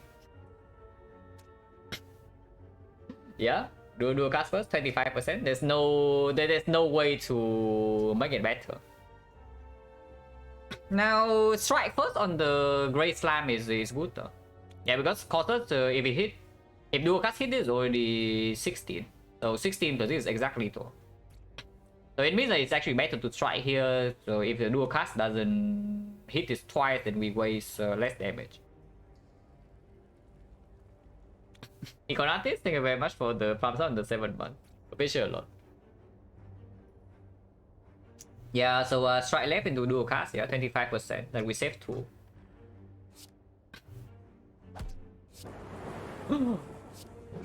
Oh, imagine being better defect, guys. Cannot be me. Yeah, good play. Very, very strong play here, like +2 on a already optimizing 2 HP from the easy whole wave fight. Oh, by the way, yeah, 5 dexterity. With reinforced body as well. Reinventor is so bad, man, but Reinventor is so bad later. But for now it's good, yeah. And we do have a beam cell going to be plus in our deck, so it performs in the slime boss. So it works in the slime boss, it works in like the north fight, it works in probably Lagavulin. Maybe it works in sentries, but depends on your skill level. In Act 2, it's good in both stabbing, but terrible against the other two. And generally pretty bad against bosses. But it's also up against skip. It's a little bit weird to skip this spot when we are running to advance away already.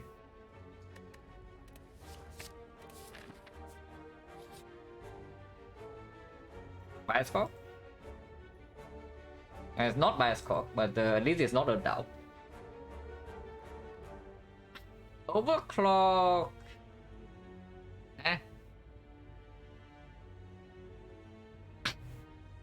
It's not bad, you know, because if we don't fight the elite, 150 gold, and I really want to be able to buy a bias score if it's in the shop, yeah. And of course, the shop relics for the effect is usually pretty strong. And we do have upgrades already. We have like the beam cell, we do have the Reinventor. Even if it's overclock and we see nothing else to upgrade, that is also very good. Overclock plus is a strong cut. So it's not even off. Energy upgrade is like okay with the reinforced body, but again, upgrading Zap with beam cell plus in the deck, like, it's just strange. On the upgrade character, yeah, overclock plus is actually like super strong. Okay, maybe it's not super strong. It's not quite at the Metal Trance level, but it's good. It's just the overclock minus is such a utter trash that it's really difficult to pick. But I mean, we see Meteor Strike already. I don't want Meteor Strike. So that's only like a common card in here. But defect commons are not so bad. Yeah, like Cold Snap, Bolt Lightning, you could still take the Compound Driver, the Sweeping Beam, all pickable really. And this is not even super negative in our deck. Okay. That I definitely don't want. I can pick it here, but I want to see the another card first. Okay, so yeah, overclock, is it good or not? If I pick the overclock and then I don't get to upgrade it, I'm like really sad, you know. And yeah, we are going to 3 fires, but I don't know. On 48 HP, are we actually allowed to upgrade in all 3? And we also need to see something that we don't want to upgrade. For example, Sweeping Beam. We see Sweeping Beam in the Slime Boss deck, and Beam Cell already like covering a little bit for both Nock and Lagavulin. We definitely want to upgrade it for the sentries. And the Slime Boss and Act 2. Hologram upwards not super urgent. And it's not like we have overclock in our deck. We suddenly can pick energy. You know? Like turbo aggregate is still not super cool. Overclock rate so many packages in the game. Yeah. Meteor 16 top overclock. The mega hyper combo. Probably way too early, right?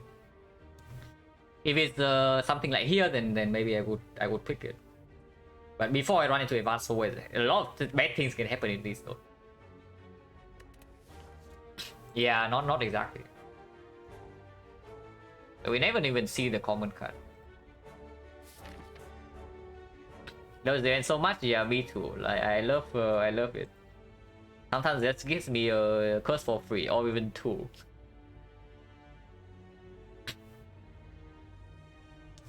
Advanced forward over short to elite. But these potions are not elite killing potions either. They are mostly defensive potions.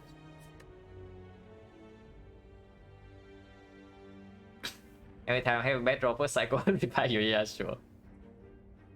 Neo bonus was choose rare card. Max HP for choose the rare.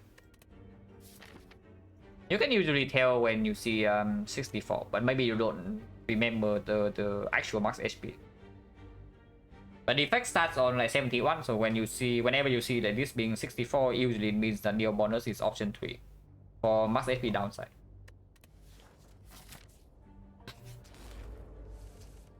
Well, okay, minus 12 to your one.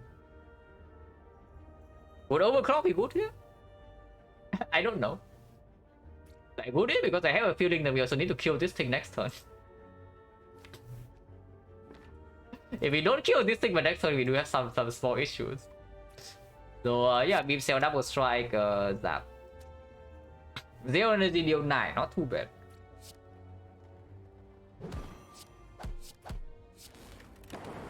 Okay, the lightning know what's up. I can triple defend, no problem.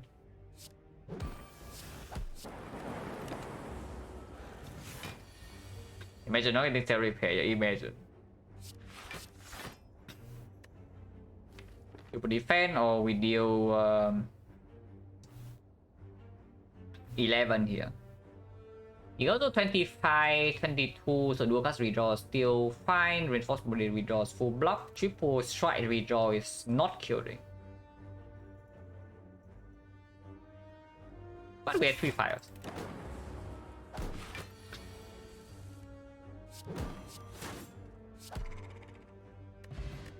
Potion. So potion now is 20%.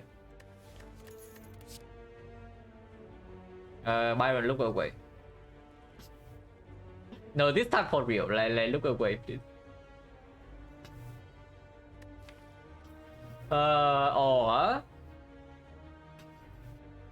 Or we take the equilibrium and we just don't see no.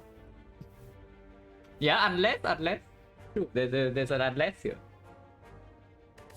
Because it also probably plays better than Bolt Lightning in this fight, you know. The first time the Bolt Lightning plays better is in it's not even guaranteed to play better in the elites. In Lagavulin, the Equi definitely plays better. In Sentries, with this deck currently, I don't even know. Orion plus 7, yeah, sure. Blocking knob, yeah, only if we don't bottom deck core search. If we don't bottom deck core search, we can block the knob. But even blocking the knob, we still need to deal with like 90. Like how easy is it with this deck? But yeah, Equi also plays much better here is the thing. Equi is better here, Equi is better in like 1 out of 3 fights. It's worse than in exactly the North fight, but not even by that much. And Sentry is debatable. If we take more advanced soul, it's also stronger. And it's uncommon. And we would never pick Turbo Lightning. Yeah, sure. Speed pod? What do you mean speed pod? No, really, what do you mean speed pod? Now that I have Equilibrium, I definitely don't take the potential 5 decks here. I just freaking weaken the knob. And the Sentry, the 5 decks doesn't play. The Lagavulin I also don't need it. Still Beam Cell upgrade? Or is it Real Attack upgrade? In an AoE fight... I guess Beam Cell upgrade is better in both the single target and AoE fight, especially with the Equi. Is it true that it's better with Equi or is it worse? Maybe it's worse. Yeah, actually it's worse. Yeah, Beam Cell upgrade value goes down with Equi in the deck actually. And since the bit when we have another upgrade and another one, we actually have 2 more coming. So it's really only about like what plays best in this fight. And yeah, I would assume that Beam Cell will just play stronger here, no matter whether it's like multi enemies or the single target.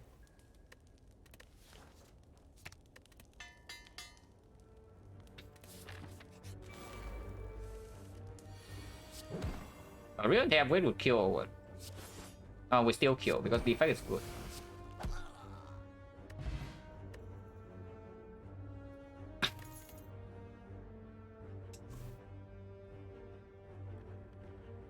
And where's my bolt lightning? Oh, where's bolt lightning? We are running into elite with like no attacks in our deck or what?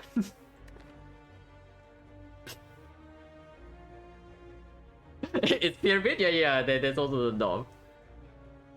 I mean, it is maybe fine because the knob is going to be weakened, and we can draw back into our attacks with the beam cell. And it's also vulnerable for like older turns. So how bad is it really to pick the second Equi here? Because the second Equi most likely just shows Lagavulin, yeah. I don't know whether it's so sentries or not. The fight is extremely weird with this deck, but if we are skillful enough without lightning, then sure.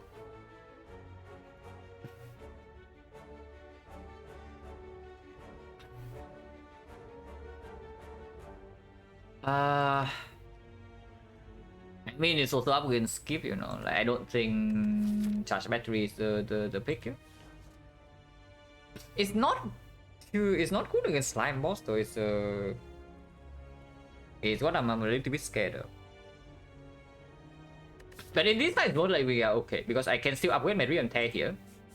I can upgrade my Realm Tear here and then rest here, and then we brute force to the north. The other 2 fights we barely take any damage, and then we have maybe 4 more floors to find something actually good against slime boss.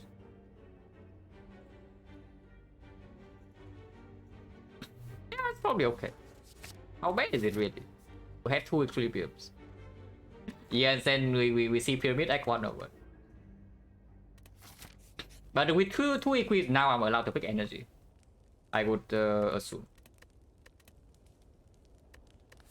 Upgrade first because we can see Dreamcatcher, Regal Pillow, maybe Sustain Relic. We can also see Weststone, but honestly, Weststone hitting 2 strikes fine.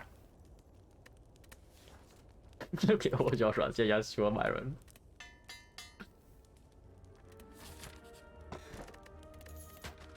I'll go ahead and rest.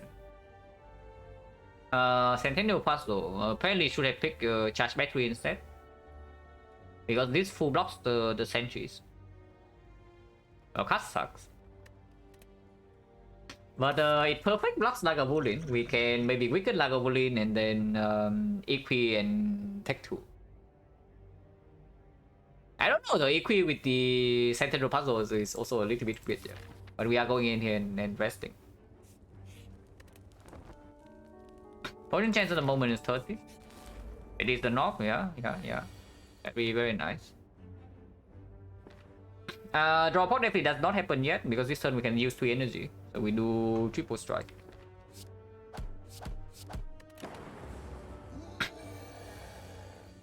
Oh, this knob is so easy, guys. Like, come on, who is scared of the knob? No, really, who is scared of the knob? Like, definitely not me, guys. Yeah, imagine being scared of the knob. No, really. And who would ever do that? I don't even need to strike here, I don't think. Yeah, I don't even need to strike, just defend it instead. Robot, yeah, Robot is so good. We are not even vulnerable, so we can even block this hit, but it's dead. And imagine resting. Okay, Slime Boss Soul. Slime Boss Double Soul. Yeah, okay. Marco said Nintendo Puzzle, the combo of the edges. Suddenly everything is good? Yeah. Wait until we get into Act 2 with this deck, man, and then you see how good it is. The moment we step into an Act 2 fight, like, no, don't even need to wait for too long, yeah? The triple birds. Yeah, we enter the triple bird fight, what do we do? Well, maybe they attack every turn and they never buff, then we are fine. We enter Chosen and we just call search. That's very acceptable, it's okay. It depends on what relics we have though. We have to. If we have 4 energy, I think we can block through most fights. But any AoE fight is ugly. Any fight where call search is not drawn at the right time is potentially ugly. And yeah, the birds is potentially extremely weird.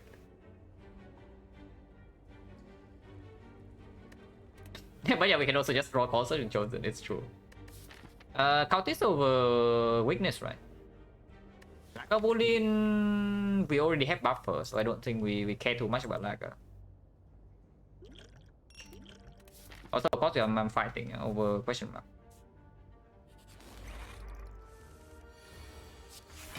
Oh, 13. Full block. Do I wait 1 turn for the beam cell potential, or do I just attack here? Honestly, just attack. I think we just block this guy every turn. Really, we just unblock this guy every turn.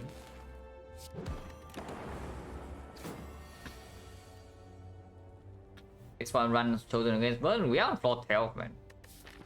There are not many floors left in that one.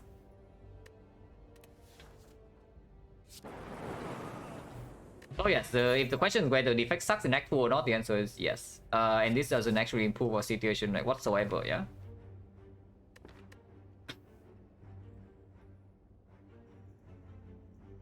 Yeah, charge battery. Yeah, finally a block card. Exactly what we are looking for, guys. So block. Yeah, more block.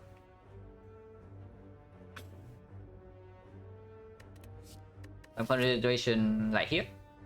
Yeah, I was thinking that I could need the rest if the North fight goes badly though. That was only first of all we need to mod the deck cost search. So I already calculated like 1 out of 3. And then we need to roll the North, so another 1 out of 3. So it's like 1 out of 9 we get a little bit old. With the Centennial Puzzle, no, Centennial Puzzle doesn't change anything. Probably lower than that. Like 1 out of 9, we don't get the artifact, but we also have some hands that kill in 3 turns. So probably like maybe, honestly, probably half of that. Yeah, at most. Maybe 5-6%. The thing is, I also don't love potentially bleeding even more HP before running into the AD. If I go here and upgrade into rest and know that the rest of the act is okay. But here the fight goes slightly badly and suddenly we need to rest here and then everything goes down the drain. It was what I was scared. Alright, okay, yeah, no. Like, why is it okay? It's dealing 4 damage for 1 energy. Oh, then soon, yeah, soon is when we are on floor 12, yeah? One floor, after this card, we are on floor 13. So how many cards do we have? 1, 2, 3. And then we enter Act 2. So when is soon? Yeah, I skip. A rush for the burst. Okay. Now we are talking. This fight is extremely weird, yeah, but we have a lot of blocks, so hopefully our lightning eventually kills them. Lagomarin would be free.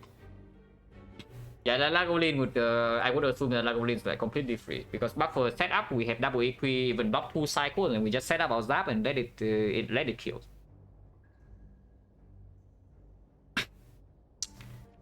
Do I dual cast? I probably do. Oh, oh, we can also do that. Now Real and hit this twice and it dies.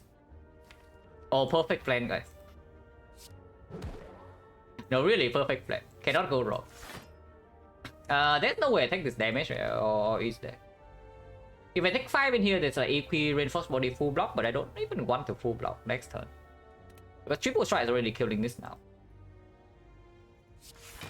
What's come to worst again? Also potion to save 10 maybe.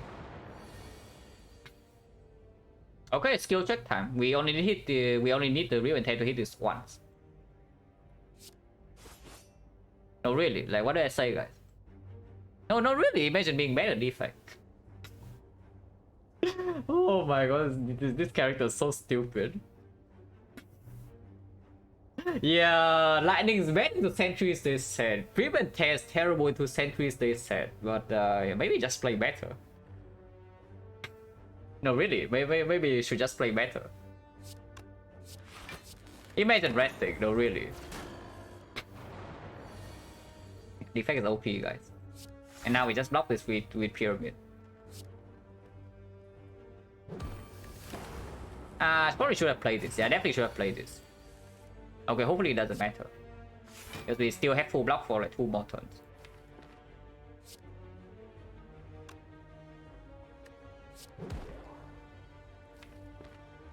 Sure.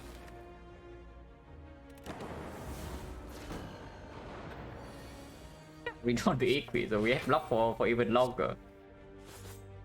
Okay, apparently Real is telling me, yeah, this guy's turn. Maybe I follow that, but Lightning is telling me otherwise. Yeah, they are fighting with each other, but we don't care. But yeah, if you can kill 1 sentry on turn 2 with this kind of deck, then of course you take 0. I mean, we took 5, right? Is the Warpaint to upgrade a block card? Oh, another Equilibrium, exactly what we need. Okay, is this a Melter or what? Like, I hate Melter. I really hate Melter.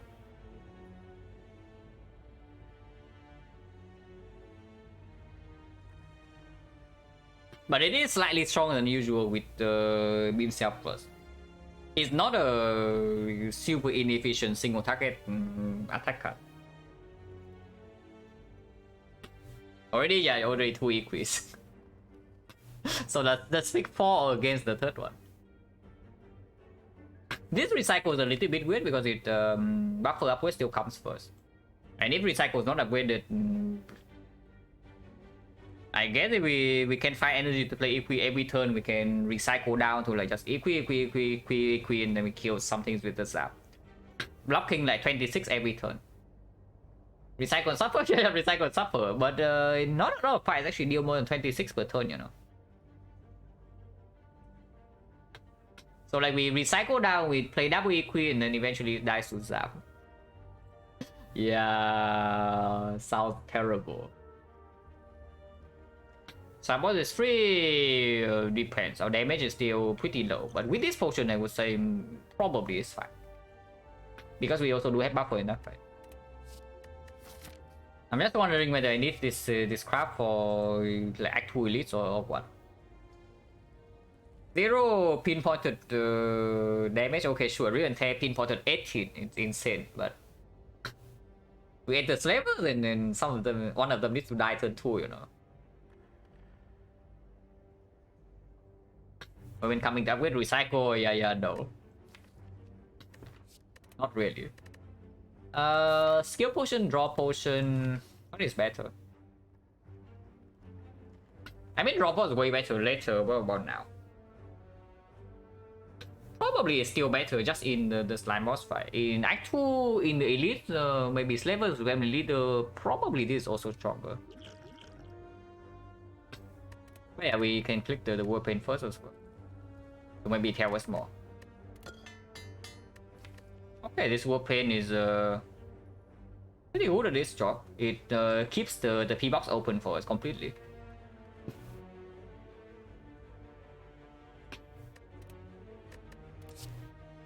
Yeah, what about this garbage melter? Holy crap.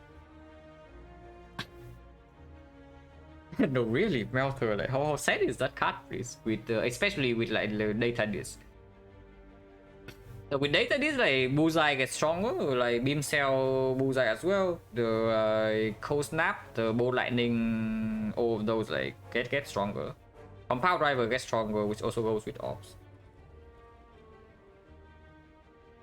It's so awful because yeah, like baseball. Yeah, do we care about baseball? I think we just block the baseball forever, you know. Honestly, it's exactly the same for the avocado.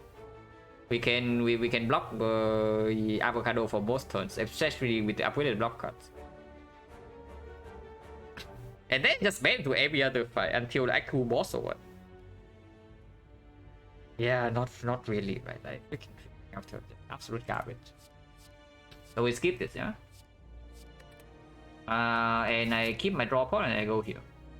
It is probably the line. I do not care about life loss, and I really want to see an actual actual card. Like actual damage card, please.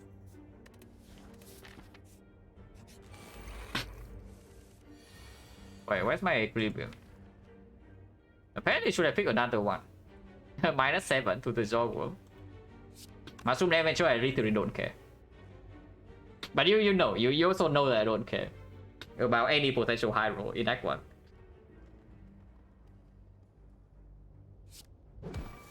But yeah, -7.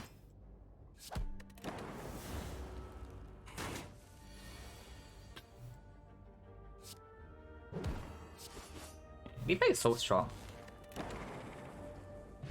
No potion?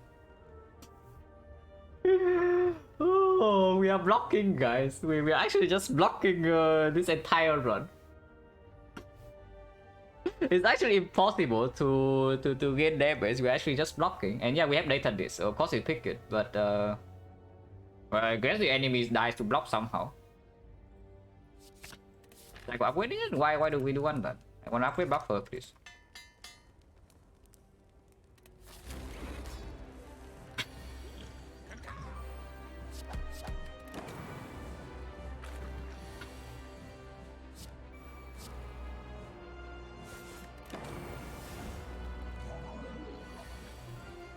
And it would be good, but it doesn't come for free, you know. Like it also costs the buffer upgrade. Why is buffer upgrade suddenly bad? I have to retain this beam cell somehow, but we cannot do that. I mean, I guess we don't need to. Don't want to deal damage too quickly though, because the counter is still beaming up and we can wait for another cycle. If we balance mod, if we did flop, yeah, sure. Yeah, if we zap, I can see, because it does open up a potentially pretty strong split next turn with like beam cell strike causes dual cast. That's probably okay. Shuffle in the zap is not so bad. Shuffle out the glacier a little bit annoying, but our deck blocks it up. Would assume. Yeah, this is not a bad split, yeah? It's 21, 28, 28, 13, 41, 41, 18, 59, 63. So it's split on 39. We're on 39, then we have Cultist building up. Oh, we wait. Waiting, we deal 8 per turn. So I can do 7, 8, so it goes to -15, 87, so turn after it still doesn't split with double this, and if I draw into Riven Taste, a better split. But in exchange, I have 5 more slimes. Probably not needed, right? With the we still job on buffer.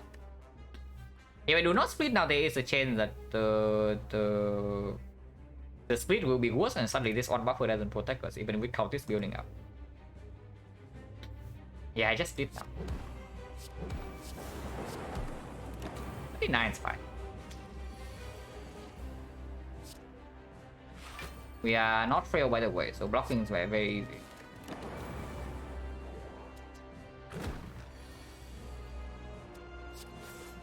Okay. I mean, if you think the real is actually not targeted damage, you know nothing about defects. Apparently. I also know nothing about defects. But maybe real just targeted 18.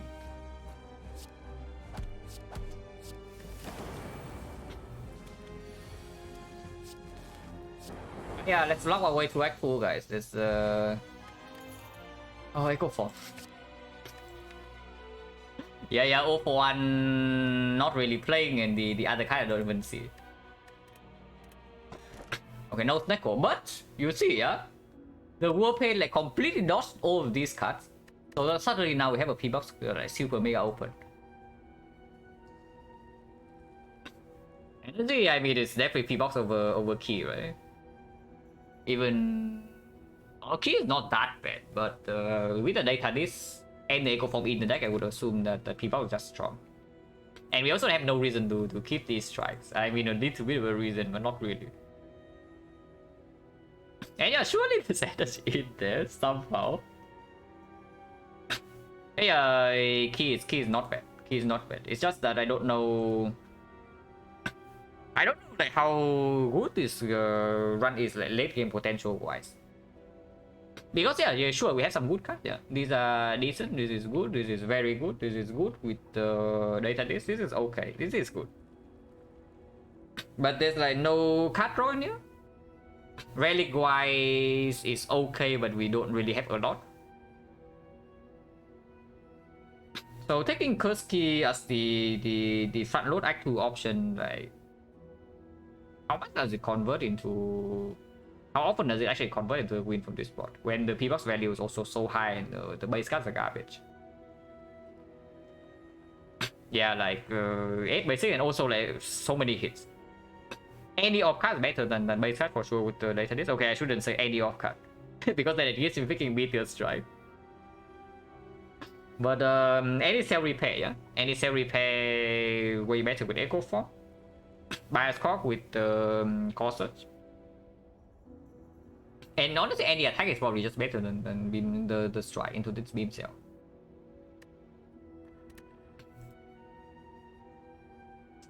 Okay, any off card. Oh, it's actually Meteor Strike. We cannot play it. Okay, surely Snecko after this Act 2. We survive Act 2 somehow, and then we see Snecko, yeah? With Echo Form Meteor Strike and Bottle Aggregate somehow. Recycle would be good here, no kidding. Recycle would be good now. Would actually be very good here. Enlightenment would be good here. This is definitely the type of run where we would buy Enlightenment for full price. So can somebody give me an Enlightenment? Anybody feeling enlightened right now? And I would say that we are super mega awful against the elites, yeah? So let's not take any before we feel ready. Definitely here question mark stop, and then we evaluate again by this node. Most likely going here, and then from here we can choose to maybe dodge again if we are still not feeling safe.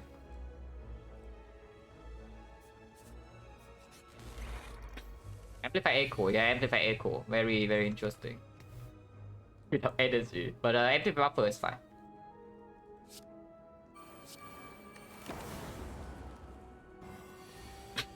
Stupid chosen.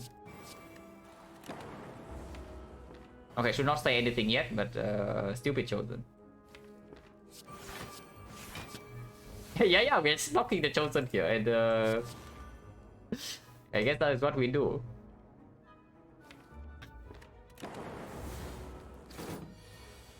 Yeah, as long as it doesn't try to kill our buffer, like we are in business here.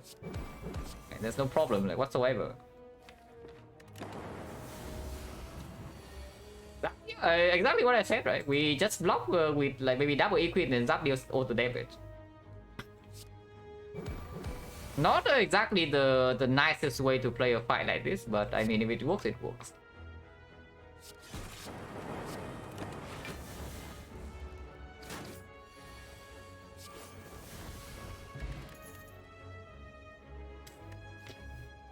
Anybody block it?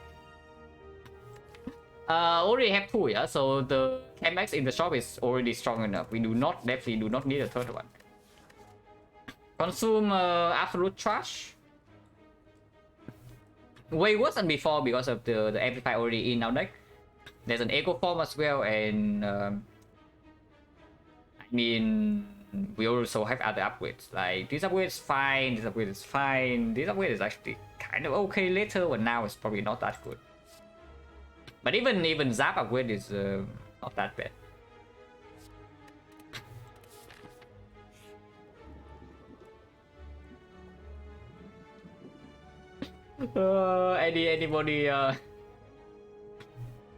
Anybody not believing in the enlightenment in the shop?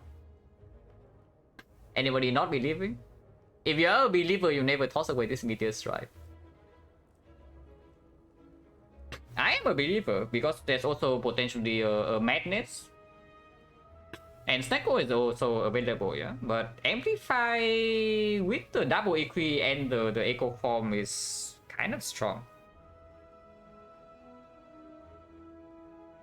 I mean, I can toss an uncommon card, but Chaos is a good upgrade target and performs with data.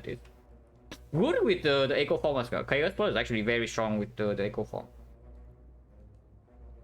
Second Rip and Tear. Why not? No. If we toss an uncommon card, it's definitely Rip and Tear. I'm just thinking whether this amplify covers for the 10 marks or not. But we have bias. We have the core search. So anytime the white noise rolls into bias cock, we are in business. 1 out of 14. Another 1 out of 14 in the echo form, so 1 out of 7. Buffer also plays fully in the collector fight, yeah, so it's actually another 1 out of 14 there. And also even defect capacitor plays also plays with the amplify. It's just good.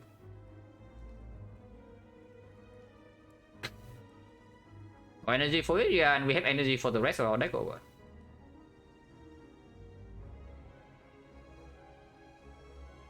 Yeah, especially when we retain hand like almost every turn here. Like, why is this bad?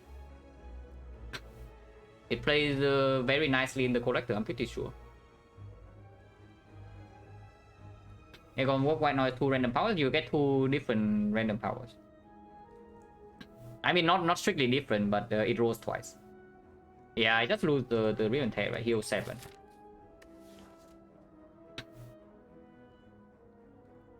Is right looks clear? No. Yeah, exactly.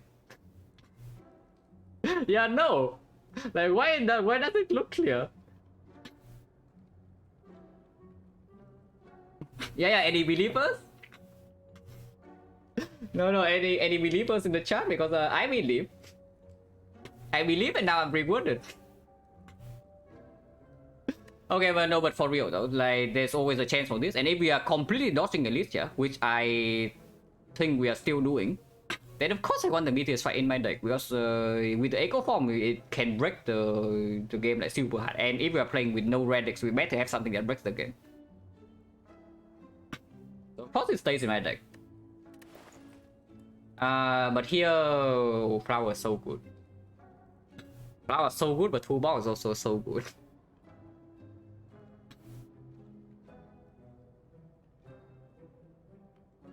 What is better to leave right now? Because I have a feeling that we are suddenly like quite strong after after that enlightenment. How does enlightenment interact with reinforced body? It doesn't. As far as I know, it doesn't. Enlightenments are upgrade now, right?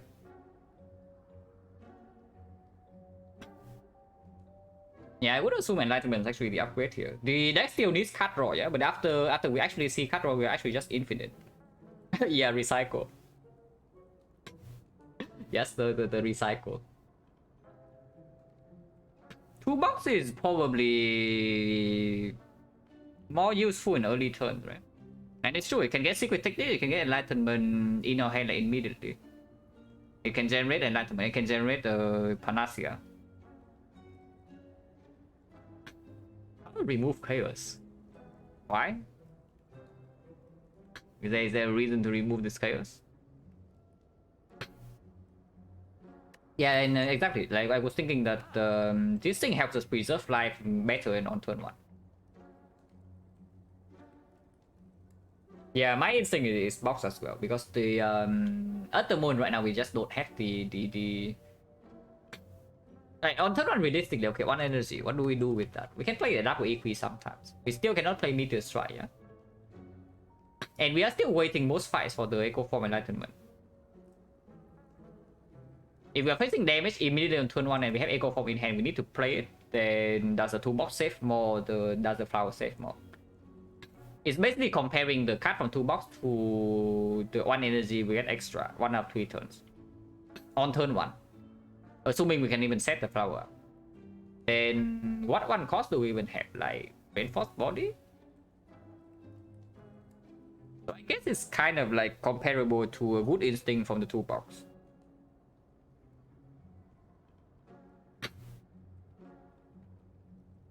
And yeah, like not exactly, right? Because the thing is that after enlightenment is down, we also never need the flower energy. So it's like a relic that plays first, maybe first 2 or 3 turns, and then it's useless.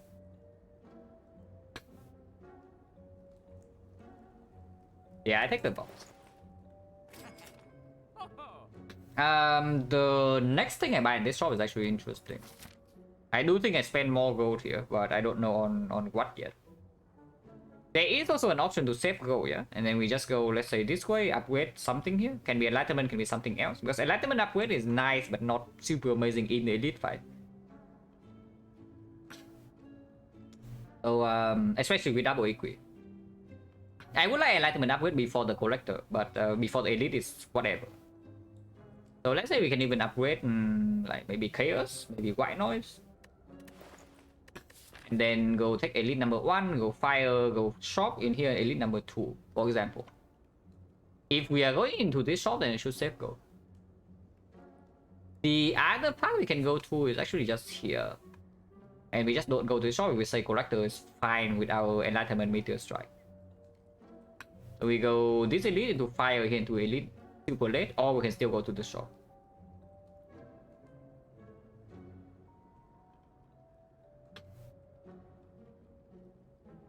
Yeah, okay, I can see spending more here.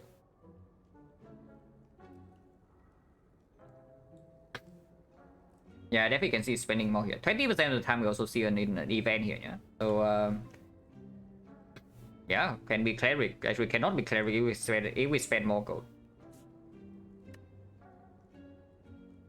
Unless Giga Block amplify echo for cap? No, because once we are set up, do you think this deck has a problem after it's set up? After we play our echo form, after a meteor strike is 1 cost. Like, and we have retained forever, basically have a pyramid. Is there a problem? Because if there's no problem, then of course we don't pick more setup. And yeah, I have a feeling that after this thing is down, this thing is 1 cost, we are fine in most fights. I would not like to add an early brick to this deck at all. What do I remove here? Zap? Yeah, Zap, absolute utter garbage is never getting upgraded as well. Yeah, Zap is gone. The only value of Zap is that after we deploy Meteor Strike, it can be used to gain 2 energy back immediately. But there's already like Chaos Cold Snap for that, and even honestly, even Glacier. Let's say goodbye to Zap. Then we leave.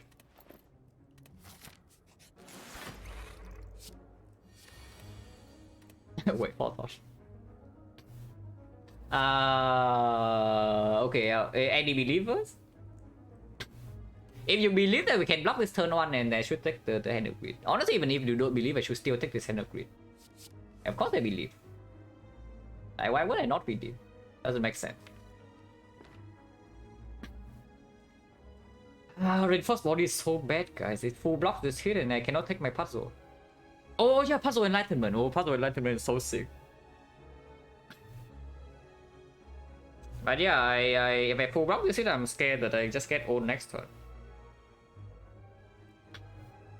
To be fair though, we do not need the echo form in this fight. So even if I draw Echo Form cannot play it, we can also just block forever with double Equi, maybe some Frost setup with the later this, and eventually we have all of these one cost. With maybe even 4 buffers. Also no frill? Not really. It plays 7 HP immediately, you know, like 7 is so much. We don't have 7 repair here. This 7 is real HP loss. Yeah, it's true, right? How do we block? How do we get right? And with doing the single hit next time we draw buffer, it's already full block. We are even going frill, yeah? This thing's blocking 11. This thing's blocking 9. So 11, 9, 12. Yeah, it's not taking 7 next turn. So then we can always just puzzle turn 3. Yeah, 7 is so much. Would have been better if I draw like reinforced body plus and then just take my 3 damage.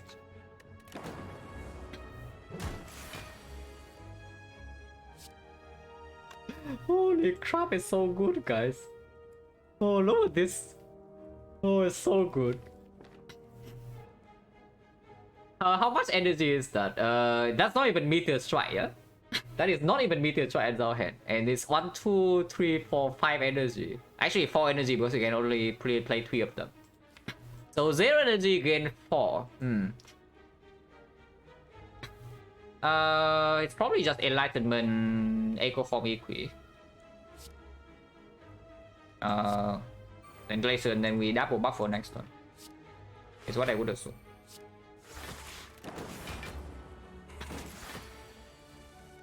Or we double equi.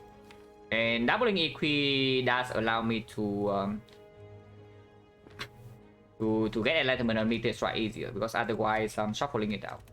Not that I need the meteor strike to be one cost, because echo form is in play already. But yeah, sure. Why not?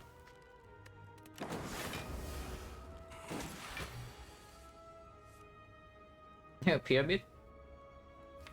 We are still retaining, yeah? So I can just double buffer, I guess. Double buffer into reinforced body is perfect, no?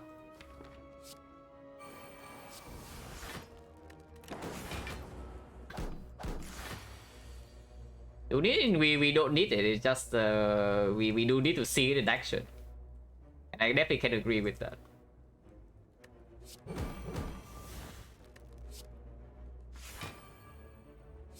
Okay, what are you? Hitting? They're useless. Oh, it's certainly taking its time, but it's fine. We have plenty of time here. It can take however long it wants.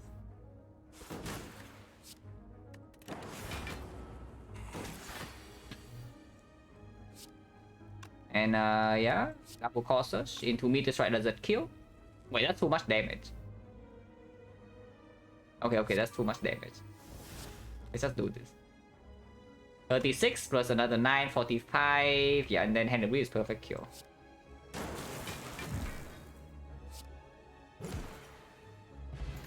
Yeah, 2 box already paid 20 for itself. What sequence plus? Oh, its screen is 0 cost. I don't know, I think that's quite good, yeah, for this deck.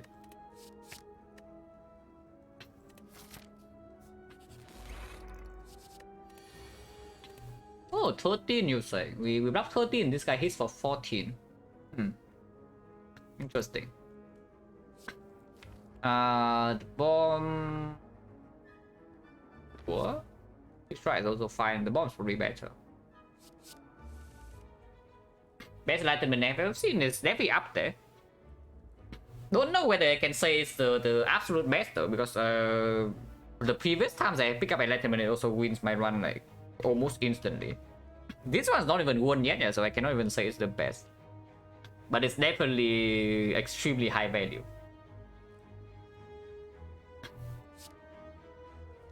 Now, unfortunately, cold snap sucks. So if I do cold snap boost sequence, the bomb might full block. Is that a problem? I deal 17, so she will actually attack. Yeah, that is a problem.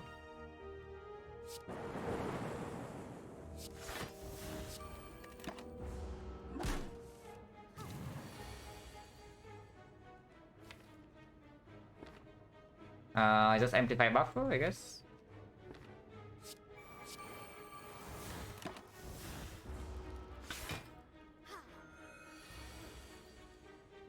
Okay, who's ready for Enlightenment next turn? Because I am ready. No, really, I am very ready for the Enlightenment coming up next turn. We can protect on buffer, we can rebound the equilibrium as well. And that's better, I just play on more buffer here to get the EP back in my hand. So that I can just... Enlightenment is not plus though. Yeah, so I can actually retain and then double Meteor Strike, just doesn't happen. Whatever, we can go around, Like Equi Reinforced Body.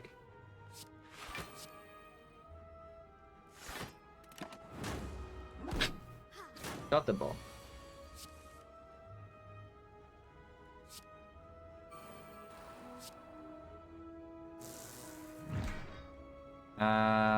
This doesn't matter.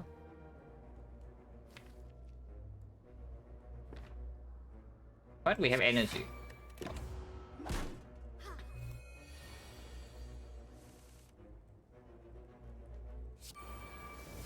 They are dead a few turns from now. They are pretty freaking dead. Yeah, the bomb has been planted. And we still have 2 buffer to protect, so I cannot do anything about it.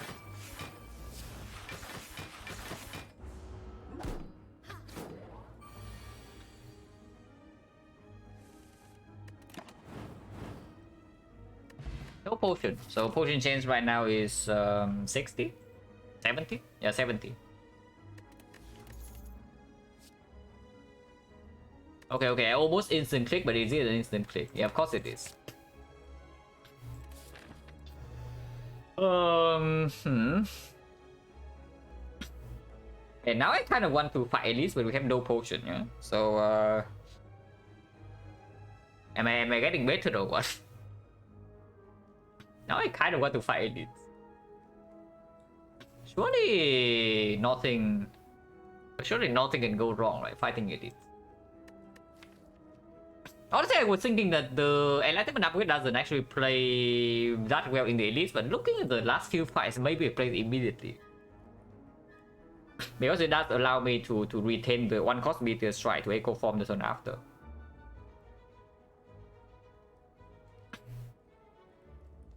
If not, the Enlightenment is just like White Noise or Chaos, which are okay, but not... Yeah, it's not that good. Is there any problem with Family Leader with this deck? I mean, yeah, maybe. I hope not. Boost Stabbing is probably fine. Boost Stabbing definitely give us time to set up our Enlightenment Meteor Strike thing. Flavors depends quite a lot on the first 13 cards, but our deck is pretty clean, I would say.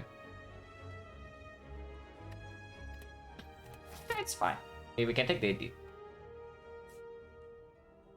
Can only take 2 no matter what, but here gives an extra fire. How good is fire? After Enlightenment upgrade. This is okay, but now that we have Enlightenment, the value goes down a bit, I would say. But White Noise upgrade is still quite good. Amplify upgrade is interesting because it just allows me to play like double White Noise into the amplify the 2 powers, but it's not that good. It does allow me to heal 21 in some fights, so the amplify plus.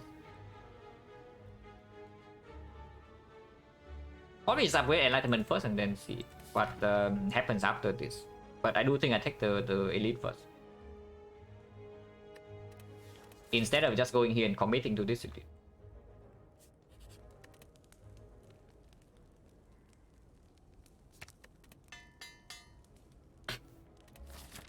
And of course we take this one. This is ultra cringe. It's probably also just bad. Yeah, Echo Form operations, Enlightenment, yeah, sure, but I don't see it like whatsoever.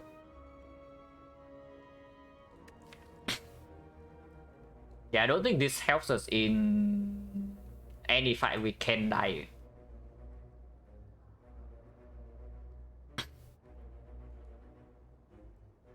It's good with the Centennial Puzzle, that's all.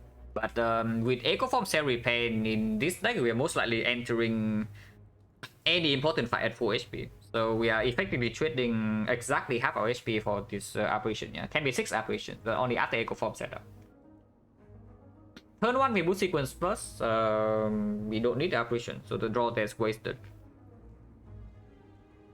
Apparition also not getting upgraded, so most of them go away. They don't even have synergy with the equilibrium. And then after we set up maybe like turn 3.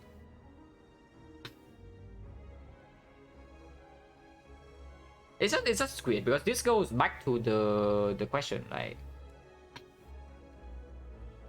we are currently winning most fights if it goes long enough. So do we take operation because it gives us time on average, or do we avoid operation because it gives us a chance to actually just die instantly in the opening turns? It's back to the exact same question, really. But the problem with operation is that if we do not see a fourth energy, it's extremely awkward. If we do not see the fourth energy, it's actually like really weird when we don't really upgrade them. I don't like this like at all when I'm losing like so much real HP here, and there's no guarantee I see the fourth energy or an energy card. Anyway, take the lead, yeah. 63, surely the effect doesn't suck so much that I die here from 63 in the draw pot. I mean, leader. The fools attack us for 15, so we can always take the other thing. So this is a skill check. Like, do we believe in equilibrium turn 1? And we take the panic button?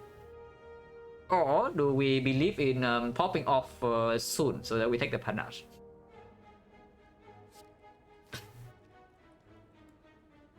If we do not draw exactly the equilibrium right now, then panic button is empty. There's also taking Swift Strike, of course. Like Swift Strike with one more attack, we can kill this, and then we don't need to play boost sequence, and we can still take Center Puzzle for 5. Maybe it's just better to take the Swift Strike. Because Beam Cell Swift Strike is exactly to on this thing as well. And after we get set up like Echo Form and such, we don't need the Panache in play like at all. Yeah, just take a Swift Strike.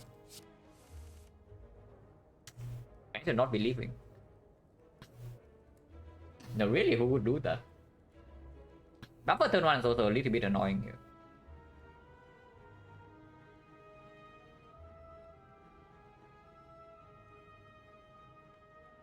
I guess we just don't take the Sentinel Puzzle next turn, and most we take like 11.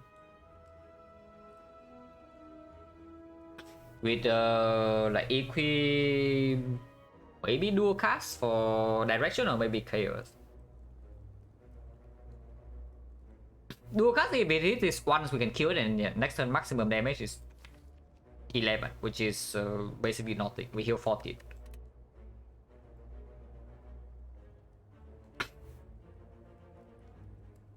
Centennial Puzzle this turn, even if we draw into like Enlightenment and a bunch of good stuff next turn, it still doesn't. It needs to be like Meteor Strike plus the Glacier or something, so we get 4 energy back and then we can block with a Reinforced Body. Otherwise, if she attacks next turn, is still like really weird.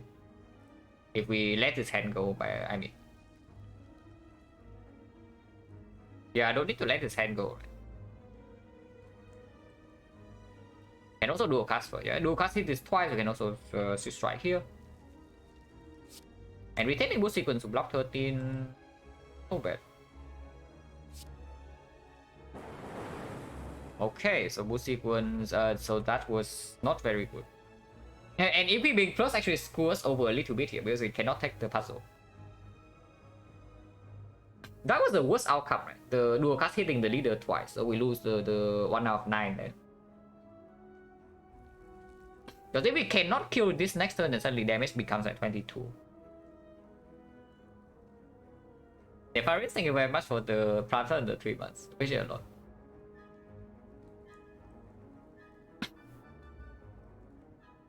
It is happening again, yeah, but this time we have full HP, we can draw for.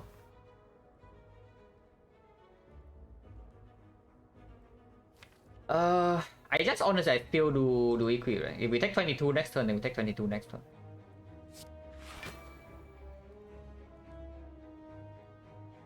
This strike doesn't need to come now, because if we have meteor strike with enlightenment next turn, 24 is exactly to on this, so we don't need to waste damage on the sneaky here. And we don't overdraw anything, so sneaky can always, the sweep attack can always come next turn.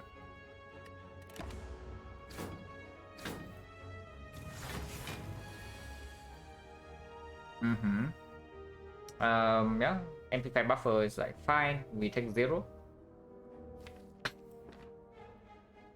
Is taking 0 even good though? Because Enlightenment Meteor Strike Echo Form is in this deck. Like, this is a very good Enlightenment hand, you see. So if possible, I really want to take some damage here.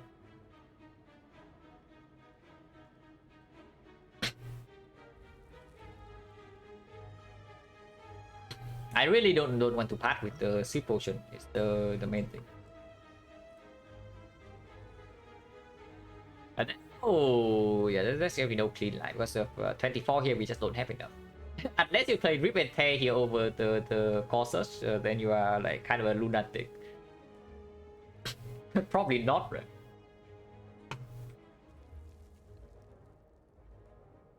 I mean, I can also amplify buffer and not play the boost sequence, intentionally taking 11 to activate the Sentinel Puzzle.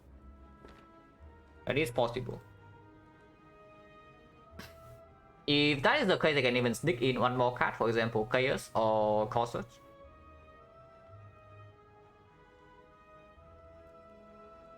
Wait, no, that takes 22. Yeah, that takes 22.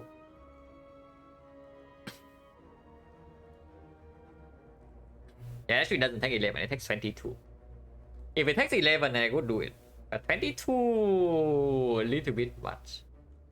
Maybe it's fine though, because we do heal 14. Yeah, exactly. Big land ultimate next turn is very important. This fight is already, I wouldn't say out of control, but it's weird. It's getting weird like very soon. Okay, how about this? How about we open the white noise, and it is a buffer. Then we actually take 11 now instead of 22. Was it when buffer? Yeah, then we take 0. That's the thing. I do not want to take 0 this turn. Because exhausting white noise, exhausting Corsus, honestly, roughly the same anyway. If we play Real and 10, hit this thing twice, then it's really bad. It's not that bad because the music was still full blocking this, so it doesn't change anything. If we Real and 10 hit this thing twice, then suddenly the sweep strike exactly to. So 1 out of 9 we can roll. We can block 11. This is 1 out of 14 that blocks 11. But if it's Echo Form, then it's also better.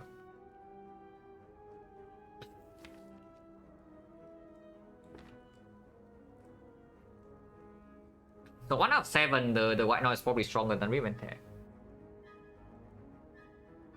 Yeah, sure. Like even something like Hello World, Defect Capacitor, whatever they all play. Even Storm.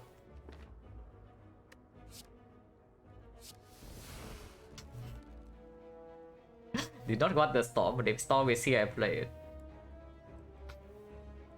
Yeah, did not actually want the Storm, but yeah, if it's here, I play it. And Storm Buffer, Boost Sequence, take NT2 to my face, and then Sweep Strike on the leader.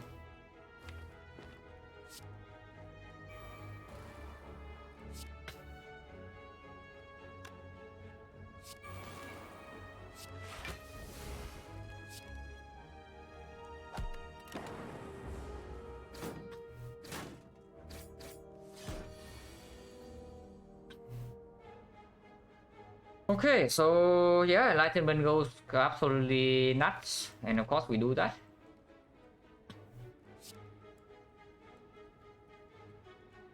Echo summon one more lightning.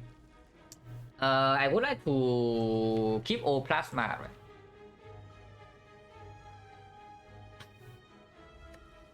Yeah, I think I would like to keep all plasma. Which by that I mean I play Echo Form before. I can play one. I can kill one. Meteor Strike here. Some lightning hits and then maybe Cold Snap kill this, refund 2 energy, and then I play the Equi.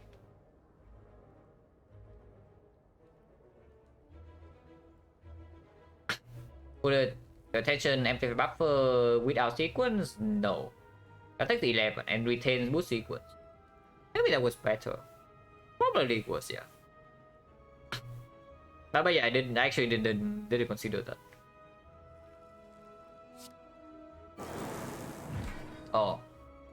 Oh really? It actually hits the leader twice again. So now we cannot kill this or what? We actually 1 damage off from killing this. I mean, we are completely fine, yeah, because next turn we block with a billion here, even if she attacks. But that's a very, very slightly annoying. That's very slightly annoying. I mean, if that's okay, then maybe I don't even beam cell this thing anymore. Because I have a feeling that I should just do Cold Snap into Equi. And next turn I just double Reinforced Body full block or something into beam cell this, and then turn afterwards there's double Meteor Strike. If I draw Meteor Strike next turn, just double Meteor Strike and she dies immediately. I mean, if she doesn't die, then I also gain like 10 energy or something, and then Reinforced Body block 90. Yeah, like just Cold Snap here.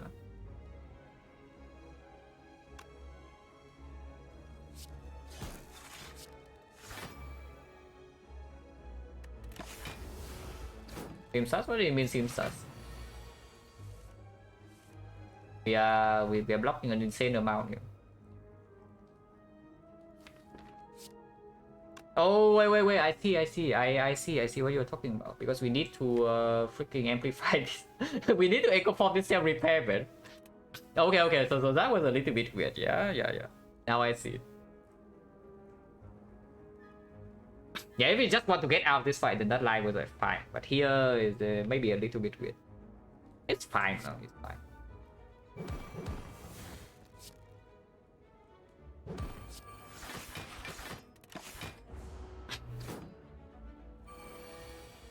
Yeah, she attacks. And we care about this attack because nothing. Because we don't care.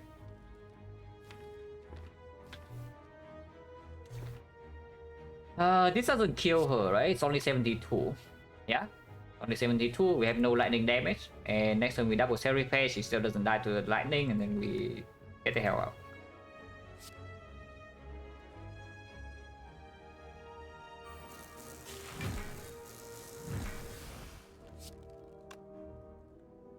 Process always kills, so we just honestly just double equi here, and something can go wrong. Because this thing hits for 20 again.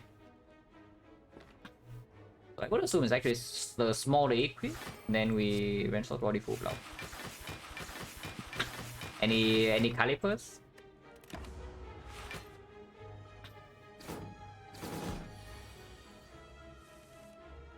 Okay, we actually bottom deck the thing still completely fine, even if she gets shielded. And we always kill her next time.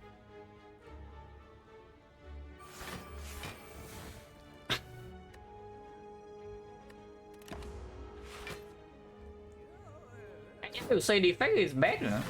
Like, this happens on Ironclad, you are freaking dead. Instead, the defect is just here, healing 14 HP.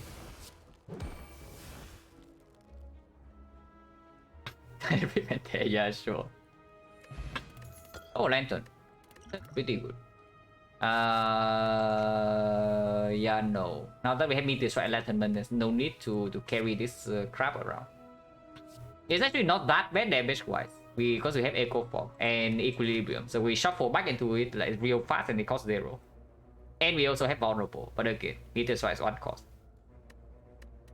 And you imagine buying Flower. Stone. Not interested, right? I mean, sure, Meteor Strike upgrade is actually kind of okay, but if we need more damage, we just manually upgrade it ourselves. It's whatever.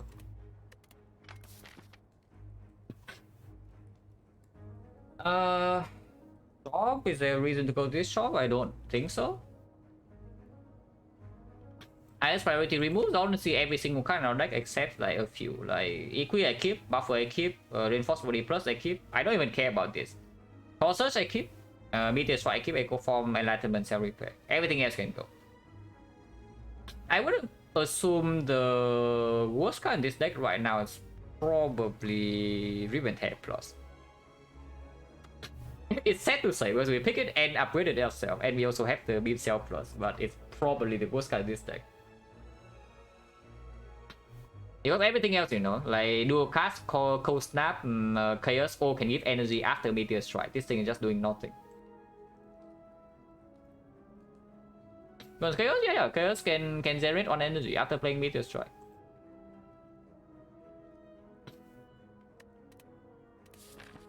Left, right. We don't care about this drop. Like plan. Well, I hope we don't get owned because our entire deck is block cards.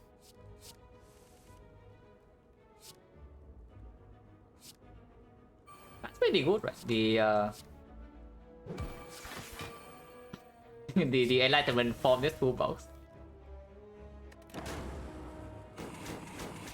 Poison chains don't care. We are never taking damage here. If you think we are taking damage here, you are not paying attention. Because if we're getting upgraded, we have nothing else to do, sure. Like, this upgrade is not that bad. This upgrade is probably slightly stronger, but I don't even know by how much. There are at the moment 3 upgrades in our deck. Like Amplify, Chaos, White Noise. In what order, I have no idea. But I would assume that maybe Chaos is last out of the 3. Yeah, maybe. Okay, apparently it's just a storm. It's over? Yeah, it is over for the next plan. It's actually true. We still retain, so I can do this. And yeah, I can do that later.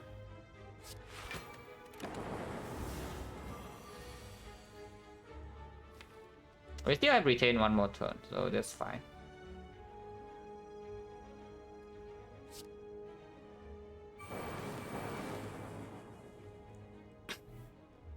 I mean, honestly, we can do whatever the hell we want from here, really.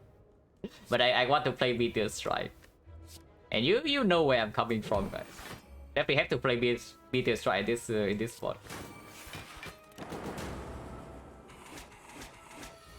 Reinforce 2, I don't love the Reinforce 2. It's okay though. But I don't love it. Wait. Is that a Scheme Plus? For me? No, really? Why is it green? Yeah, interesting. Yeah. Tough choice there. Tough choice there. A lot of things to consider. Yes. Very. It is a close call. Yeah, I'm glad it's so bad. Honestly, I can even recall first because I don't see any upgrades as being like super urgent right now. If we see like Peace Pipe from the elite, I would definitely just freaking talk. So yeah, I would recall. Yeah, not really major big scale back too. The moment this card gets into our deck, I don't even know how many times stronger. Like just one card. It was funny. I don't think we are like super threatened here from 64. I mean, hopefully I'm not wrong, but I don't see the upgrade making that such a massive difference. We also have Cell Repair.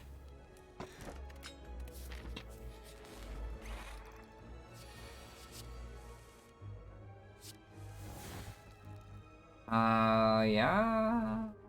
The Echo Form, Team Echo Form.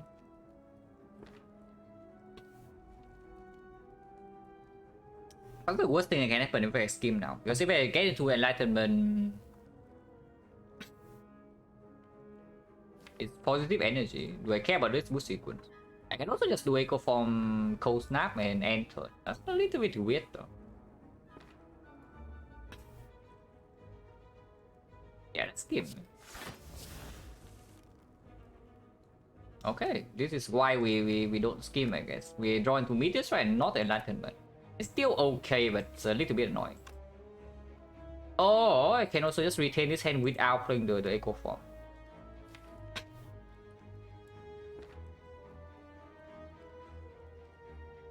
Combat Reprogram plus Kappa is good. Genuinely is good, but it's also extremely unnecessary. Yeah, it's just unnecessary in this deck because this already, with after Meteor Strike Echo Forms down, like Reinforced Body is already blocking like, everything. And we can double retain. Yeah, it's just, this deck just needs to be like slightly faster, that's all. After it gets set up, I'm pretty sure we have enough output, even against Act 4. Yeah, Echo Form is okay, I guess. How bad is it to play Echo Form anyway in this fight?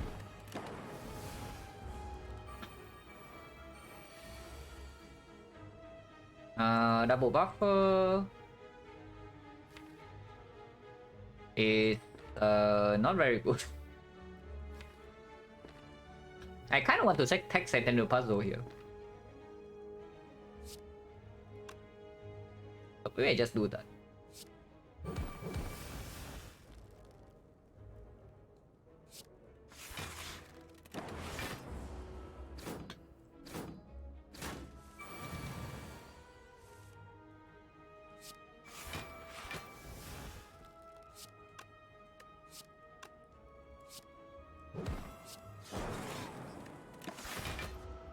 Okay, so now we are in business. If we draw into our stuff, we are in business. So that's a little bit spooky. Oh, actually, drawing no woodcut in this hand is quite problematic. Any of these would do, yeah. Like the buffer is full block, the glacier is full block, the Meteor Strike kills them. The Equilibrium is also full block, but it's a card I want to play. Because right now, if I want to block with like double Reinforced Body, the fight also doesn't advance. But it's probably fine still, because double buffer block for so long. And we draw like 2 cards next turn instead. Yeah, it's probably fine. Still have retained 1.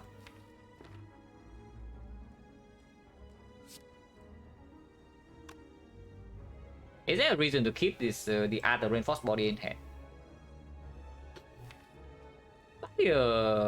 Probably not, right? What about dual cast? Yeah, no, what about dual cast? Dual cast block 20. Yeah, it's just better. Of course it's just better. What are you even talking about? So now we can still bottom deck Meteor Strike, but then we always draw to buffer. Actually, no, we cannot even fail if I take another hit. Which I will, right? Yeah, which I will. And maybe this is the Frost. Oh, I can open White Noise. Fine.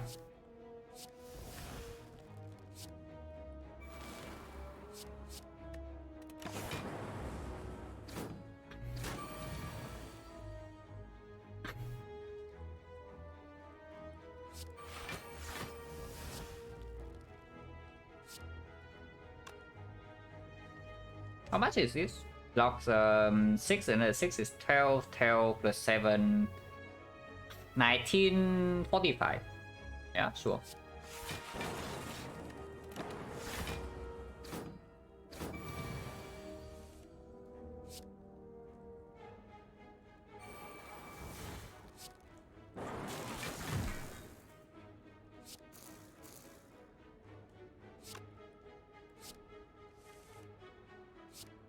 This deck is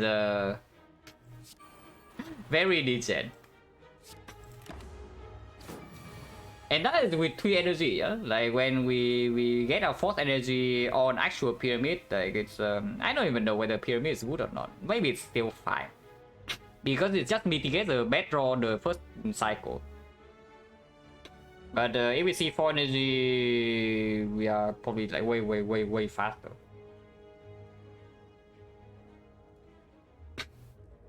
Other than the skies, it's not bad. It's definitely not bad, the dual cast upgrade, because it opens up immediately meteor strike into dual cast. But yeah, double reinforced body into dual cast plasma is also a strong thing.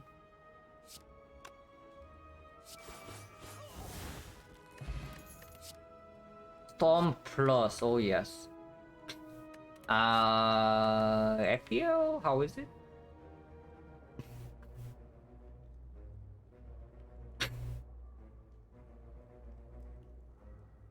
It's okay.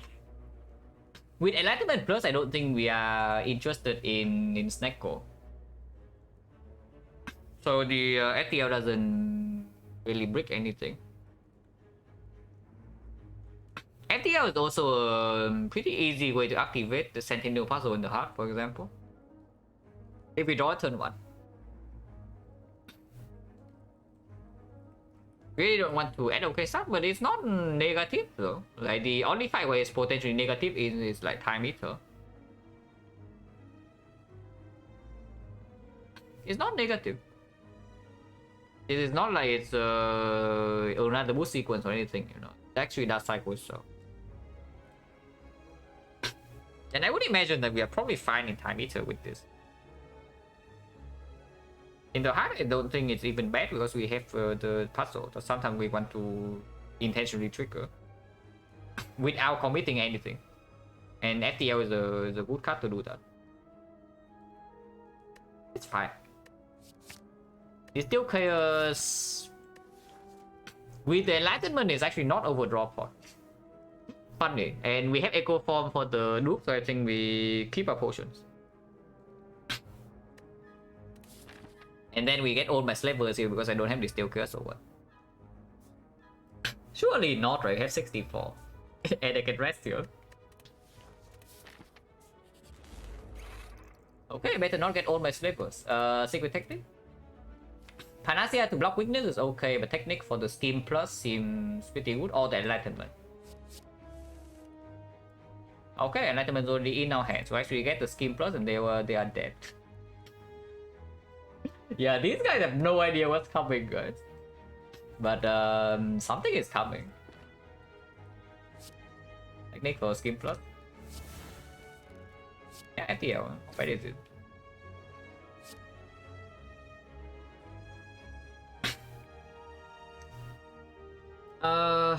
Meteor Strike Glacier, then we don't really have 4 energy next turn. But also deals a lot here. We are weakened 22. We can also wait on the Meteor Strike. There's no need to play Meteor Strike this turn. Is there a reason not to? Beam Cell mainly.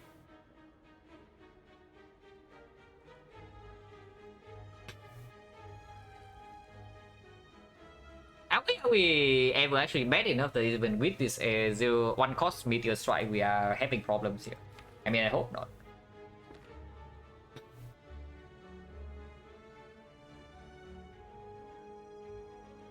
Action to boot here. Yeah. Yeah, sure. Yeah, maybe it can help me with figuring out how to take damage in this turn. But if I play EQ, then I don't really take damage. That is actually pretty low damage, right? So if I play Meteor Strike now in here, not always possible to kill it next turn. And Echo Form is going to cost 3. So like Meteor Strike into Glacier in here is actually pretty bad. It has weakens on turn 1, so it's pretty smart. How do I take damage here? Glacier blocks for 13? This blocks too much, man. I play 2 cards and I already blocked 26, so the next time I just draw full. But I guess I can do something like Hollow EQ minus into the Glacier, into the Cell Repair or the White Noise, and then we retain 4. We draw like +1. Sentinel puzzle for 1, but keep the meteor strike in hand. That seems weird. Yeah, that seems really weird. Well, maybe I just full block this turn. Because even if I'm vulnerable, these things are still full blocking. So how bad is it really? Yeah, it's probably actually just Glacier into Meteor Strike, right? Glacier into Meteor Strike into like boost sequence to White Noise or something. I want to keep 3 Plasma, I think. So how much block is that? This block 6, 6, 19, 32. So yeah, it is full block. Let's start with this. Because I have an on-cold snap.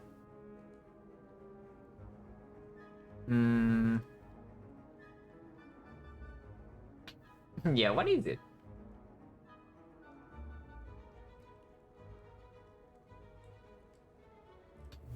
Maybe... I don't even know. No, really, what is this? Yeah, I actually have no idea. So if anybody knows the answer, you can tell me.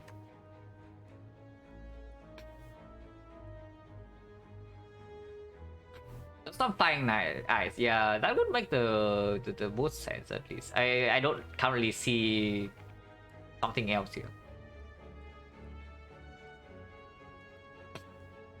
Punching to the middle of a sentry. Is it a sentry? I don't know. I have no idea. But yeah, whatever. So Glacier me White Noise first. Maybe I draw into Electro and just play it. No Electro, but sure, it deals a little bit more damage. Still Glacier Meteor Strike boost sequence, yeah? Okay, Lightning also knows what's up. He's the correct guy. Okay, Revente, this is your time to shine. Finally, it's your time to shine, Revente. Or we just don't believe Revente at all and just play our Echo Form. If we play our Echo Form, Reinforce Body and take 9 damage here, we are vulnerable, but then we have Echo Form in play with 6 energy. Next turn we draw 8, so we never take damage. And then double buffer is also covering for like every turn afterwards. So do you believe or do you not? Because we need this to land 1 hit only on this. It's 5 out of 9. That Revente is landing a kill on this. If it fails, I can still play Chaos to gain my energy back. Okay. Sure. I believe, guys, but it failed me.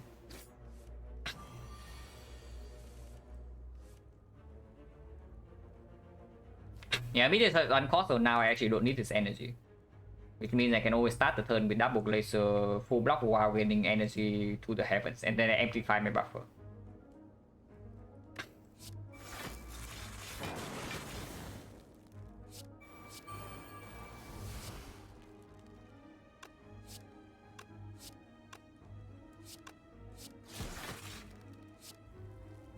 It's 10, yeah? Yeah, it's 10.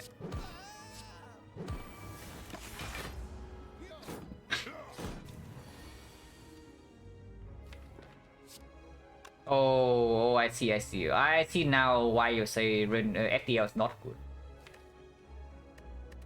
Even draw into the cell repair that I cannot double it. I mean, it's like -2.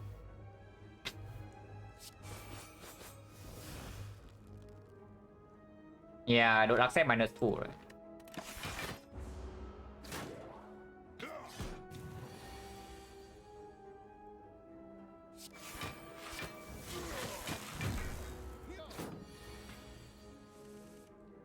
Okay. Coming later, I guess.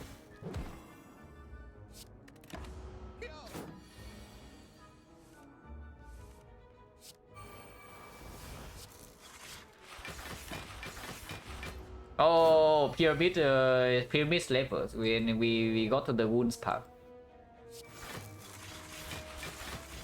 Yeah, hand flattered by wounds, guys, and they do not get discarded.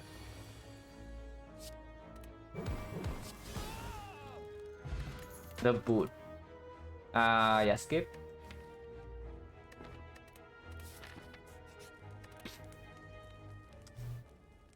Upgrade.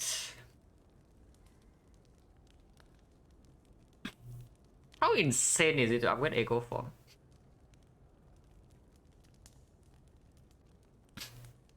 No, really, how insane is it to upgrade Echo Form? Dual cast upgrade can definitely play as well. White Noise upgrade can still play, Amplify upgrade can still play, Chaos upgrade can still play, but probably, yeah, probably not Chaos.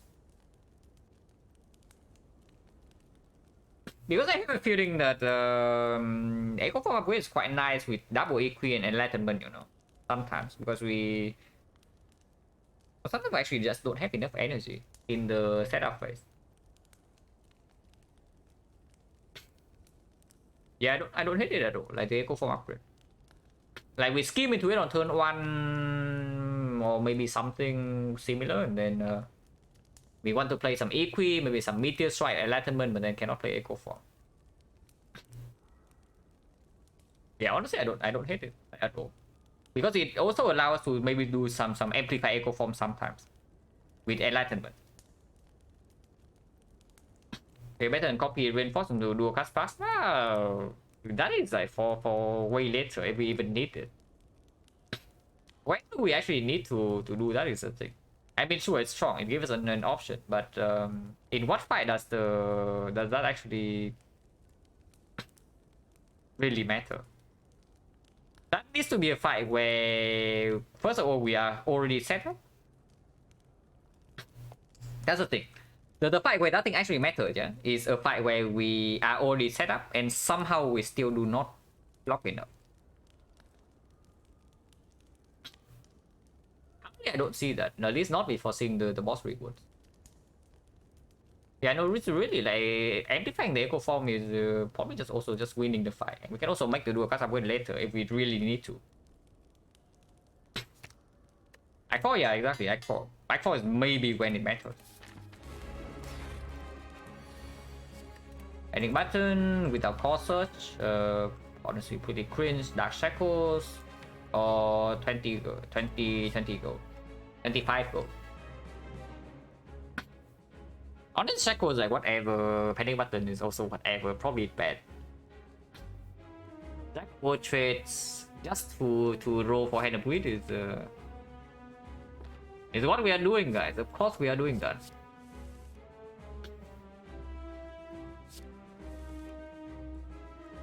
Okay. I guess. Okay, whatever. No hand of greed. But we can Enlightenment this Meteor Strike and then rebound the Meteor Strike, yeah? So, yeah. Bad things happen to Collector next turn. And I guess we can retain it so it's not so bad if she decides what type. Oh, the boot. Look at that. Yeah, whatever. I also play Cold Snap.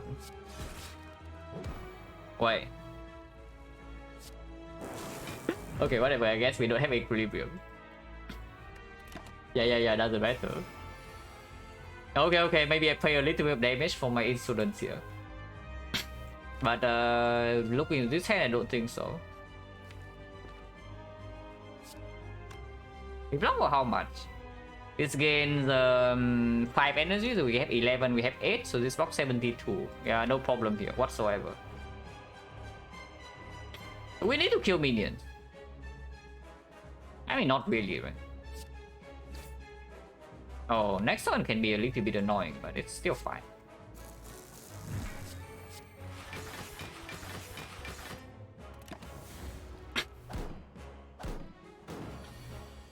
Echo, we do not have retain.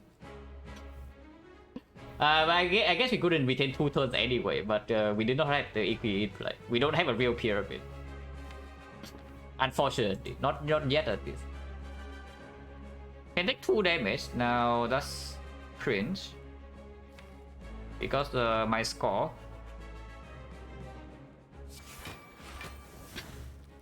But sure.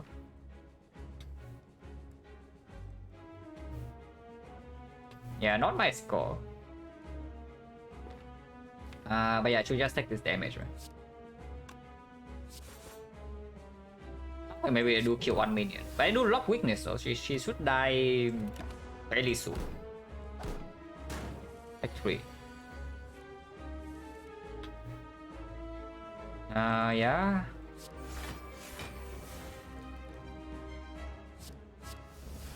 Yeah, okay, sure. Bias Cork, not like I even care about that. Like, what does focus even do anyway? I think I would like to block weakness. No, really, I think I would just like to block this weakness, you know, instead of blocking the 4 focus, blocking the focus down, gain 4 permanent focus. Like, what does focus even do for me? Yeah, probably nothing.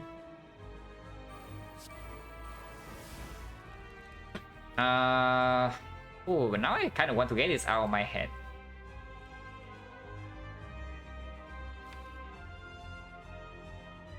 Whatever, for focus cannot be that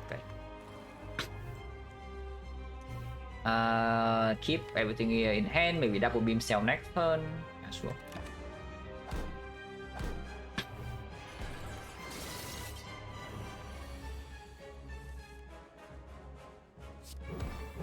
Oh, the boot.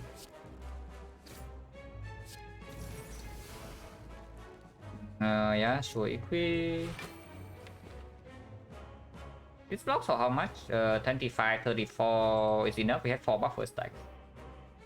Or we can also just do Glacier because yeah, see the meteor strike is coming. Okay, it's coming next turn.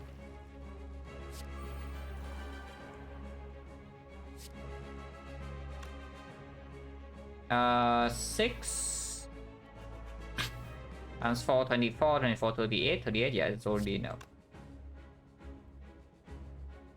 I don't even want to play this coast now.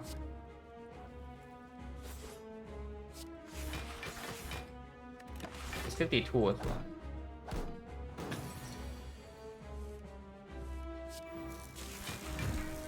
It was also rebound on the meteor strike, but I don't really care. Yeah, this fight is just over, so let's just play the fight. Oh, the boot again. Popping off. You cannot even attack next turn, so I don't even need to rebound this.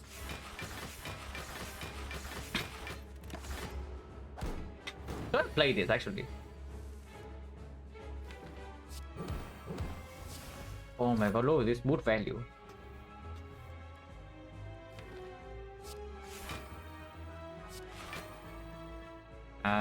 Sure, just play this. We have 4 buffer stack there, and we can easily block like every attack she has. Wild Frail and vulnerable. So we are kind of strong, I would assume. Yeah, we are probably kind of strong.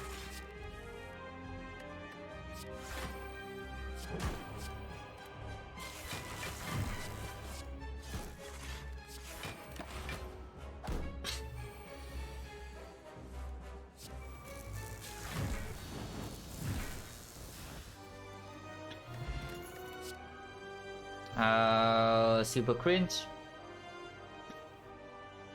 Yeah, this is just an easy skip, right? There's no way we take the machine learning plus. And second amplified FP, not rainbow, absolute garbage. Block potion, yeah, definitely not as good as the draw pot. Duplication, probably not, because it can open the big meteor strike turn on its own. Free energy? I mean, I'm pretty down for free energy. But machine learning plus, so bad you saw in the collector fight. We just retain our hand every single turn here. And honestly, our deck is not even that big yet, and we probably get +1, maybe even +2 removes from this spot. And turn 1 it breaks 1 draw, mainly because like when the fight goes long, we already win, you see. If we already win when the fight goes long and we retain our hand every turn, then machine learning doesn't offer anything. Unfortunately. Usually I like the cut, but definitely not in this spot. We can double shot to double remove if we really want to, or we have too much go. There's nothing that speaks for question mark over fights. I would still like go to I would still like to go to fight to yeah, just get more card roll really. Like some holograms for this meteor strike would be cool. A recycle now I definitely would take. Yeah, let's take some fights. I can still do maybe 2 question marks. Usually I like doing 2 question marks to gain direction. 3 is too much, but 1 is too little. So this seems okay. Like go here, question mark number 1, question mark number 2, take elite. From this elite we can go to fire or here depending. And then second elite. And from here shop or fire, most likely shop. And then we go burning elite. After burning elite is like force question mark. So then it's like 3. No decision here. I guess the not really. How about fires?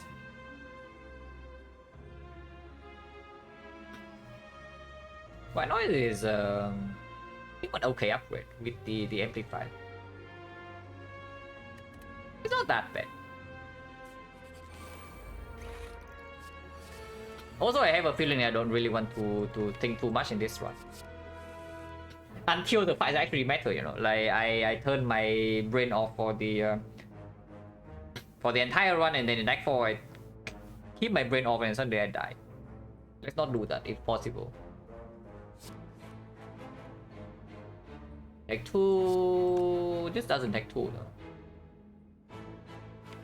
So I guess I don't play Ghost now.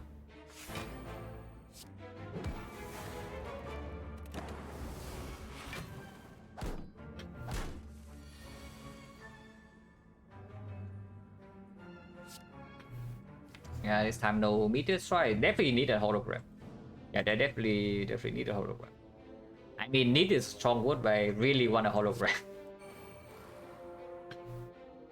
Now I would actually pick a third equilibrium in this spot because it's extremely good for this deck.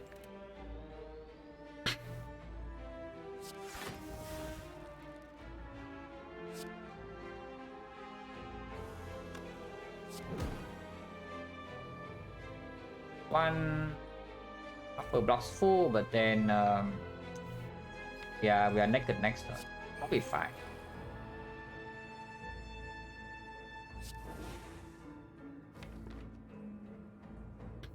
He's gonna be played later.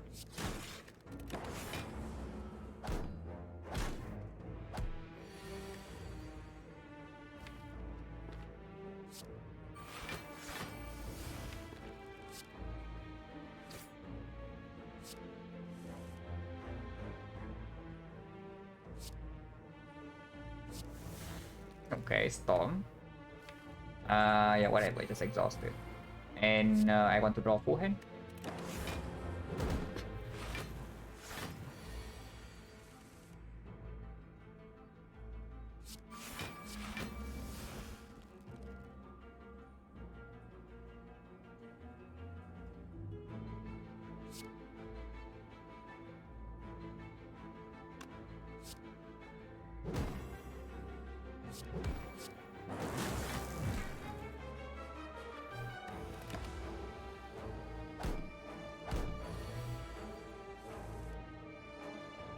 But yeah, definitely want a hologram that like massively improves both our damage and consistency. That's just insane.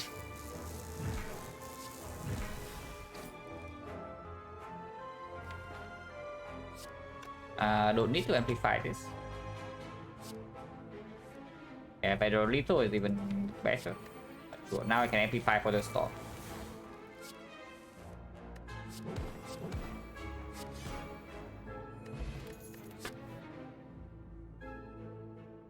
It's green, but it's exactly not what we need here. Because if we are dying, this one is most likely because we take massive damage in one single fight. And not getting chipped down. But we do have an echo form. So it's like plus 20 into the heart really. So minus 1 card into the Act 4 elite. But it's plus 20 into the heart. So it's kind of like getting a slime into your deck for a pentagram. Or I can also take full-headed into upgrade. That's possible. It is possible to double shot this. I can go to double fire. Coded plus is not bad. Not quite a hologram, but it's not bad. But we don't really have slots here, so the if we want to keep up our plasma, then the coded is also awkward to play.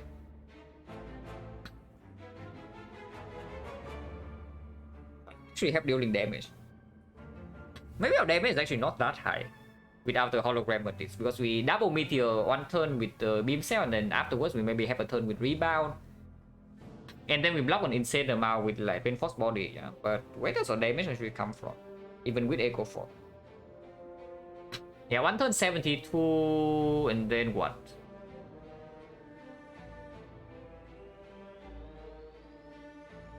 Yeah, it's actually a little bit fishy. Damage wise. I mean, doesn't mean that we take this.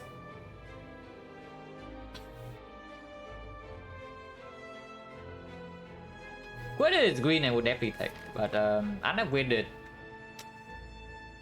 not really good enough, right? Yeah, I don't think it's actually good enough. There's no problem here if we say that we deck damage. But if it was infinite before we see a recycle, no. If we see a recycle, we are already infinite.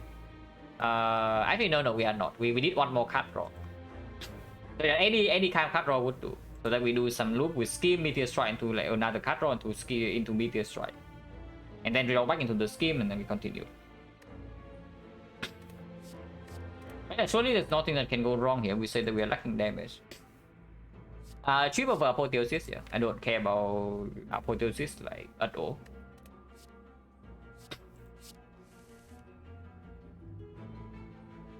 And very important to take Sentinel Puzzle this turn. So reinforced body unfortunately blocks for one. No, it doesn't block too much. But boost sequence kind of sucks. If we spend 2 energy, it is dealing blocking 31. So yeah, it's too much. Does Strip cause search reinforced body and take the puzzle,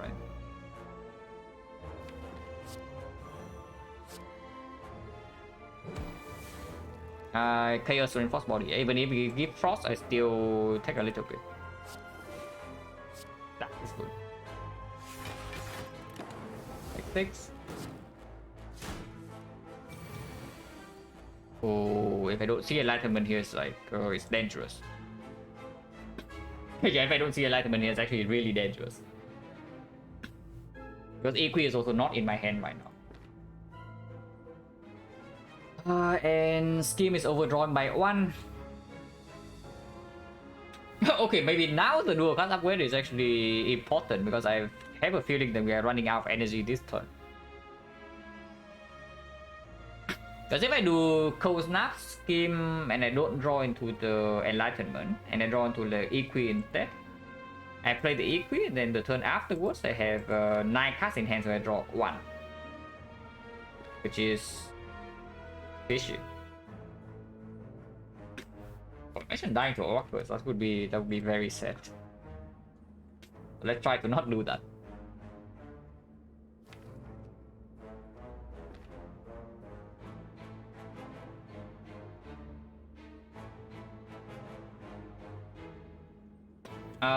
I think Cold Snap, Scheme, and then re-evaluate. There's also a line where we completely abandon this Meteor Strike by doing Amplify Buffer, but that cannot be correct.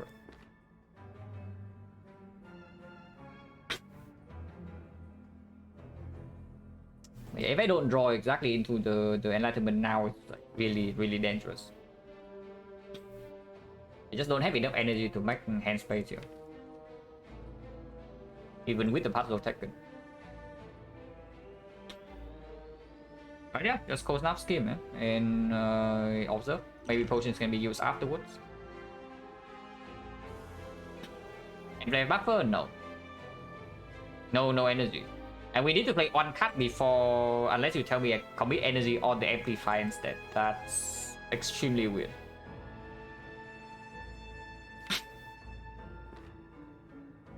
Yeah, Cold Snap, Scheme.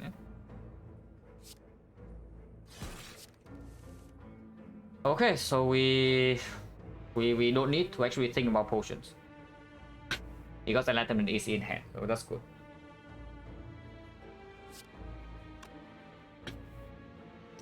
Definitely play it now. The next thing I do is a little bit more debatable because now I can do even equi buffer.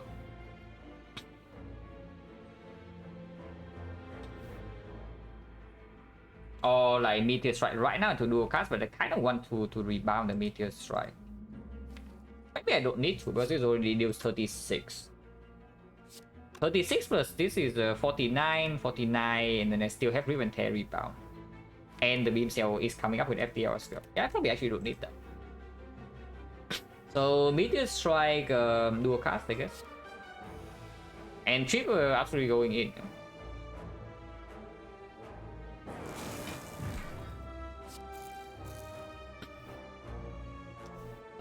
Cell repair is still in there. White noise, capacitor is worthless, but maybe it's not that worthless.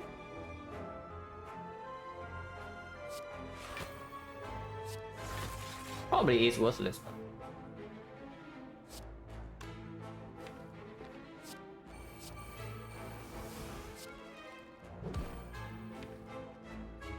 Yeah, I don't even care about the off slots like whatsoever.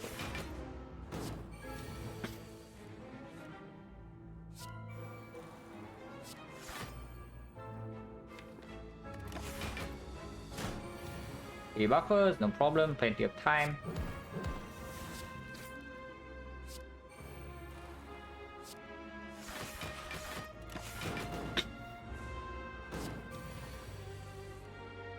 Yeah, that definitely tells me you want more Flood Draw this deck. One energy generation card is fine too. But only one. Definitely don't need to.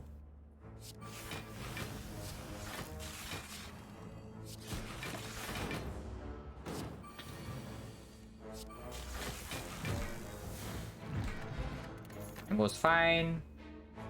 If it's coming in again, here's the white noise plus if we would like that. I don't. And yeah, another run, another defect run, another run that's hologram is nowhere to be seen. Actually possible to find hologram.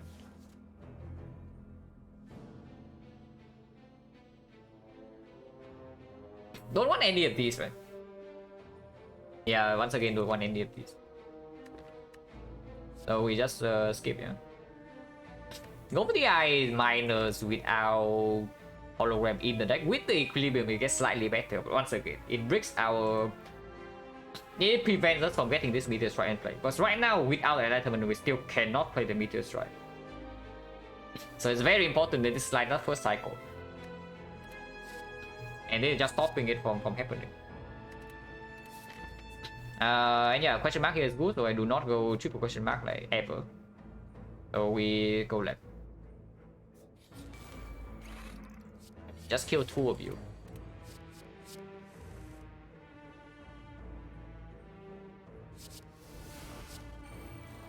Yeah, just stop. But I don't want empty white noise plus, I literally just explain. Okay, yeah, it's not it's a card that slows down our setup. This deck only has one thing it wants to do, basically. It wants to play the Meteor Striker Enlightenment. So every single thing from here that slows this thing down from happening in the first deck cycle is bad in our deck. Like everything. Maybe the second Echo Form I would take over it, because if we Enlightenment the Echo Form instead, then maybe we can delay playing Meteor Strike and we are still fine in a lot of fights. But for most fights, we need to play this Meteor Strike. To put on top, it doesn't matter what we put. I mean, maybe this.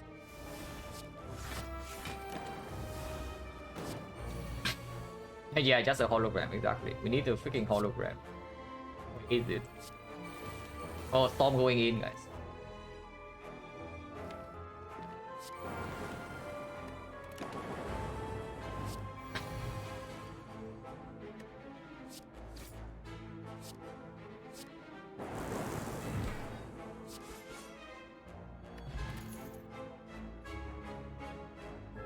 Yeah, 6 scheme, compound rival, coded plus, hologram.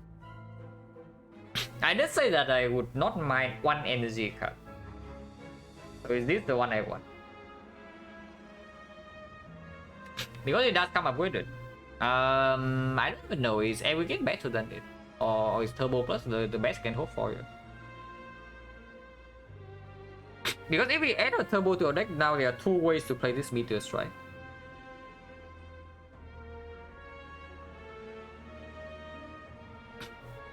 And it's not so bad with the 6 plus, with the Scheme plus already being in the deck. Play Meteor with Enlightenment? Yeah, sure, like why not? It's still... like people forget, you know, but this thing gives you 6 energy back. It costs 5, but it actually gives you 6 energy back. So if you can play it, it's overpowered. And yeah, like we also have 2 reinforced body, it's true. How bad can it be really with the equilibriums as well? But I only pick only one of this, yeah. I do not pick the second copy. And I've been talking about, yeah, the floor right after. So we can Panacea block weakness. Or we can blind this thing to weakness in case it's doing something bad, or we can also discover. Let's discover. Discover is nice. Okay, sure.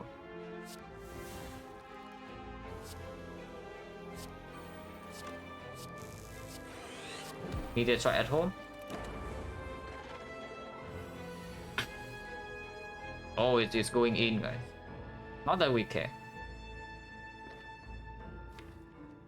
But now we know the Enlightenment is missed, but because we have this plasma, we can actually play this Meteor Strike, though. It's that cool. Do I want to retain this, or do I just want to cycle?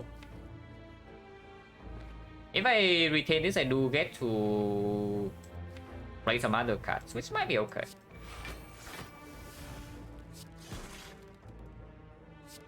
Taking damage is not so bad either, honestly. But probably not. It's skill, yeah, it really is.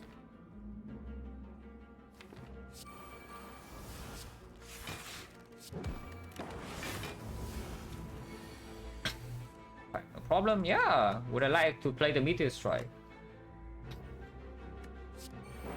Of course I do. So now we never ever have energy problems. Hello world. I mean I play it up, I don't amplify that, right?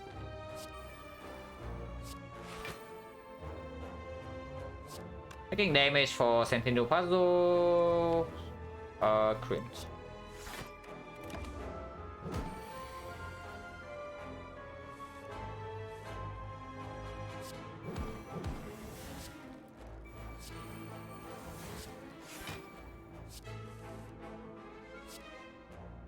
Yeah, of course I would like to play Meteor Strike, just look at it.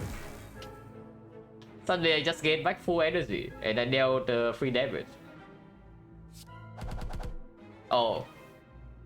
Oh, the beam cell. The beam cell robbed the boot, guys. It was the boost time. And it got robbed. What can you do?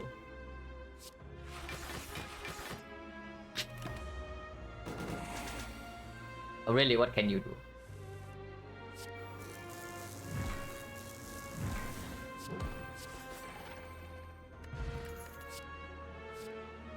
It's minus, but I mean I click it over these things, right? Yeah, it's not green, but I don't care. Yeah, please give me a freaking hologram. Thank you. Oh, this question mark is pretty queens then. We see 2 reveling events already. Unless we see sensory stone or for a good folding, this is probably an empty node. Yeah, just Relic. 99 gold, technically pickable, but completely stupid. Upgrade all cards also completely stupid. So let's just get our gambling chip here or something. Wait. Okay, surely nothing bad will happen next turn. We can also do Dark Shackles to try to retain it with the Equilibrium. But we only draw 4 on turn 1 with the boost sequence, so I would like probably not. Yeah, surely nothing bad happens next turn, right? Reboot? Reboot is okay.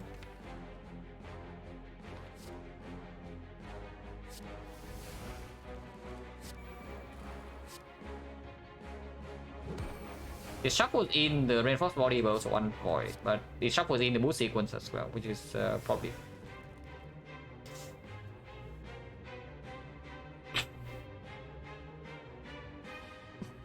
Okay, that's problematic. That's slightly annoying. Yeah, surely we don't get crit the next turn. And there's nothing else to do, so we just hope that we don't get owned here. Okay, it's not that bad. It's only 42, guys. Could be worse. We're taking 16.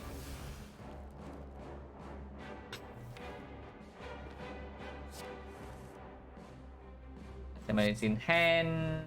Yeah, not much to do. Minus 16. So it's like minus 2.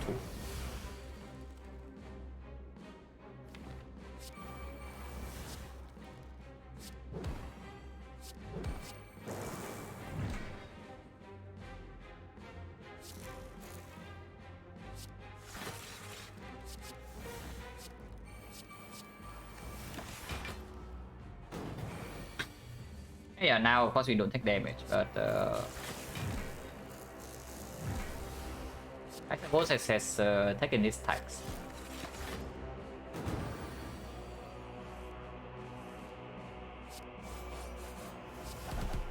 Oh, the boot. Does anybody else like always root for the boot whenever it procs? I always feel so happy, you know, whenever I see my boot procs. Oh wait. Oh really? Calipers for me? Interesting. Oh, is Calipers good for us or what? Okay, so this you know what does Calipers say? This Calipers say that the moment we set up, we win every fight. Oh yeah, let's just make our setup faster because after we get down Echo 4 Meteor Strike Reinforced Body, we just win. So of course we don't take any of these garbage.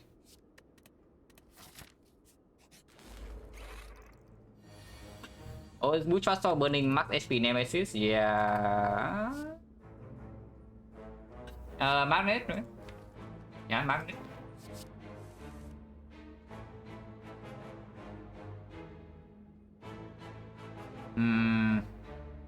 Echo Form Zebly play. Honestly, it's probably Equi. Because now I can even Equi again if I draw into like Meteor Strike or the Enlightenment.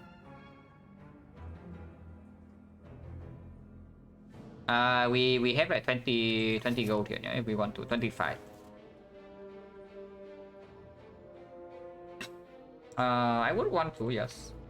But I would definitely like to do that.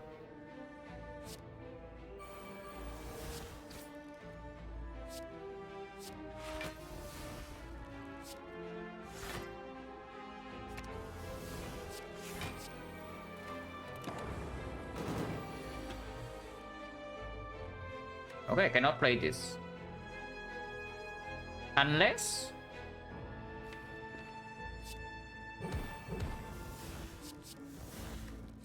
Oh, I cannot play that. Actually, we can. So, yeah.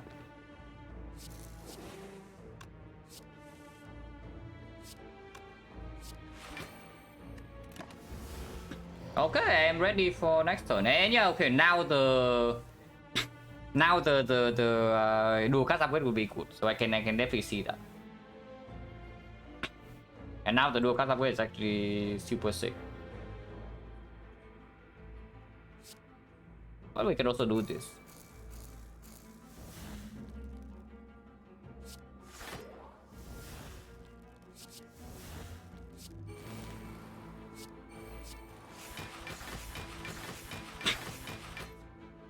25, 6 slots. One of them defect, one of them is Ironclad. So character difference.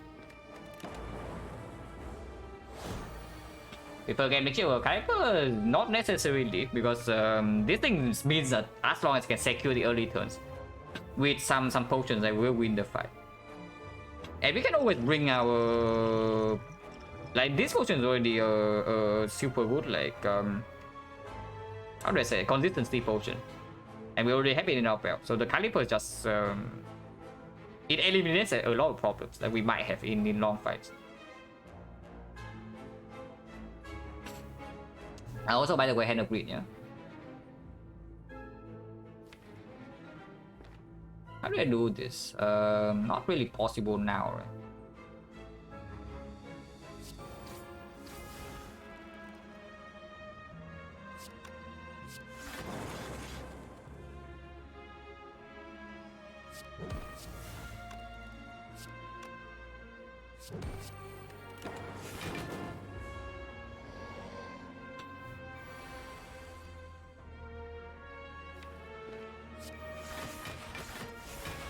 Now we need another hand of Guido.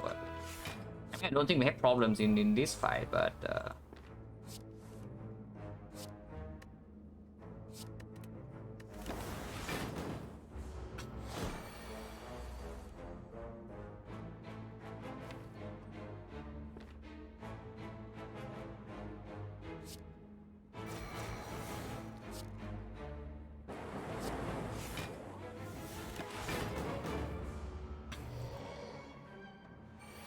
yeah, we have 2 magnetism, so surely it cannot be so hard. Secret weapons is good, I guess.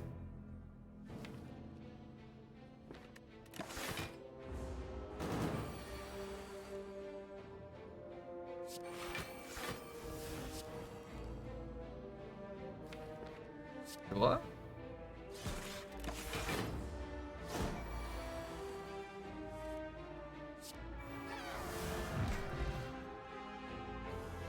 Okay, I forgot.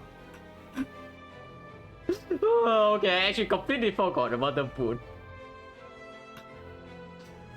Yeah, okay, whatever. Minus 25. But sure. Yeah, the mood sense is regards. Okay, whatever. 25 goals not going to make a difference, guys. Like, come on, surely not. Loop is honestly pretty good. I don't know whether it's good enough, because once again it slows down now our setup, but it makes us much stronger after setup. Is that what we care about? Because loop also opens up another form of scaling that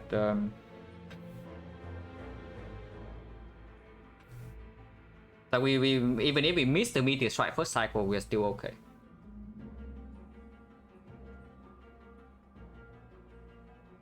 After we deploy Meteor Strike, of course, it's very strong, but once again, it's not necessarily at all. If we have played Meteor Strike and we drawn to our reinforced body. But yeah, it does open up the chance to just do some Loop Frost instead with Echo Form, in case we want to make a Meteor Strike or something. It is possible. It is possible, just because it offers a second way of blocking. That's okay. And if we say that damage in the high fight is extremely slow, for example, we need to block like 300, then the loop will perform that. And it's possible that we get to that point if we shuffle out a Meteor Strike at one time. Still, hologram upgrade goes first. Yeah, hologram upgrade definitely goes first. And going for it here.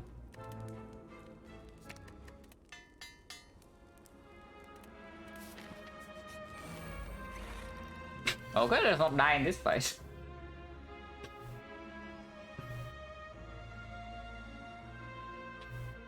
Actually, it's weird because the thing is that it's +1 card. Of course, it slows down the Meteor Strike setup.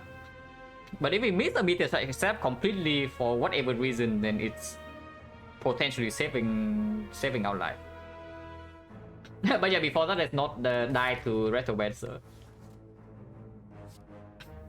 25, yeah. But we have boost sequence already, so I don't think we need good instinct. Boost sequence, good instinct is over blocking and definitely need puzzle.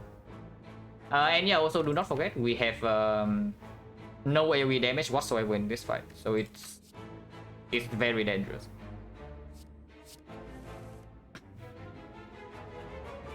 Yeah, it's actually very dangerous here. I can skim.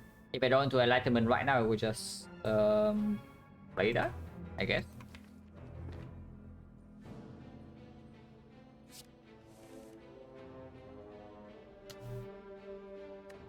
Oh, draw into the hologram.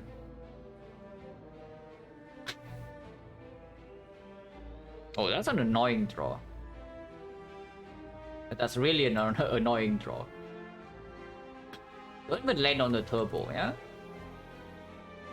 Is it the moment where I just play the Equi? And say that we don't need Echo Form now, and then we just draw into the Turbo Enlightenment next turn, because we can hologram the skin.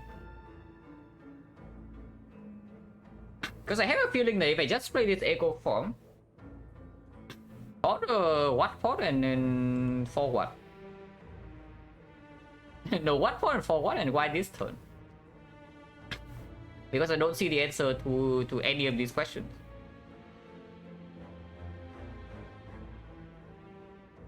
There is also potentially the line that we just do like boost sequence, beam cell, loop echo form, and we say next turn maybe we draw into like reinforced body or buffer or something. But buffer doesn't even full block. Of energy, yeah, if you miss and what? Do you accept that next turn or what? Because suddenly now next turn you cannot draw. Because your hand is freaking full.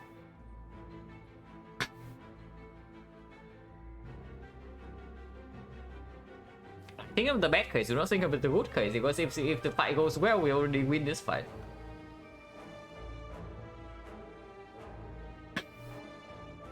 Because yeah, Echo Form being in play but not Meteor Strike is also not doing much. If we draw into anything that makes us play this Meteor Strike next turn, Enlightenment the better one, yeah? But if we even if we draw into Turbo, we can still Turbo Meteor Strike into Chaos to give energy back. And that kills one dagger, we can also play Echo Form afterwards. Yeah, I play this Equi.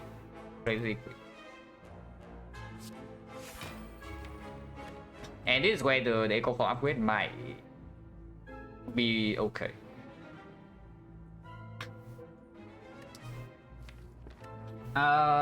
What's next though?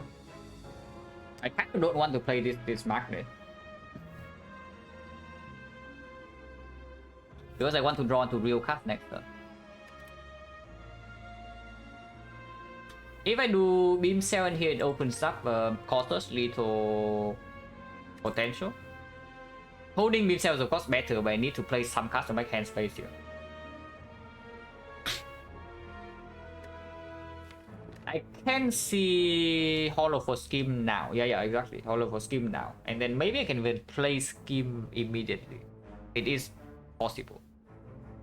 Because if I scheme into Turbo Plus, I can even just Turbo and play this Echo for 3 costs. That's not so bad. Yeah, that's actually not so bad. I don't want to save boost sequence for next turn though, but I guess I can do that either way. Like Beam Cell, Hollow for Scheme, playing the loop or keeping the scheme in hand is the next question though. Because the loop next turn is also dealing 8 passive damage, maybe it helps me kill one of the 2 daggers here with potential FTL, potential core surge, maybe some rebound codes now. And also leaving hologram in hand, if I draw into enlightenment next turn, I am allowed to actually play Meteor Strike into hologram into Meteor Strike again. Kill 2 of the big daggers and then we can maybe even block with reinforced body. If I hollow for scheme right now, I do not have that. So I'm basically trading 1 energy next turn for the flexibility to use this hologram. It's probably worth. Honestly, it's probably worth. So if I draw into turbo next turn, that's 7 energy. 7 energy, meteor strike goes to 2. So it goes to 2. How many off cards? 1, 2, 3. Because I'm thinking of also playing this chaos to make hand space. And I probably should. And yeah, I play loop, yeah. And I play boot sequence because we are wasting puzzle draw anyway. This beam cell can wait. I do not need to play this beam cell yet. And I see where the lightning hits.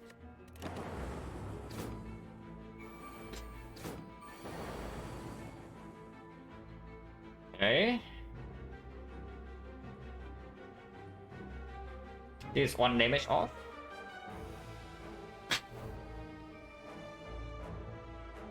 We definitely don't die this turn, yeah, but it can get weird.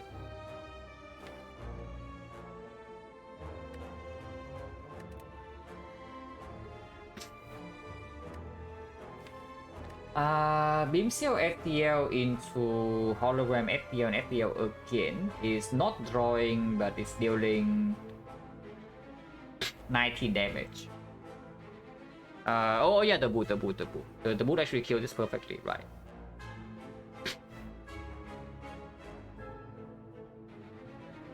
There's just beam cell FTL left, I guess. And then we see.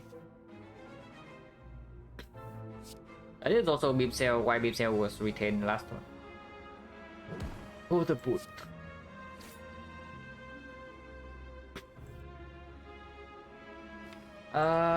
Yeah.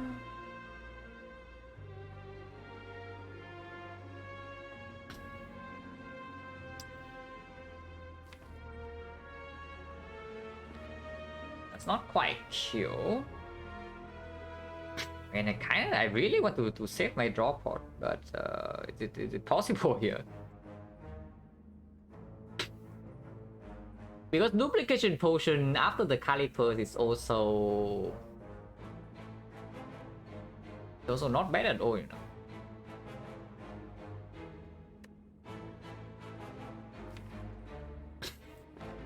Like for example, I just do hologram for the Equi, play the Equi again, and then play maybe double call search here. Block 18, take but then next turn it gets weird.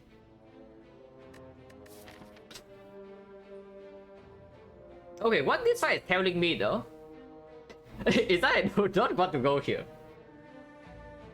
Yeah, what this fight is actually telling me is that I do not actually want to go here. So we can double shop, I guess, with this much gold. Maybe get more reboots. If we are still alive, of course.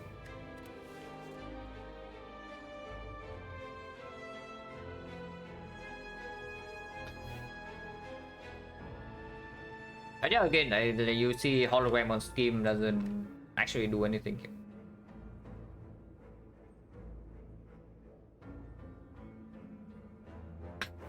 Yeah, I can see just call search on this into...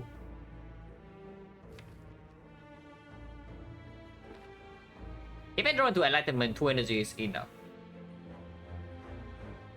So I can even see hologram on the beam cell, for example. Like beam cell this thing into call search it into the draw pot.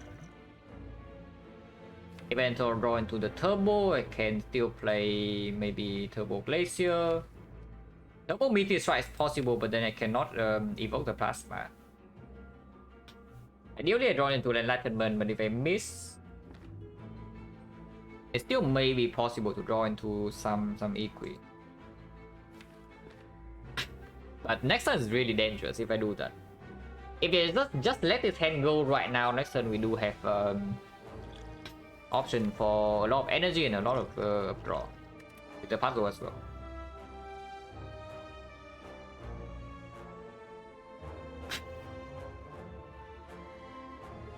There is also a consideration to maybe not even killing this, but that seems quite weird. Yeah, probably not.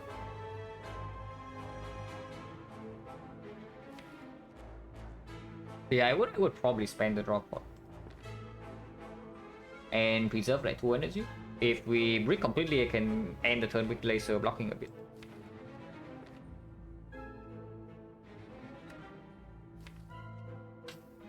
Two more wounds in my deck is not really nice though.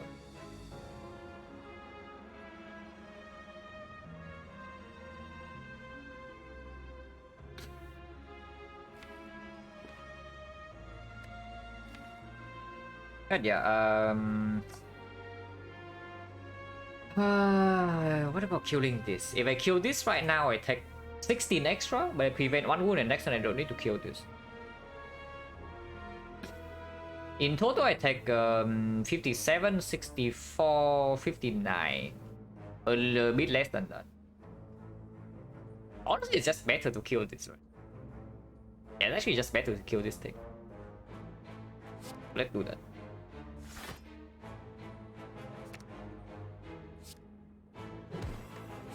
Search. Now draw pot exactly 3. The turbo is here. Unfortunately, Meteor Strike still cannot be deployed. But we can maybe amplify Echo Form.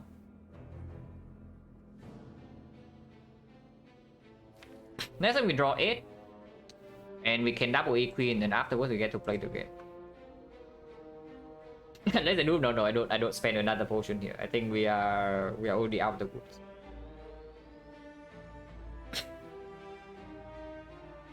By out of the woods, I mean we take like billion damage, but we don't die here. Worst line possible is reinforced body, yeah. Yeah, that seems awful. Unfortunately, we also drew both reinforced bodies, so playing Meteor Strike in here to block more this turn is also not a real thing. Because next turn energy doesn't convert into anything. Yeah, this is just Echo from Bracer, right? Or Amplify Echo from reinforced body. That's another thing. How much damage do I take in that case?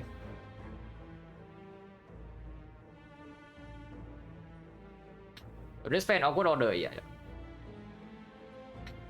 It's just another like 50-50 things. Like you draw one way, the loop is good. You draw another way, the loop is bad. The same goes for like Meteor Strike. And then I knew that when I pick it, so it's just a little bit unfortunate.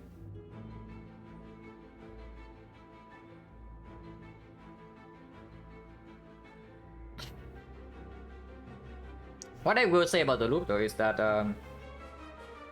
if we do not die first cycle of in the hard fight, then the loop should make sure that we never take damage afterwards with Calipers.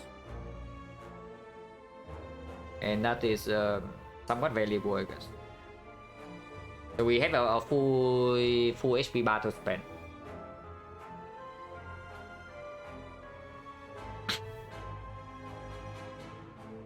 Man, this is so annoying because this fight is like not anywhere over yet, even after this turn. Amplify Echo Form, and next time I can do double Equi, double Buffer. I don't really take damage, but this turn I take how much? I block 9, block 14, I'm facing 57, 52, so I go down to 26. But with double Echo Form in play, potentially I can heal 21. Even if I only heal 14, I go to 40. 40, not that bad. It's not actually that bad. So let's yeah, amplify the Echo Form.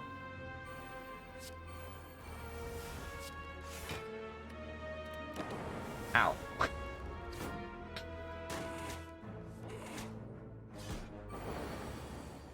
That one, huh?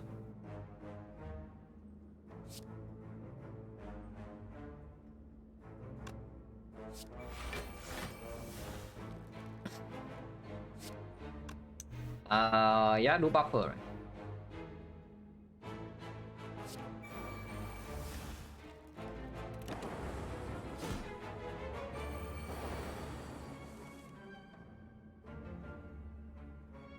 We are not out of the cringe yet because yeah, once again there are 3 wounds in here, and retains only for 1 more turn.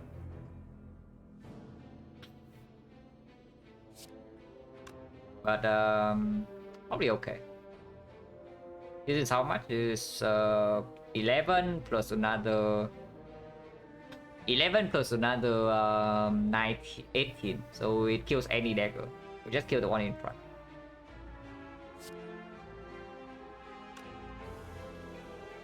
Oh, no. Double cold snap first and see where the lightning lands. It's better.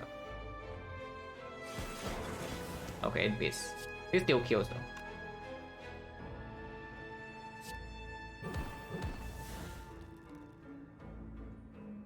Him? We are still full blocking, yeah? We have 4 buffer stacks. It's slightly unfortunate that she's doing the multi-hit, but this turn at least we are fine. Yeah, even if we do like dual cast this frost, we are only blocking 15, so we are losing 3 stacks here. Unless... Okay, no unless. Wait, River Test sucks. Yeah, no unless in here. I mean, we can try again. We can dual cast this lightning, but I think I just play my white noise now. Oh, the storm. Yeah, perfect. Ow.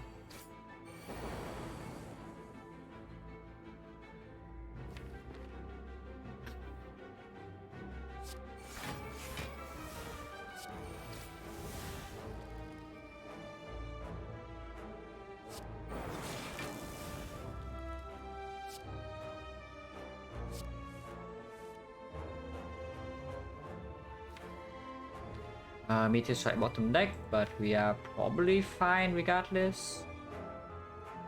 Yeah, we are fine.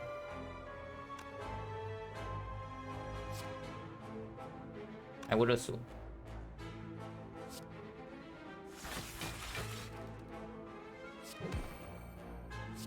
Can play this, can also not play it, doesn't matter.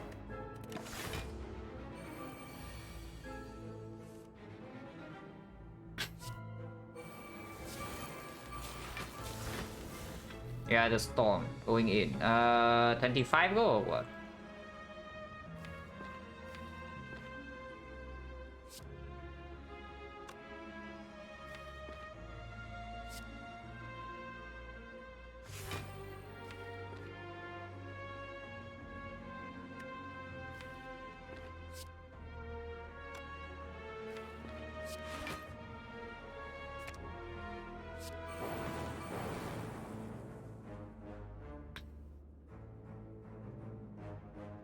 Still retain 3 more, so sure.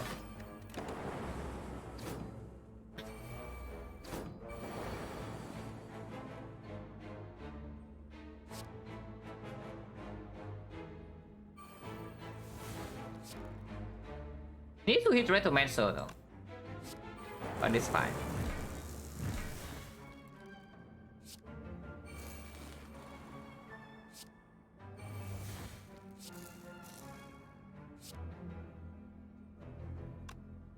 This is 102, yeah. So we block, yeah, we definitely block enough, and next time we can double this reinforced body.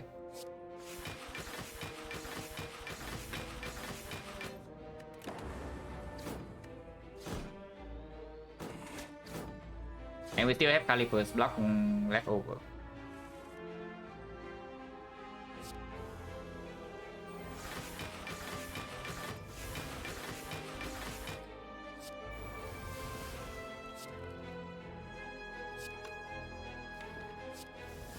Okay, Meteor Strike.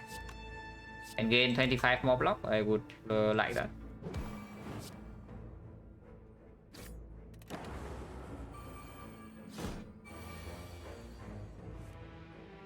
We can stay here, yeah? We wait for the Handle Grid. Could have also waited for the 30 heal, but I think that's like pushing it a little bit too far. So probably not.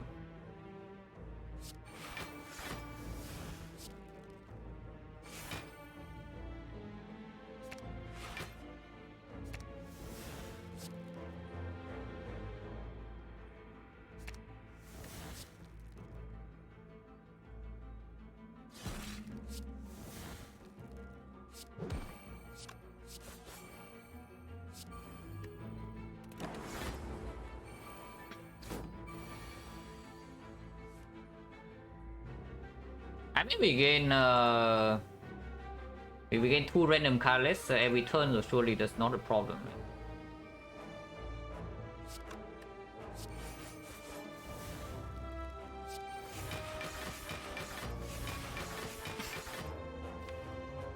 There's nothing in here, so, but we can still play violent.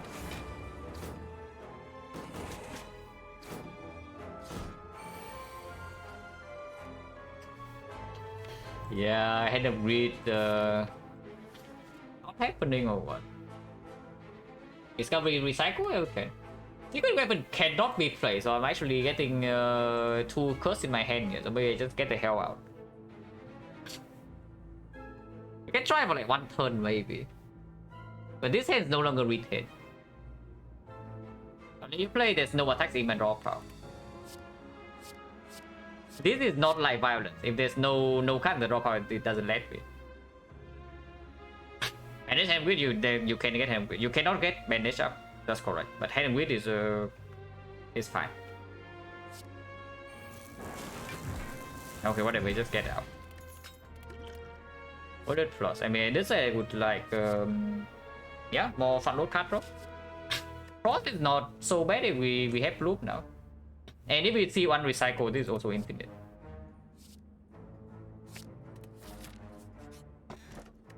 Dream catcher, yes, exactly what I did. Oh, cannot be better, guys. Infinite? Yeah, remove, yeah. Yeah, I think I know what I want in this shop. I do not know whether I would like to go to a second shop or not, but we'll see. So first things first, remove, and it definitely goes on Rip and Tap. Anchor I don't care about. It can be weird to ping myself with the emotion chip on turn 1, you see, against the heart. And against the Spear and Shield, I guess it's convenient to take the puzzle, because once again, Boost Sequence Plus is overblocking if we are facing the bad pattern. So it can get a little bit annoying. But I do not play Ghost. Secret weapons have lined up. Something else is also helping lining up. You know what that is? Yeah, of course I buy that. And now what do I leave? But I have a feeling like I should just leave this shop and go see the next one, because I can still buy any rare relic. I just leave the shop. Nothing else to do here. Like, hopefully it's free. Hopefully.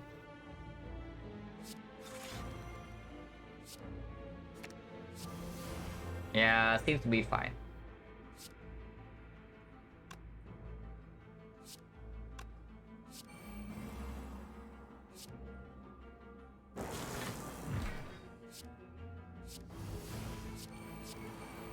So retain 4 block.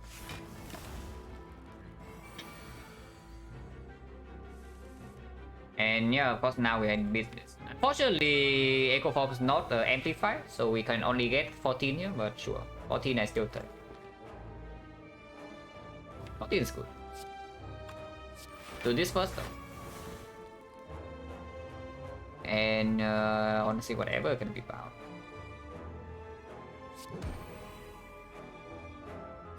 Yeah, sure, whatever, can play this. Don't need 4 buffer stack.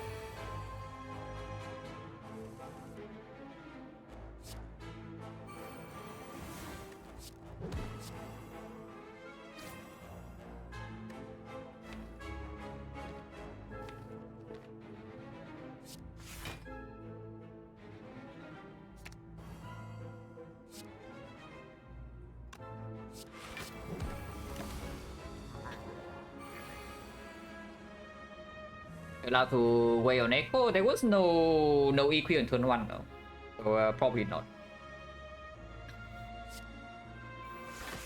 Fight's over, by the way.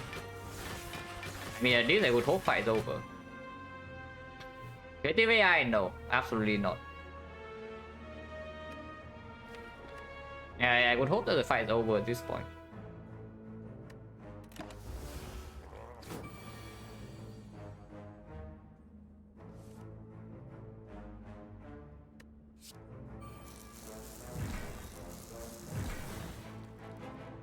Hologram is still in my deck, so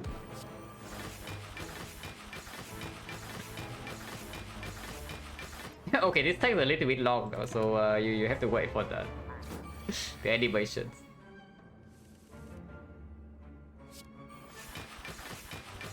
But this thing is only attacking for like 70 per turn with calipers 85. We can block 85 pretty easily. The boot.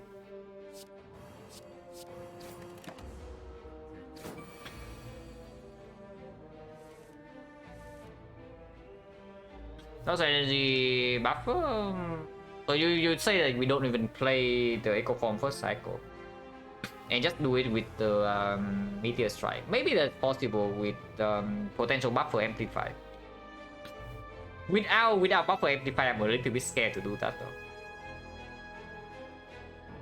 And honestly, I think we just heal in the next fight anyway, so it doesn't matter too much. I need to take any risk here. But yeah, this is good. And then we... I mean, at some point we need to do damage, but not not at the moment. Yeah, at some point we need to do damage, like maybe now.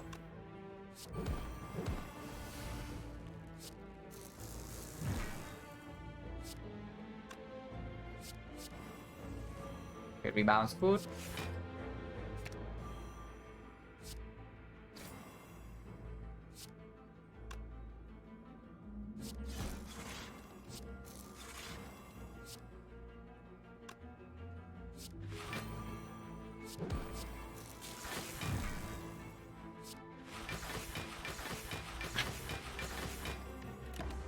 Still, this thing has 7 regen though, so that plan doesn't work extremely well. Yeah, second hologram is still definitely pick. I do not think I'd pick a third one, but second hologram I would definitely like.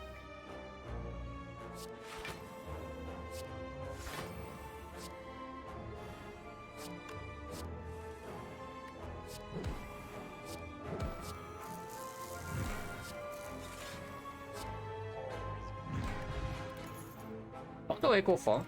That seems quite good. More to hit sync.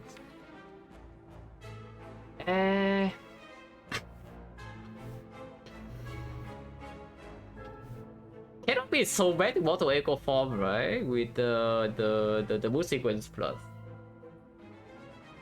Auto hitting is a little bit strange because again, the deck doesn't have a massive amount of energy before Meteor Strike is in play. So yeah, sure, it's a skill, but I don't think it's what we want at all.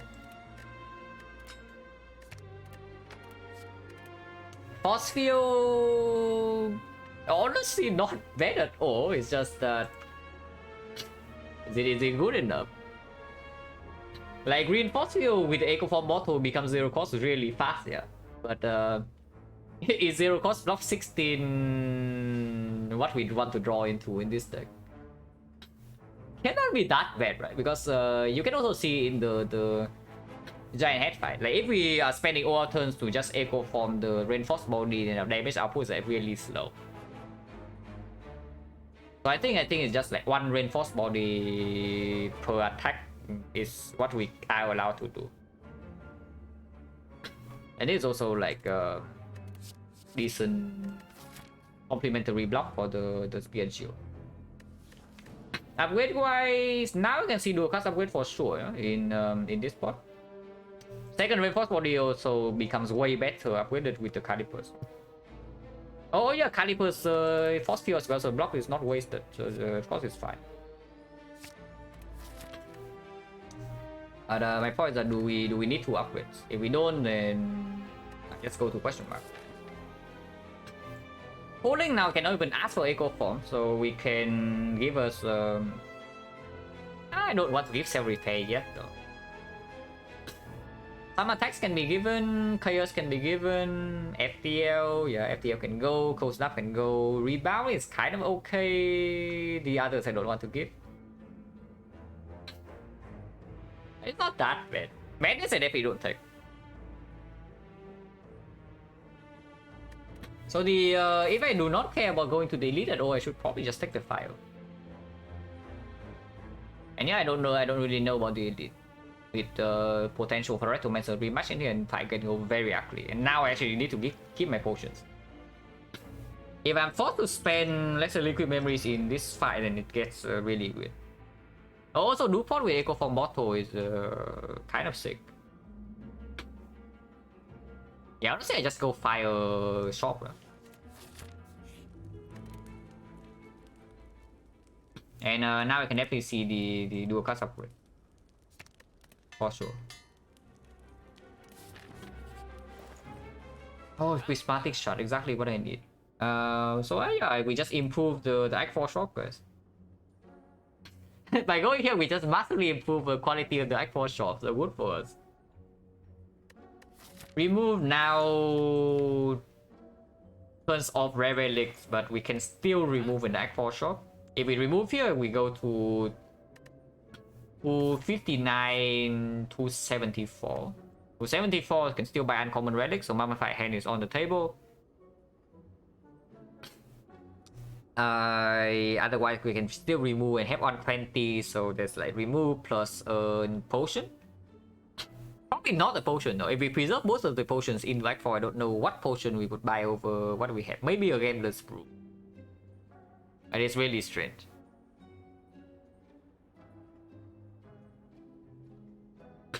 And in terms of rare relic, it's just a double remove is quite strong here.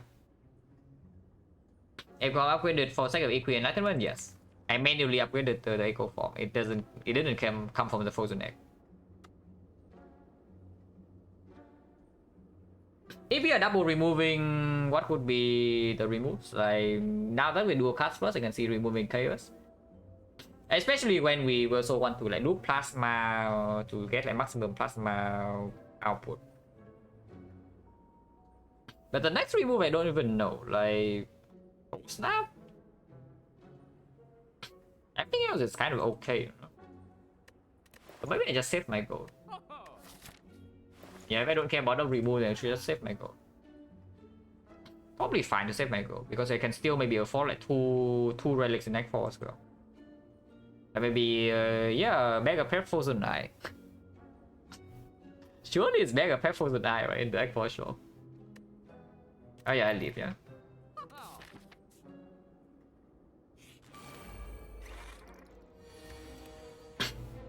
Need to be careful not to get owned here, because we get dazed.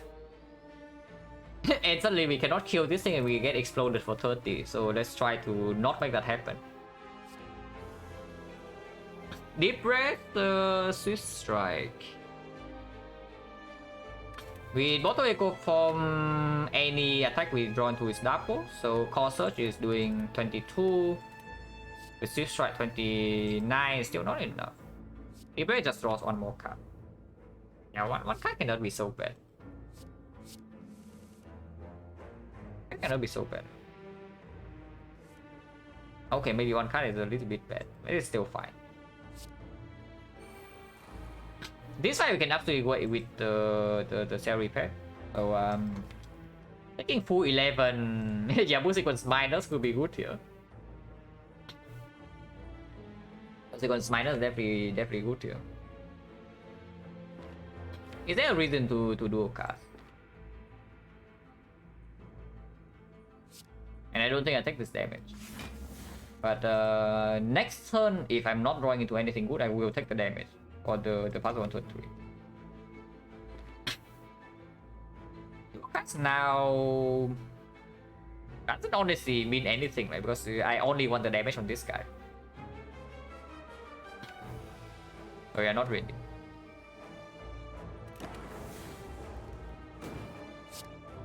Oh yeah, 4 days is spooky stuff. Upgraded because Enlightenment is in hand. Okay. We are probably fine here.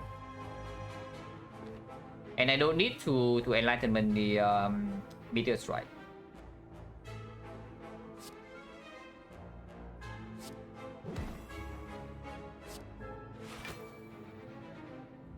Wait, it's 22. Okay, it's fine. I mean, it's not really fine, but we can block 30 is what is fine about it. And we can actually block 30. Is it full block? It's 6 and then 9, so 15, 15, 22, 22, 35. 35, yeah. 35 is full block.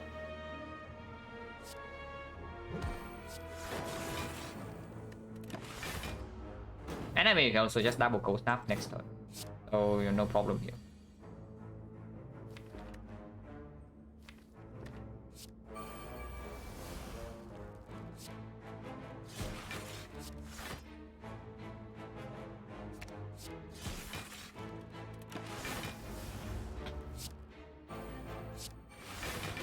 So now the annoying portion.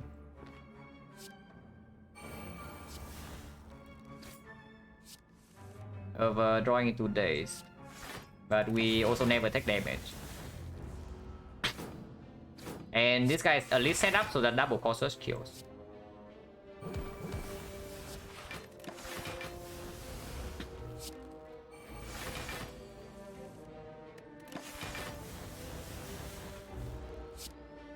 We gain 15 block per turn and we lose... No, we get more than that because it's 4 loops, so we gain 21 and we lose 50, which is fine.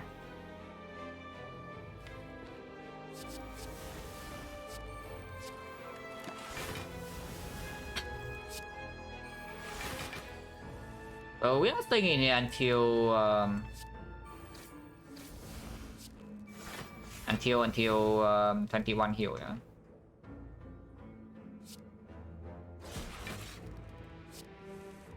Okay, we get it next turn. That's perfect.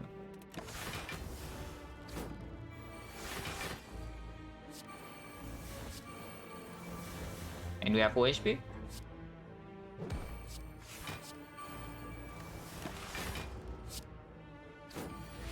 So now we just get out of here. If we can.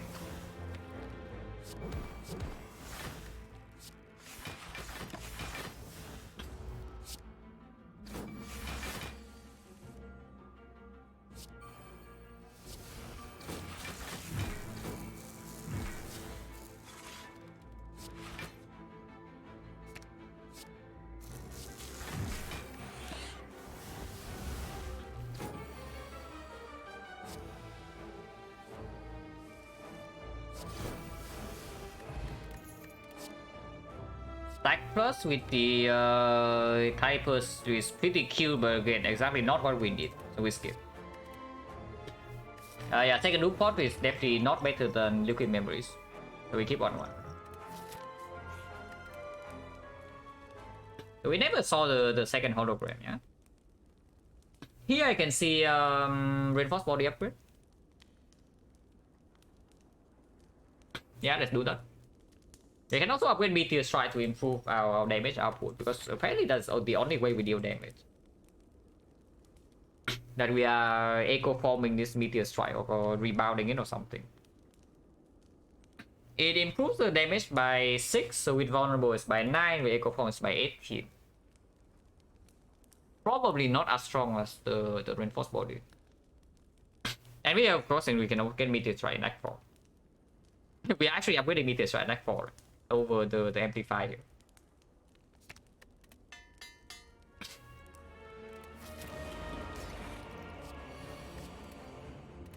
Some 3, we can Dark Shackles, we can Panacea to prevent the debuff or drawdown. We just do this.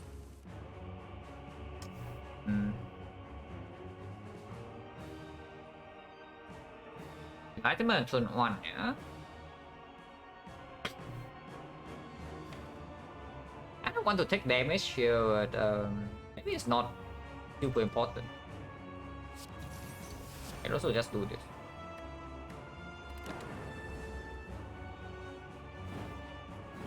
Because we do have some other ways to block instead of just the thing, you know.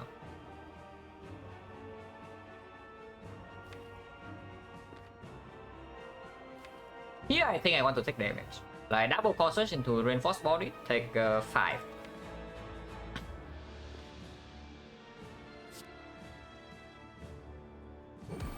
And we also block the drawdown completely.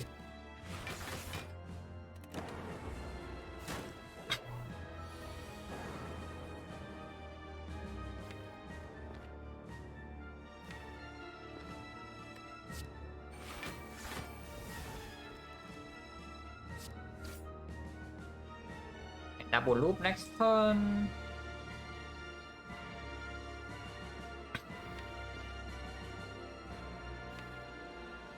Four more cards only, yeah. So white noise 1, power 2, cooled 3, reinforced body 4 is kind of a line. Okay. Oh, well, that's convenient.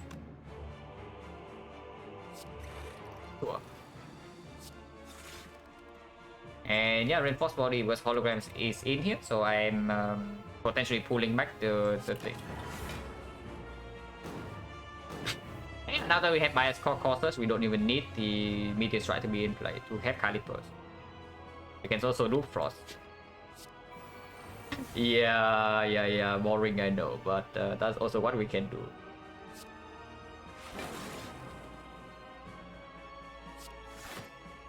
So we are apparently looping frost or Punky.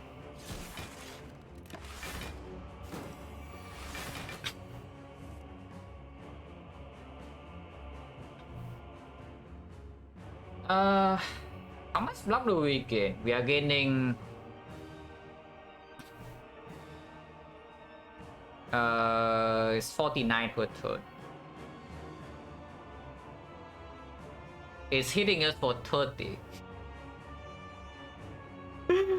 Oh, we are getting block. So yeah, we are getting block, but that seems a little bit weird.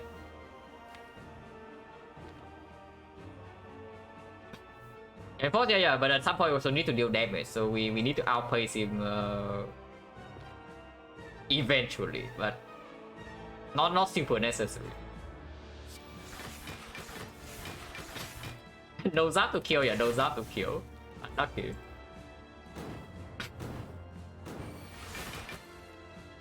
Because we also missed the hologram on the meteor strike as well. That would be nice, yeah. We have a chaos. Maybe we can do something with that.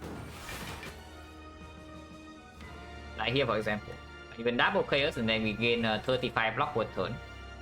Multi is only 36 and the single here is 34. So every time he debuffs, we also do not even lose block. Because debuff is setting up for 2 turns attack for 54 damage. And in that, with the calipers, you're actually gaining 30 block on the turn where he 20 block when he doesn't do anything. So we are still full blocking. So I am allowed to play this double chaos. And we only need 1 fossil. Okay, so yeah, we just wait. Don't even need to play the last card. I can't, but I don't need to. We can just wait here.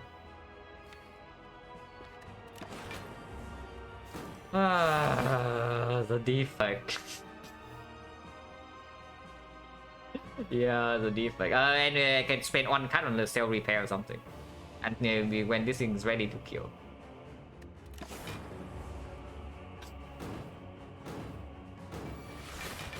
Oh, into an interesting gameplay here. We are getting 35 block. The loop.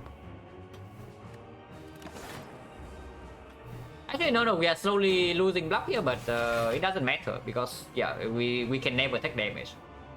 We are slowly losing block, we also can never take damage, and I am probably just playing this.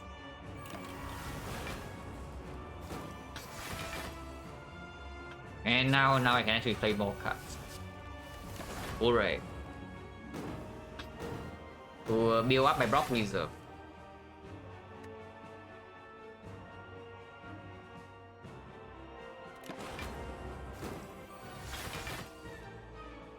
Dependent? No. If we can play cards for free, you can also wait for the meteor strike. And of course, we are not even using potions. Don't go real, fine. It's just a little bit annoying. Can I go in now though? Because then I loop this thing and I have 100 block already. Probably fine to go now. Yeah, it should be fine to loop the dark.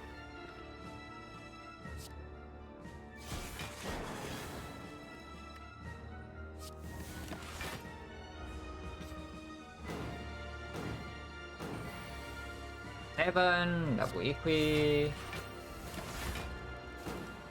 Go on to hologram, hologram back to the dual cast, and then it dies. Okay, easy fight. Awaken one, yeah. Maybe slightly annoying sometimes, but probably not. We just don't play buffer, we don't play cell repair. So against like 6 strength, and then 6 strength we should be able to block. Okay, because Caliber means that the every time it hits us small, we have some time to build block again. So the biggest threat in this fight is actually killing these things. That is actually slightly annoying. So that thing will reset strength, but I think when we get to strength reset, we are already fine. I would assume that discovery is stronger. So maybe give me a kill. Yeah. Oh, that is cool. I like that.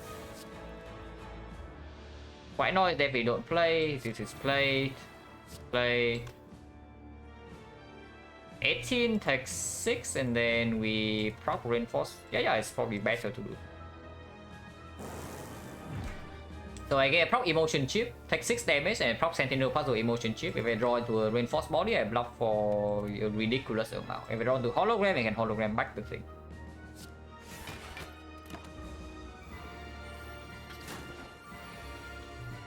I can choose. I can choose, guys. I can gain 180 block. I can hologram. Honestly, it's probably hologram.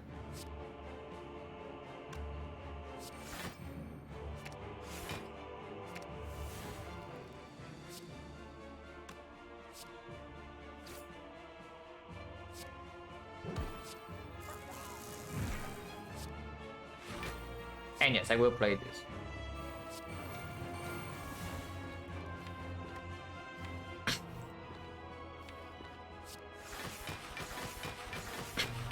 Yeah, Caliber is good here.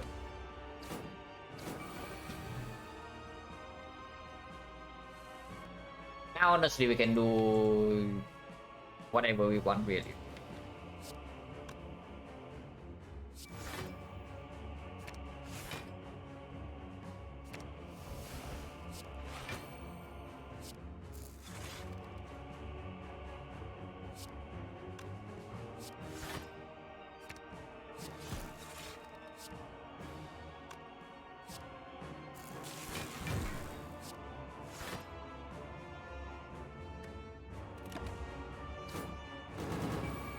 Am I going to be good? No, it's fine. Yeah, it would be good. Not necessary at all, though, but it would be fine.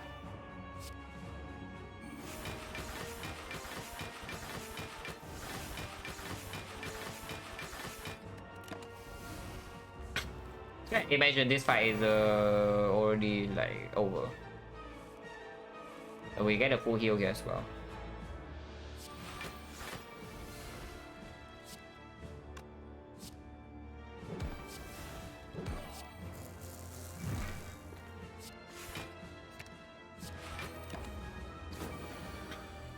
But the shot we have 400, so if it's over nothing, then sure. It is good. Definitely not bad.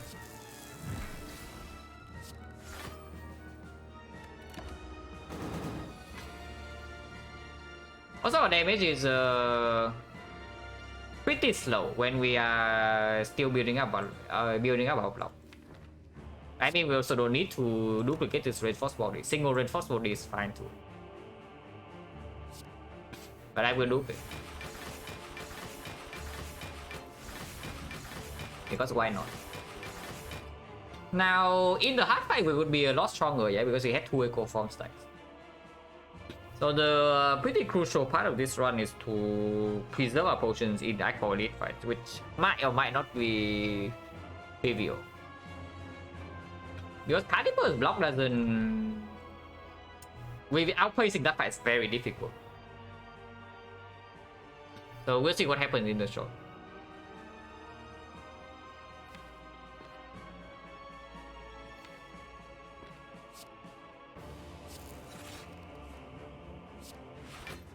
I don't need another reinforced warrior. Next time I want to duplicate the beam cell.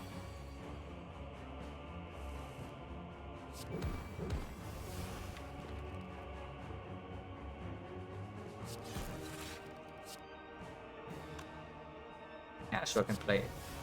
If it's nothing, I just ignore.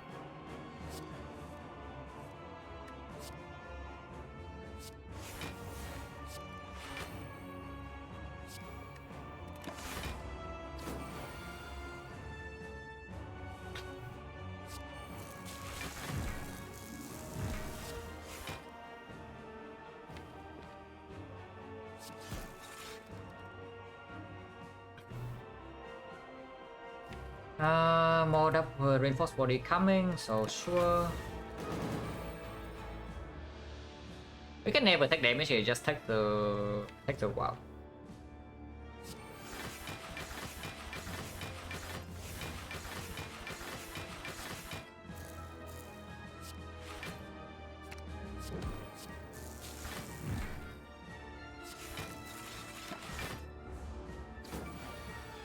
Honestly, I can probably play Chaos to speed up damage a little bit.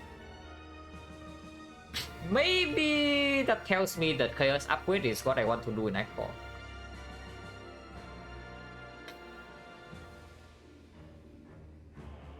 Yeah, maybe it actually tells me that Chaos upgrade is what I want in Act 4.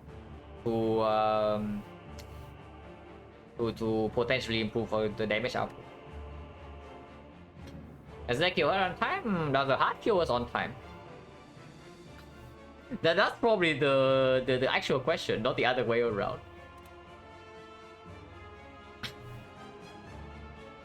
But it's going to maybe be close. I don't know. Maybe it's not close, maybe it's close. Depends a lot on how fast we are first next cycle, I guess. But we can always build up, like, let's say 200 block in the hard fight, and then we play some chaos, loop or dark, and suddenly that's 300 damage.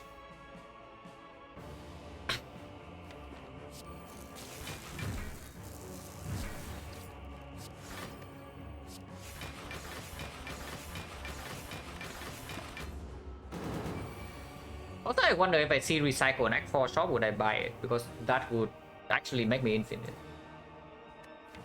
Recycle in this deck is actually infinite. Pretty slowly, but we do have the echo form as well. So we recycle like 2 cards per draw. And eventually we have, how many real cards do we have? Whatever, I can just do it in the Act 4 shop if I see it. If I don't see it, then it's irrelevant.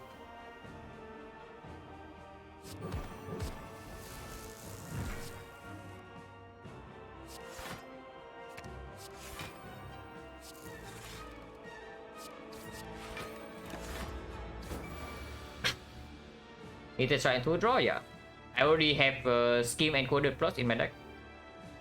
So the loop is just Meteor Strike, Scheme, draw into the Meteor Strike plus like Who-Headed, and then like Meteor Strike, Who-Headed, draw into Scheme plus the Meteor Strike. They may know it's true infinite because Enlightenment Meteor Strike costs 1. So I am energy positive out of the heavens. I am also block positive because I have focus.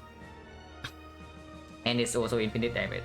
I mean, I'm also energy positive like crazy, so even if it's not block positive, I can always end the turn with reinforced body just blocking for like 300 or something. So if I get to that point, of course it wins immediately. It's just of course right now it's not enough deck.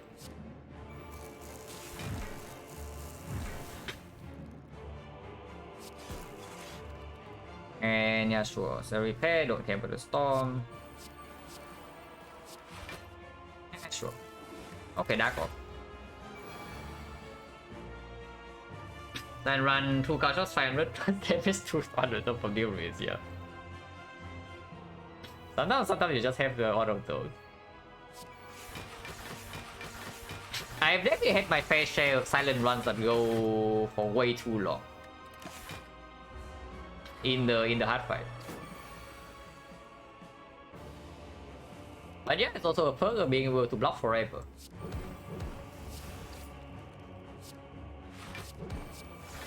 Also, yeah, it is extremely unnecessary because I'm never taking damage, but I'm still blocking.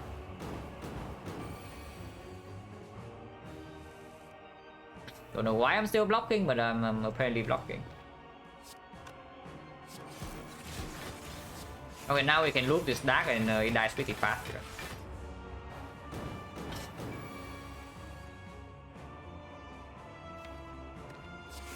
Now we just have pyramid until we are ready to do a cast this thing.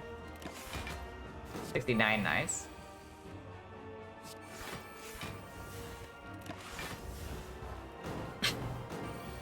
We only have block cast? Not wrong. Definitely not wrong there. But it's fine, block cast is enough. If you never die, you win the run, surely.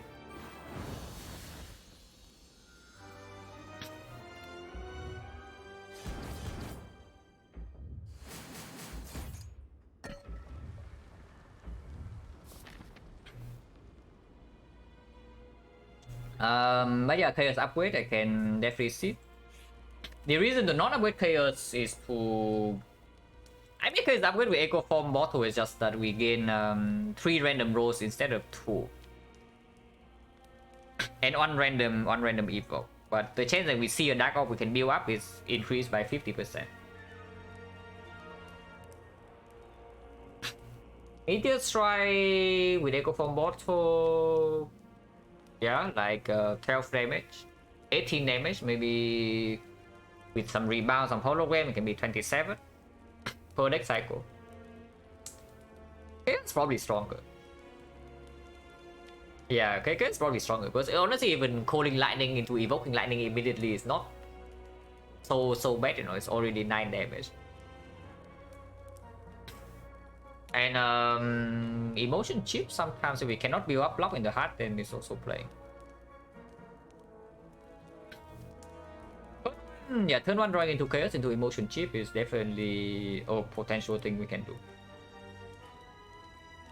MP5 plus, I thought about it early on in this run, but it's weird because it's only if we draw turn 1, it also doesn't play, yeah. So it needs to be later on, and it needs to land together with like white noise and another power. We don't actually have that many powers in the deck, so it is really unlikely the amplify upgrade actually is doing anything. With 2 increase is not super unreasonable, but I also don't think it performs super well because it's mostly on the random power as well, on the white noise. And if I have to choose one of the random to counter, I would choose on a random orb, because random orb I can manipulate. And then power I just play it, and if it gives me some garbage, I just ignore.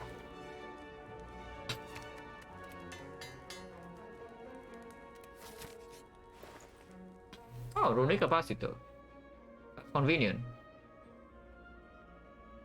I take that, yeah. Runic capacitor makes the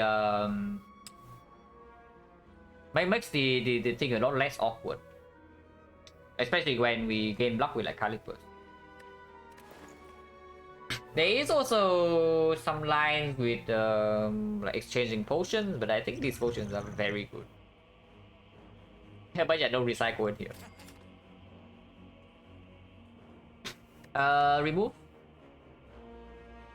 Remove on what?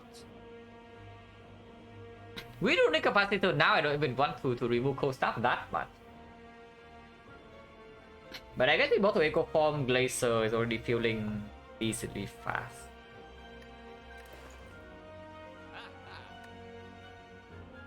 Not removing is a little bit weird. Like, I mean buying anything in the shop over removing. It's just that, what is the worst card here? It's definitely not Beam Cell. Definitely not Rebound. I mean, it can be amplified, but I can upgrade it. I upgraded it myself because of the 2 increase. Is it white noise? I'm thinking about it, but before I remove white noise, I probably just remove this amplify. Because in the hard fight, the Echo Form is already duplicated, you know. Repair plus? What do you mean repair plus? Like in the fire or what?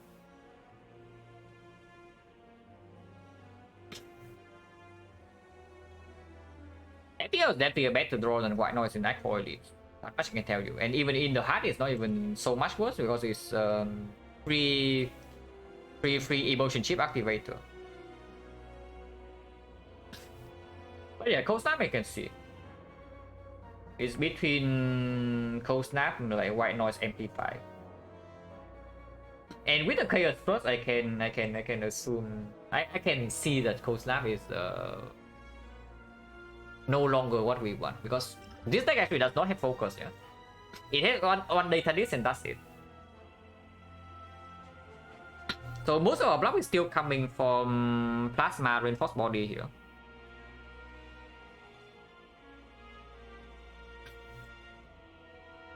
What powers from White Noise would be positive enough in the hard fight? But I mean, yeah, Amplify.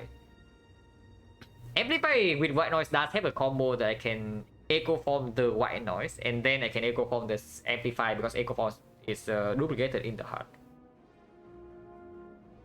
So that combo does line up.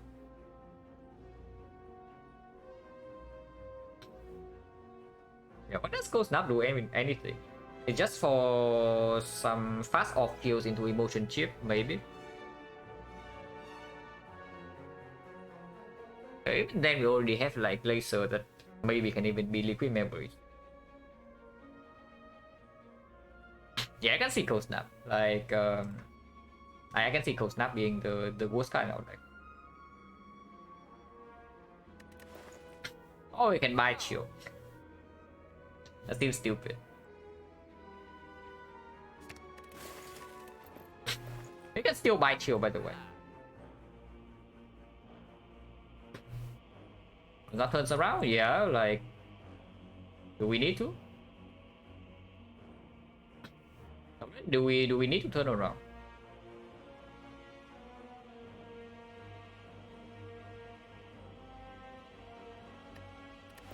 Will I take a blizzard? No. Is there anything I could like here? Like any of these being positive or what? Who had the minus? Not really. Chill is almost acceptable in speed and shield, but it's just better in the heart. And nothing else in here, unless you tell me to buy the self repair. So yeah, once again, it's putting a slam into our deck to gain plus 20 into the heart. In the hard fight, it's completely worthless. It's not completely worthless because it does discount the force field. It's not good. It's good, but what potion do you want to toss here? Yeah, it is good, but what potion are we replacing? Because I'm absolutely not replacing a potion that bails me out when I break my draws, Liquid Memories, and I'm definitely also not replacing the double Echo Form.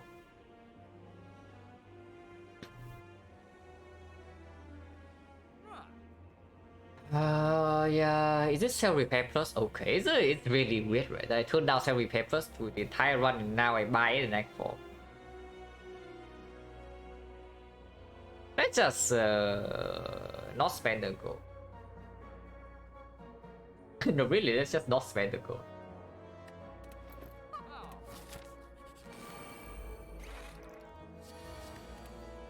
Enlightenment is in hand. It is the bad pattern, so unfortunately boost sequence is cringe.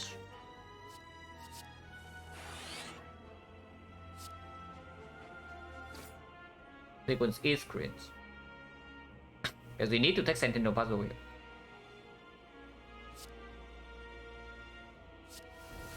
Oh, Electro is not so cringe though. Is there a rebound and enlightenment angle here, or what is going on? Looks fairly good. Yeah, wait until next turn. you always speak like one turn too early. Like wait until next turn before saying anything is good or not, because you see, yeah. At the moment we are taking minus 12 to our face. Next turn we are being hit for 65, and there is no block to pull back with the Liquid Memories. So We cast, oh no, we have more than that. I'm not playing boost sequence this turn, so we have +3 draws.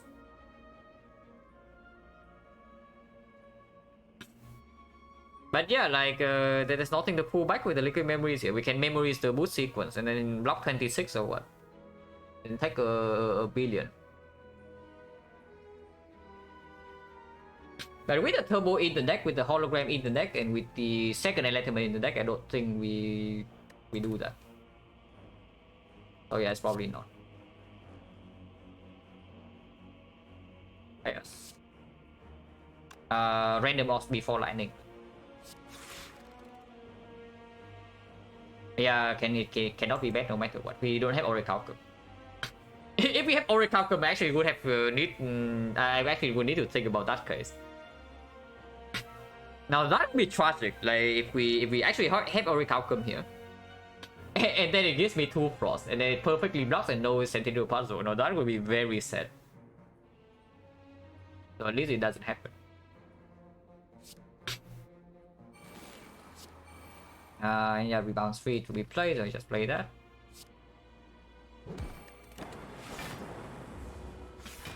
X6.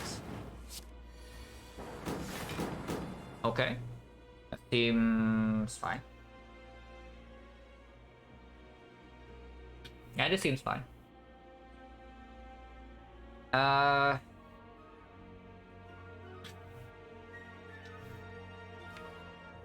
did I full block this turn and next turn, no? Because I only have one Echo Form stacked, yeah, so this Meteor Strike doesn't return energy.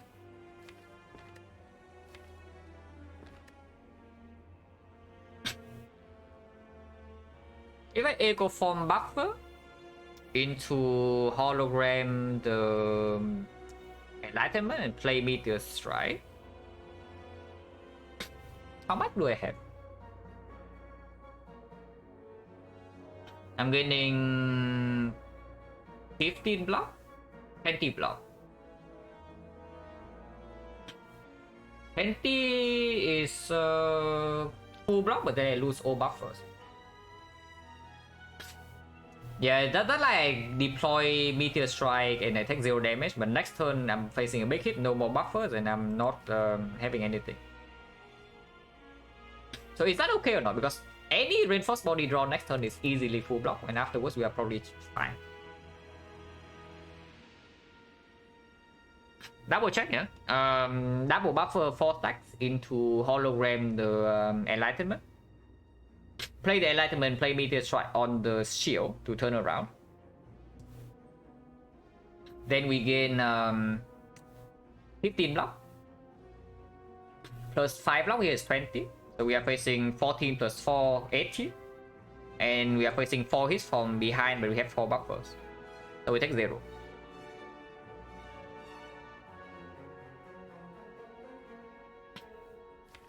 That is not the line I really like though.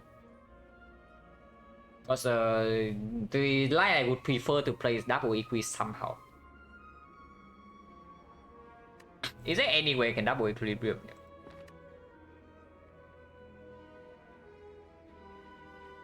Double equilibrium block 26, 32, 32 with this 38, 38, 43. 43 I'm facing 22 damage still.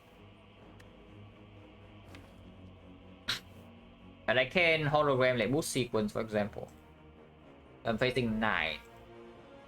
9 is still only -1 and I can skim into my actual enlightenment plus. And then buffer is still in my hand, yeah? So next turn I'm never taking damage. And then Meteor Strike still in my hand 2 turns from now. That is way better, right? The double equi. I don't need to play Meteor Strike this turn. Yeah, that's way better. Like double equi to hologram 31, maybe hologram back boost sequence. I can even skim first. Yeah, let's do that.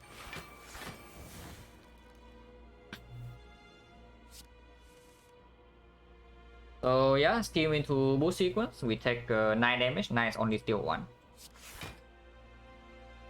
Boost sequence plus. Coming in hot. This procs emotion chip as well, which doesn't actually matter. Let's try this turn is a little bit annoying because then I lose almost all buffer, but still fine. Still have retain.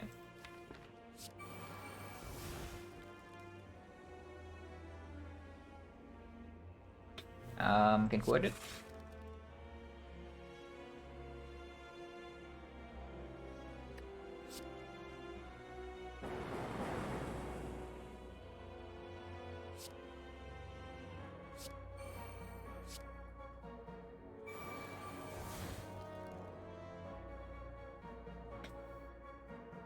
If I turn around now, I can preserve one more buffer, I guess. And next turn I'm not being attacked. There is a 1 of 4, no, then I just draw into Equi, so I always have me to strike on the Enlightenment Plus. Yeah, sure, let's turn around. The boot. This block 5, 12, 30, 40. So it's better than Reinforced Body slightly. Because it deploys on more frost here. But playing Reinforced Body now shuffle in the Reinforced Body. Shuffles in regardless. If I get to do my double Equilibrium next turn into Enlightenment Meteor Strike, then I would prefer to keep both the Reinforced Body in my hand.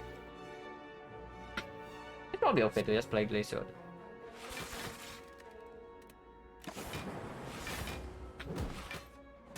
Two buffer, doesn't matter. Could not draw into the Equi, which is slightly unfortunate, but I guess fine. I can just play this now then. Yeah, actually bottom decking Equi is the worst one, and not the bottom decking the Enlightenment. But it's still okay.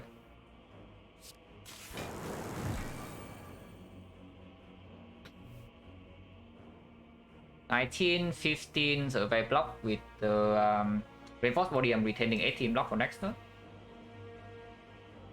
Or I can play Cautious to not rejoin and then retain 9 block. Probably okay.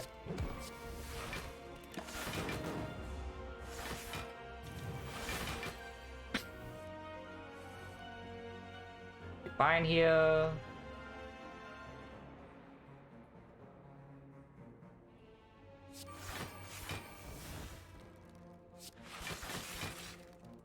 We had 2 buffer stacks, so it doesn't matter if I take a little bit. I lose 1 buffer stack here, but it's fine.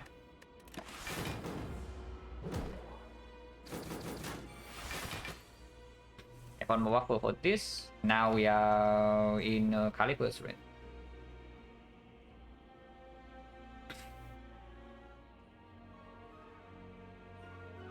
So just double Reinforced Body and then turn around or what? 140, 120, yeah.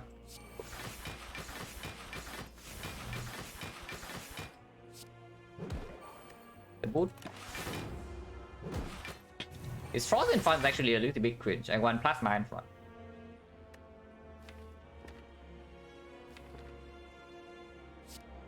Still retaining... no.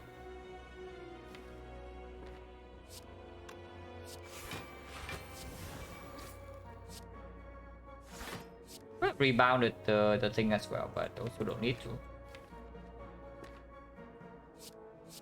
We can also do this. Yeah, the deck is like flexible enough.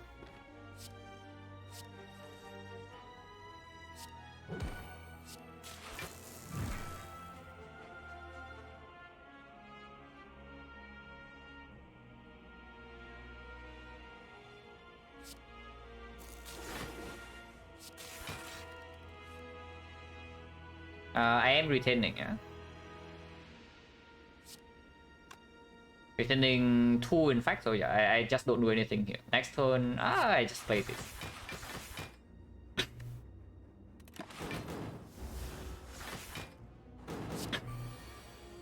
Yeah, no problem at all, and we are entering hard fight with 77.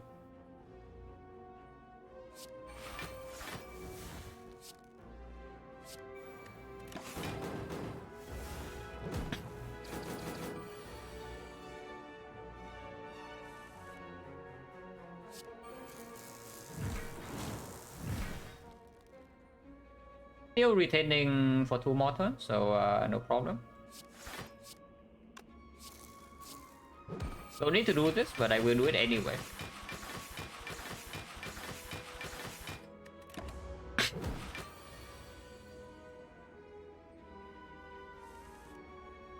Okay, so now we just kill next turn. And there's nothing else to do here now.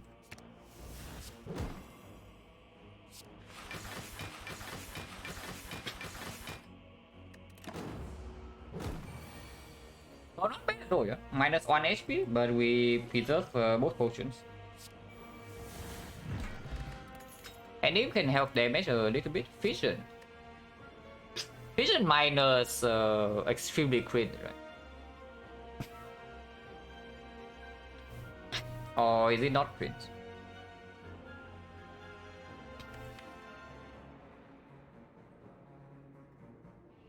Because if I draw into meteor strike earlier and can play, I don't actually want to kill my plasma, you know.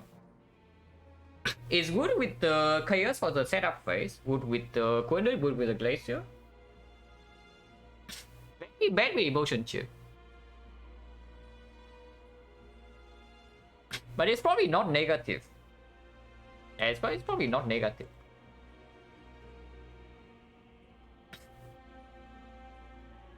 Yeah, fine.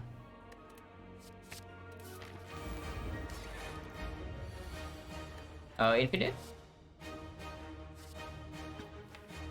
Madness is extremely unnecessary, but Purity doesn't really play. And if I see, let's say, a scheme in my hand, then maybe it can do something as well. Maybe I get puzzled this turn, or I just play Boost Sequence first into looping Echo Form. Madness is okay. Yeah, Madness is not that bad. It's a decent redraw as well. It's not so bad. If we do not have any target this turn, not have any targets, but if we are spending all 5 energy this turn, then we can always Madness in the redraw. Okay, skillful gameplay here. Like we draw Corsair turn 1 here. So that's skillful. Okay, I know. It's like near the end, but I really need to take a short toilet break. So then I leave you guys on this cliffhanger, yeah? So be right back, and then we play the hard fight. Dupo definitely on Echo Pop, but yeah, be right back. So the cliffhanger.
Okay, so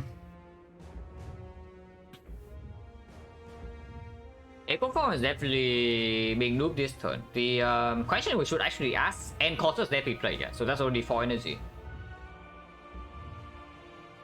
Now this I last longer than class earlier? I don't know, I hope not, because our damage is our damage doesn't accelerate nearly as fast compared to the last one.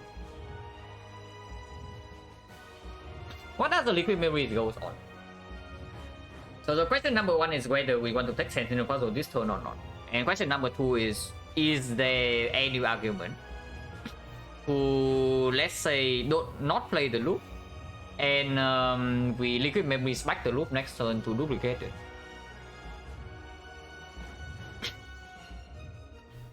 If we want to play the... Oh, somebody's cat doesn't behave. Whenever something like that happens, I'm just assuming that your cat steps on your keyboard or something, because that does happen to me too at some point.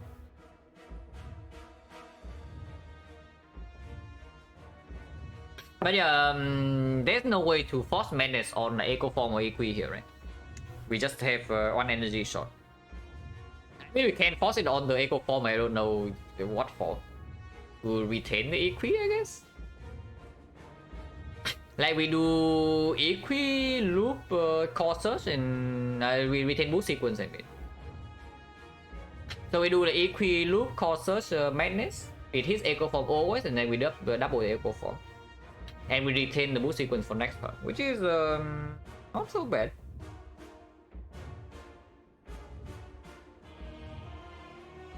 That's not so bad. It doesn't duplicate the loop, but I also don't think duplicating loop is what we care about doing here too much.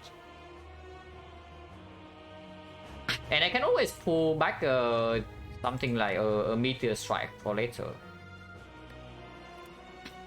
And that's like extremely strong. Yeah, so it's actually Equi, Loop, Core Search, Madness on the Echo Form, and then double the Echo Form, right? That plays 1, 2, 3, 4, 5, 6 cards, and we block for 16, so we do not take Beat of Death. And we keep our puzzle unpropped. That seems fine. So let's do that. Double check, yeah. The loop Equi causes 4 energy, I go to 1, and then Madness always hit the Echo Form. There's nothing to accidentally draw, as long as I play the Equi first. Okay, so let's do that.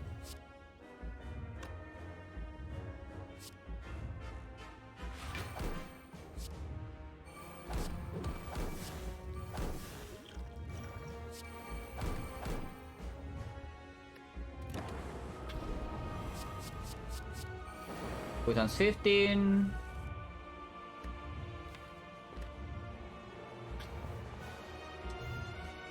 There is an argument to loop this white noise, but I can also just loop the hologram and pull back the and then pull back the EP instead. I think I want to draw into like maybe buffer a meteor strike sooner. And that will, there's no need to have enlightenment in hand. I can always pull back the enlightenment with liquid memories. Yeah, do white noise right now. Most of energy cards are in hand, so if I draw with puzzle into the meteor strike immediately, is good. If I draw to buffer, I can also just hologram the Equi and retain buffer for next turn. And I can duplicate whatever power comes from this with the second Echo stack. I like the buffer. Okay, so next question. Do I duplicate this defect or do I duplicate this chaos? Because I do have emotion chip here. Yeah, duping defect is not that bad. Yeah. Not that bad.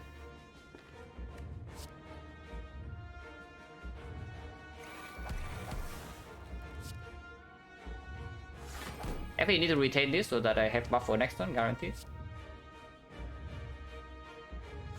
And I think I would play the turbo here to deploy the chaos cell repair as well. Now force field 0. And I never take damage to this hit.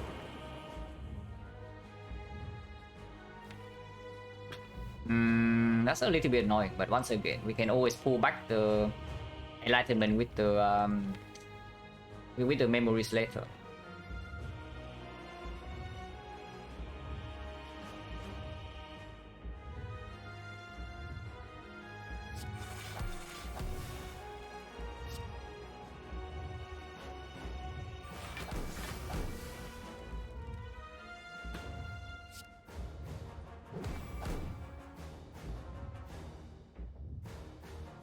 I do have loop and I don't care about looping lightning, yeah? So I would actually like to do a cast it away.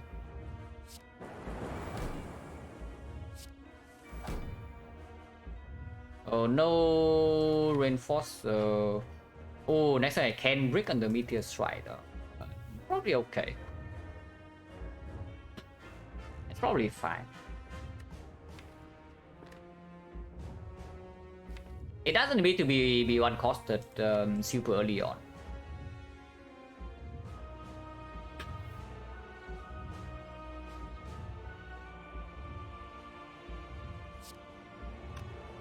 One, two, three,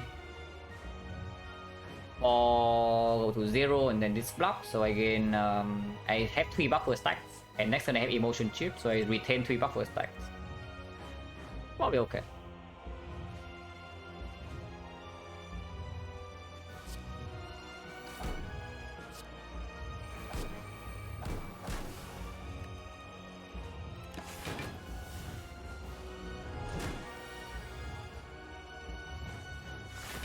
Okay. So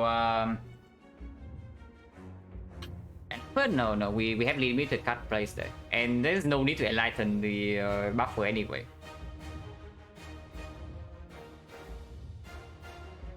So there are certainly lines you can take here.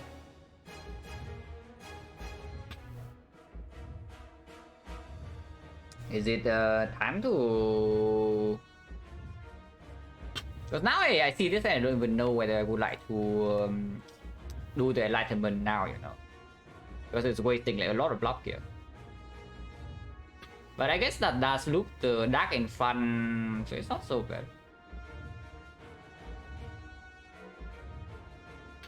So let's do meteor, yeah. Like you are thinking roughly the same thing as me. That I do not even care about making the meteor strike on cost. But the one I'm thinking more about is to do double meteor strike into double reinforced body. Because we still need to build up some block with the calipers, you know. But then afterwards we have like 6 plasma.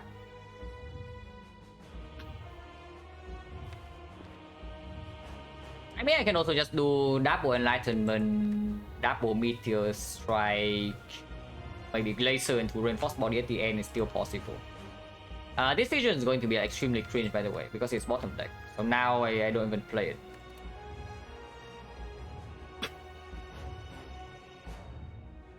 I think I go form is not that bad to make this like 1 cost. Something goes wrong, yeah. The thing is that if we want nothing to go wrong, we should better block right now. No, that's exactly the thing. If we want nothing to go wrong, we better block now. Instead of the before thing, before going into the next shuffle.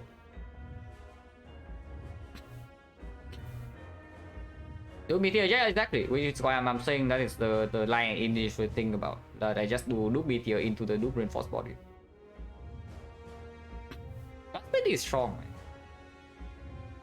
Yeah, that is pretty strong. And we can always do this second cycle for the meteor strike. There's no need to do it now.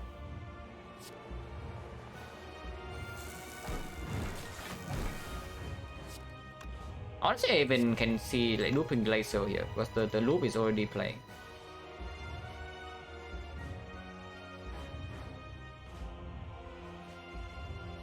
But we don't have the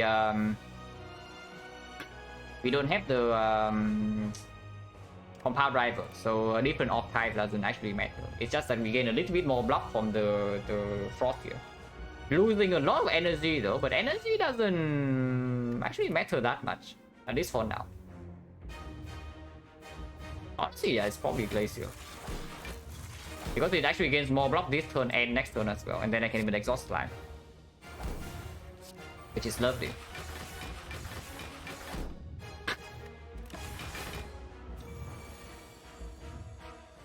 47, nothing can go wrong here. The equi, do the force field, can do the second equi, but that seems excessive. I would keep beam cell in hand, so that maybe I get the double beam cell strip artifact if I see nothing better to double play. There's no need to double equi again, so I will just play it.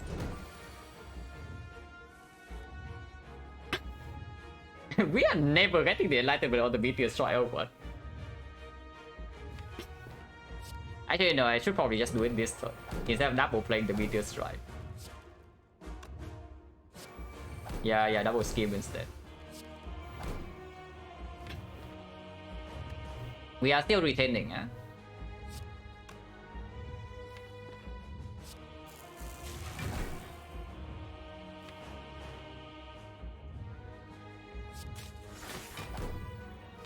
Why not? Maybe actually this.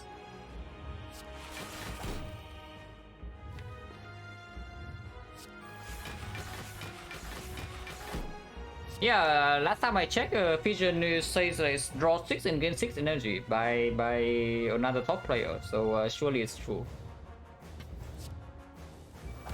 Yeah, draw 6 and gain 6 energy. It's actually true, guys. Confirm on stream. And can look plasma again, and then we are like in business.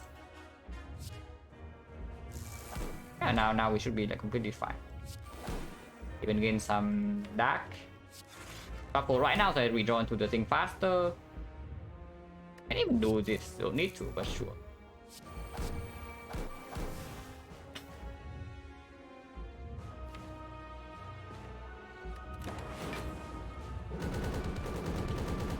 This side should be super fine from here. We are still retaining, so can get a little bit weird, but it's fine. We can easily go 2 or even 3 more next cycle, attack cycles here. Like, there's zero problem.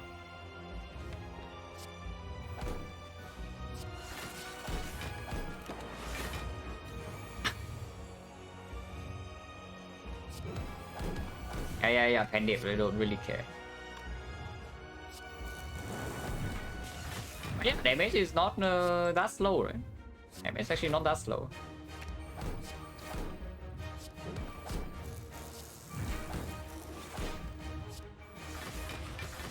Yeah, this fight is super over, it's not even close from here. And liquid memory is not needed. But I didn't talk about it, right? And you also see it, that with the caliper, the moment we get set up, we just win. We cannot take damage afterwards. And to Pandit the meteor strike as well, so that's almost maxes out. Once again, deploy more of this. Attack, pull back the meteor strike, retain the hand, yeah, whatever, you can play random cards.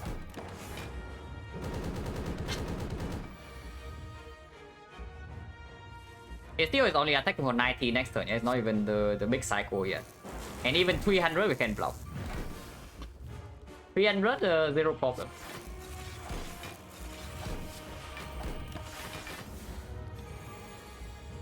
Almost lost? No, like who would do that? I don't know if you ever consider that, but I never considered it, you know. Like somebody suggested Meteor Strike, okay, it was B, but I rejected the idea immediately after saying it.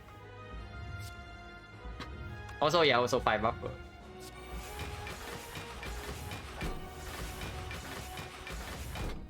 Yeah, so I cost 1 because of the enlightenment, like it says right here. Reduce all cast for the whole combat. I bought this in the Act 2 shop and then upgraded it. And it actually played.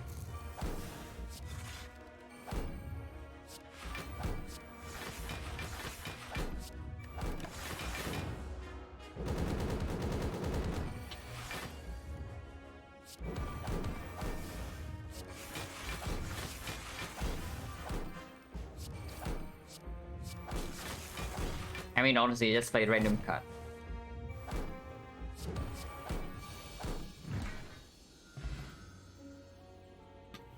Imagine recycle, yeah, sure. Elite would be there, and not just that. Like I also explain partially the reasoning afterwards. Because there's also already a hit with the enlightenment in the shop, yeah. But if we actually need to dodge elite completely, because our deck like kind of was a complete mess after this flip out. Without enlightenment, after enlightenment we were OP, but without enlightenment our deck was a complete mess.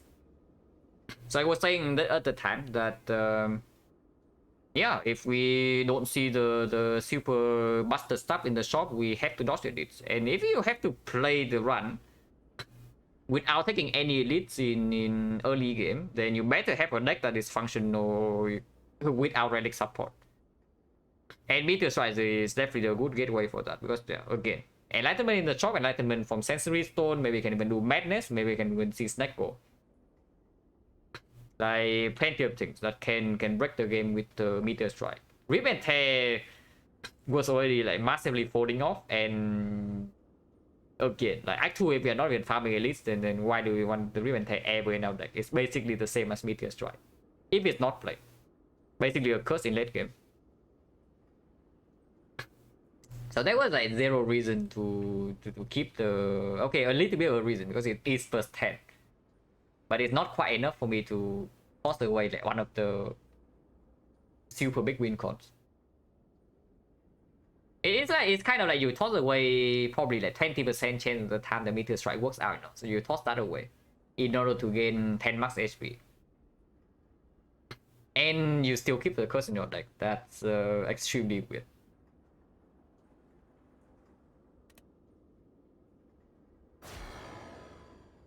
Seven.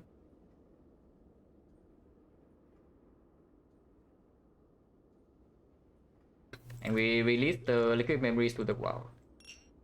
Yeah, maybe we find next one. I talk about when to upgrade Echo, not very often, like extremely rarely. It's just that this one happens to like have all the pieces. Wait, I cannot open my deck here. Okay, I look at the end game screen. But basically the upgrade happened after we got Enlightenment Plus. Not that Enlightenment Plus matters too much on Echo Form, but it also combo with the double equilibrium. And at the time we were on 3 energy. So sometimes we want to wait for the Enlightenment to hit both the Echo Form and the Meteor Strike. Sometimes we want to wait for the Echo Form to land on the Amplify. And with double equi and no base card in the deck, that was very possible. Usually I would say you upgrade Echo Form when you have when first of all you are lacking energy, and secondly you need some retain or something, like either some equilibriums or a pyramid. But it's really rare. This is one of the, honestly, this is one of the worst upgrade in the game. But that's nice. It's really nice that even an upgrade like as garbage as this is sometimes still fine to be made. That's really cool. Yeah, this one all started from like the skillful elite fights in Act 1. Man, when lightning actually hits, suddenly you take 25, maybe 30 less damage. That's so stupid. But that is just how the effect goes. With this relic and this. It was probably fine. There was a... Yeah, there was still potential for Snecko, but I don't think we pick it with the Enlightenment Plus.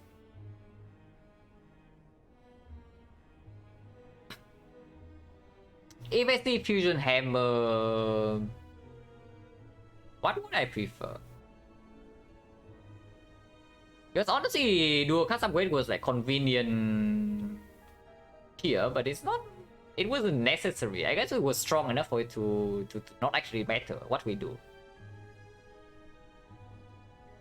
But I can see it... I can see dual cast upgrade being like pretty sick if we are forced into like Fusion Hammer or something.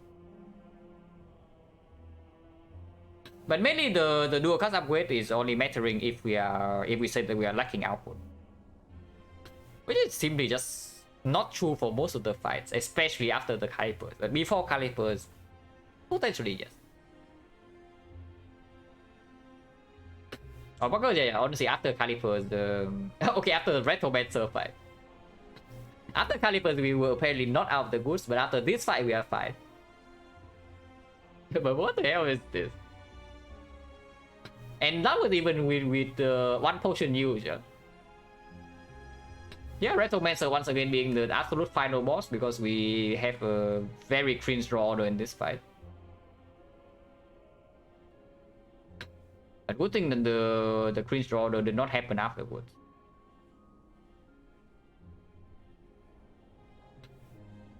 And yeah, every other fight no problem. Like 5-6 is all intentional damage to pop the puzzle anyway.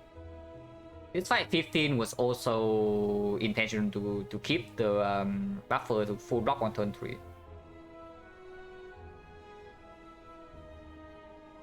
Sweeping beam doesn't change anything though, because you we did not actually kill the minions. We only killed 2 of them. We killed like 2 daggers in total, and afterwards we just block the entire dagger itself. I don't know. I don't remember like when you started watching this one. Like, was it from the beginning or what? But our damage was actually complete garbage. And that doesn't change at all to the entire act 2. Our damage is only like meteor strike. Should be minus even with the echo form, because we did not even play the echo form in the Retromancer fight. Yeah, we did not even play the echo form turn 1. Like, we retained the echo form and then played turn 2. Sweeping beam will not do much because at that time we also did not have the pendant. So it's just a bad matchup and terrible draws. I mean, still basically no chance to die, but it was annoying. Yeah, afterwards, of course, I never take damage. And yeah, for calipers, and we even drew. If we did not draw core search on turn 1, then maybe it gets a little bit weird.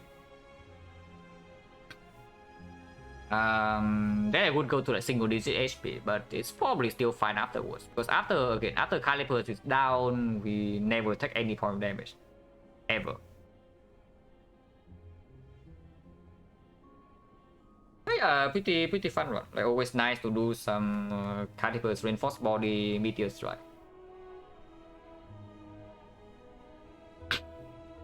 And so Mancer actually burning hash card.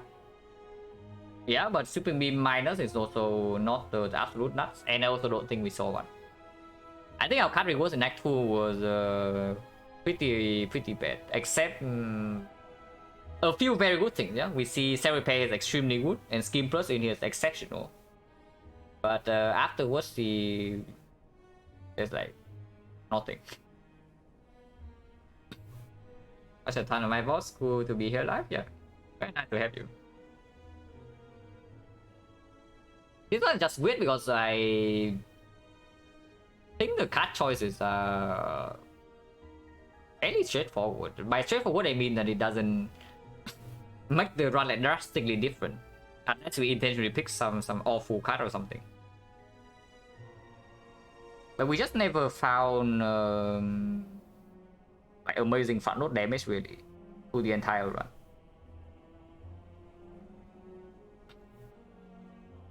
Reinforce, yeah. Because at this point, we are on 3 energy and there's no enlightenment yet. So the meteor strike was unplayable. At this point, the situation in Act 2 was like pretty dire. And then it stopped being dire one floor. After enlightenment, this one was like pretty chill until the Retromancer, and then it was like chill again. Pretty solid, I like it.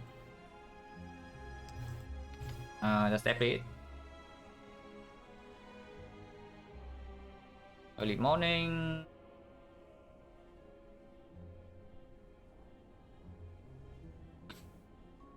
Okay, we go to VM service.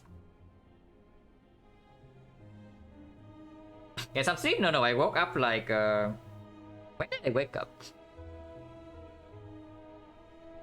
I think I woke up like 11 hours ago or something. So I'm still very much wide awake.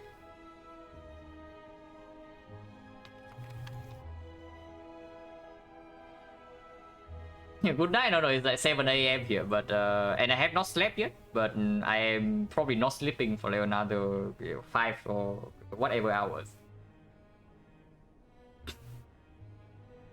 Like mainly, yeah, my sleep was not good, but that's the thing, right?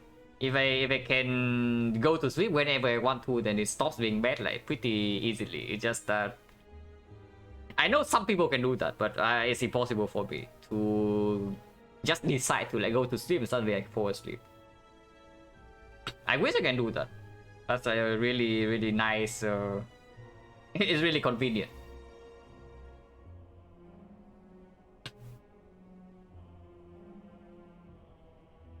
Or I don't know, maybe get some food, maybe watch some Spire, but 8 hours more than enough. I do not. I probably do not have the brain power to like continue playing another actual run. But yeah, thanks for watching, guys, as always, and see you later.